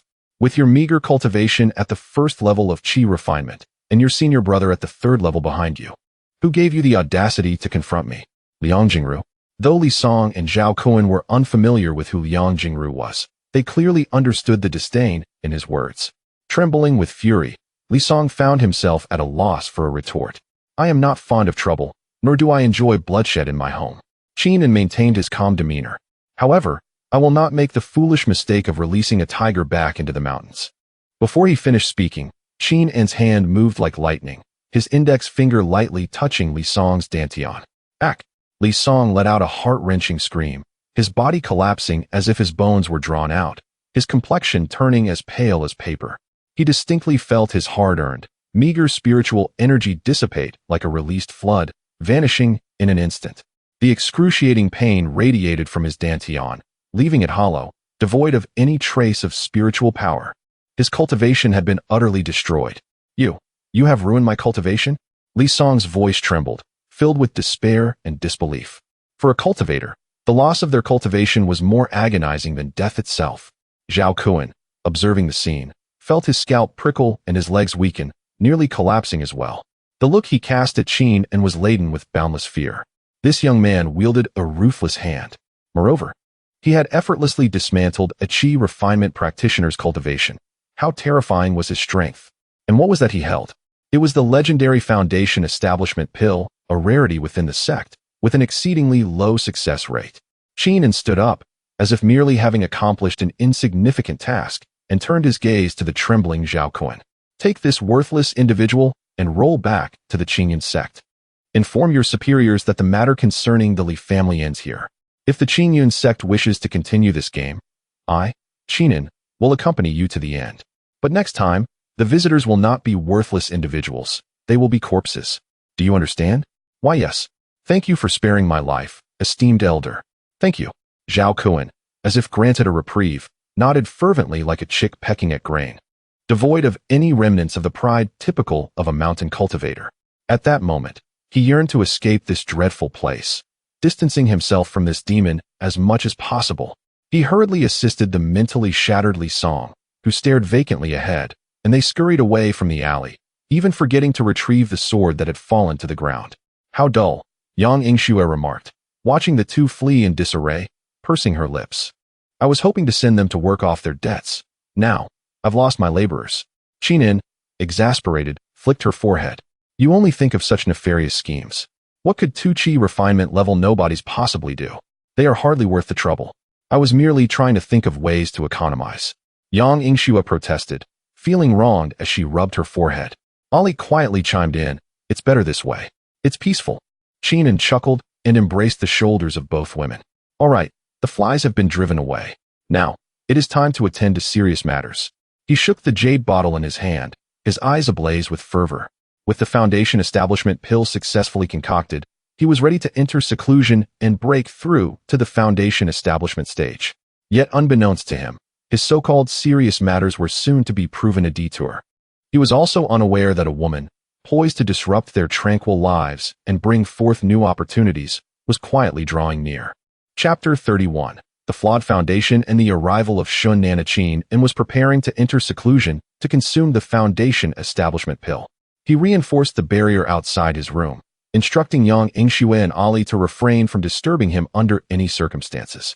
Although he had already established his foundation, the ancient text left by his great-grandfather, Qin Hao, indicated that the Foundation establishment pill could be employed to solidify one's foundation.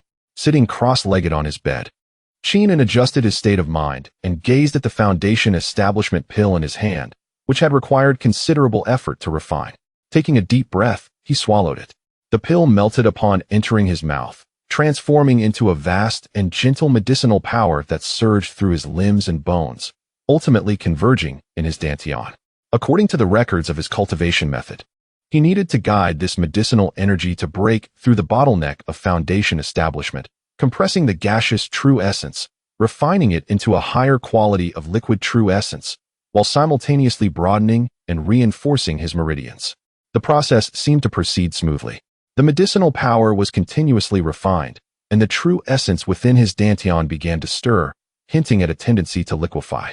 Qinin could sense his strength gradually increasing, and the barriers of his realm appeared to be loosening. However, he felt an inexplicable sense of discomfort. It was a subtle feeling, as if a more primal and powerful force lay dormant within him, while the medicinal power of the Foundation establishment pill felt somewhat like an external, slightly inferior catalyst, effective, yet unnecessary, perhaps even superfluous. Puzzled, Qinin wondered if the quality of the pill was insufficient. Yet, with no turning back, he continued to circulate his cultivation method and guide the medicinal energy. Days later, Qinin emerged from his seclusion. His aura was indeed significantly stronger than before, and his true essence more substantial and refined. By the standards of this world, he had successfully established his foundation. Nevertheless, Qinin furrowed his brow. What's wrong? Was it ineffective? Yang Yingxue inquired, noticing his unusual demeanor. Ali also cast a questioning glance. Qinin shook his head. Feeling the so-called Foundation establishment within him, his expression somewhat peculiar. It's effective, but it also feels somewhat ineffective. What do you mean? Yang Yingxue asked, perplexed. I cannot quite articulate it. Qinin mused, sensing that the effects of the Foundation establishment pill seemed somewhat redundant. It appeared as though he could stabilize his cultivation without it. Moreover, he felt that the cultivation path of the Yin-Yang Fei Xing Ju was somewhat incompatible with the orthodox breakthrough provided by this pill. Recalling the seamless and unobstructed progression of his cultivation during his dual cultivation with Yang Yingxue and Ali, he found the disconcerting feeling intensified in comparison to the experience of consuming the Foundation establishment pill. Could it be that the dual cultivation method left by the old man concealed a deeper secret? Perhaps there was no need for such external aids at all. Just as Qinin was lost in thought, a knock echoed at the courtyard gate. This time, the visitor was neither a pursuer nor someone from the Martial Alliance. A young woman stood outside, clad in a professional suit, tall and slender, wearing black-rimmed glasses that lent her an air of competence and efficiency. She held a folder in her hand, her face adorned with a professional smile that seemed somewhat out of place in the quaint courtyard. "Excuse me, is Mr. Cheenan residing here?" Her voice was crisp, carrying a distinct urban white-collar sharpness. Yang Yingxue opened the door with a wary expression, sizing the woman up. "Who are you? What do you want with him?" She mused internally, wondering if this was yet another admirer drawn to Cheenan's ancestral aura of perpetual bachelorhood. The woman appeared unfazed by Yang Yingxue's demeanor. She retrieved a business card from her bag and offered it with both hands. "Hello, my name is Shun Nana, a reporter for the magazine Shimi Tansoa. Our publication primarily focuses on supernatural events and unsolved mysteries. I am here to interview Mr. Qin regarding the recent incident on Yusha Island and some unusual phenomena in Xiangshan." "Shimi Tansoa, a reporter?" Yang Yingxue took the card, glancing at it before casting a skeptical look at Shun Nana. The woman exhibited no signs of spiritual energy or martial prowess. She appeared to be an ordinary person. However, her eyes, hidden behind the lenses, were exceptionally bright and sharp, as if capable of seeing into one's heart. "The Yusha Island incident has been closed, hasn't it? The authorities have issued a report." Yang Yingxue did not immediately allow her entry. Shun Nana adjusted her glasses, maintaining her smile while lowering her voice. "The official report is merely the official narrative. However, I have learned through various channels that several individuals of special status were involved in that incident and played a crucial role, including Mr. Cheenan. Furthermore, while investigating the fox spirit rumors around Fenghuang Mountain, I stumbled upon hints that seemed to connect to Mr. Qin and those close to him." As she spoke, her gaze casually swept across the courtyard, inadvertently catching sight of Ollie peeking curiously.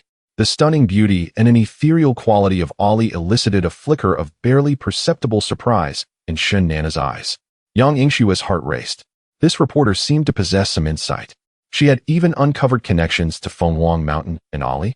Although Ollie could now completely conceal her demonic aura, appearing indistinguishable from an ordinary person, there was no guarantee that she would not attract the attention of discerning individuals. "What do you wish to interview about?" "We have nothing to say." Yang Yingxue intended to refuse outright. At that moment, Qinan's voice came from behind. "Let her in." Qinan approached, scrutinizing Shun Nana as well. An ordinary reporter, yet she managed to uncover information that the Martial Alliance and relevant authorities had deliberately downplayed.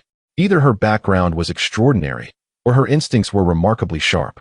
Moreover, he sensed a faint, almost imperceptible, energy surrounding Shun Nana, not from cultivation, but rather as though she had long been in contact with something unclean. Upon seeing Qinan, Shun Nana's eyes brightened slightly, and she stepped forward, extending her hand confidently. "You must be Mr. Qinan. Your presence is indeed remarkable. I apologize for the intrusion. I hope you can forgive me." Qinan shook her hand lightly, the sensation of that faint energy becoming more pronounced. A thought crossed his mind. Perhaps he could glean some intriguing insights into the hidden aspects of Xiangshan from this reporter. "Ms. Shun, please come in." Qinan gestured for Shun Nana to enter the courtyard. As Yang Yingxue watched Shun Nana's retreating figure, she leaned towards Qinan, a tinge of jealousy evident in her voice. "Hey, why did you let her in? Look at her eyes. She resembles a vixen. She certainly has ill intentions." Qinan smiled wryly and murmured, "Rest assured, I am well aware. There is something peculiar about her. Perhaps she will bring us unexpected gains." Thus, the reporter Shun Nana, an apparently ordinary urban woman, stepped into the Lingtai courtyard with her investigative intentions and an air of enigmatic foreboding.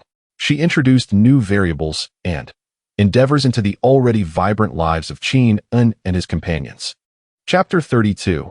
The Journalist's Commission and the Abandoned Hospital. Beside the stone table in the small courtyard, Shun Nana accepted the cup of tea silently offered by Ali, expressing her gratitude. Yet, her gaze continually flitted between Qinan, Yang Yingxue, and Ali, imbued with a professional curiosity and a hint of undeniable intrigue. "Mr. Qin, Miss Yang, and you, Miss Ali," Shun Nana commenced, opening her folder filled with clippings, printed materials, and photographs. "I shall not beat around the bush. The official narrative regarding the Waisha Island incident characterizes it as a crime orchestrated by a syndicate exploiting the terrain and drugs, but I know it is far more complex. I discovered that a special advisor from the Public Security Bureau intervened on that day, and it seems that several of you are core members of this advisory team." Qin took a sip of tea, neither confirming nor denying her assertion. Reporter Shin, your information is quite astute. However, knowing too much about certain matters may not be in your best interest. Shin Nana smiled lightly, undeterred. As a journalist, it is my duty to seek the truth. Moreover, my visit is not solely for news gathering. I am here to seek assistance. Assistance? Yang Yingxue raised an eyebrow. We are not a charitable organization. I understand, Shin Nana replied, extracting several photographs from her folder and sliding them before Chinan. Please take a look at these. The photographs depicted an abandoned hospital building, its exterior weathered and windows shattered, exuding an aura of eerie desolation. Some images magnified certain windows, where indistinct shadows seemed to linger, although upon closer inspection, they appeared to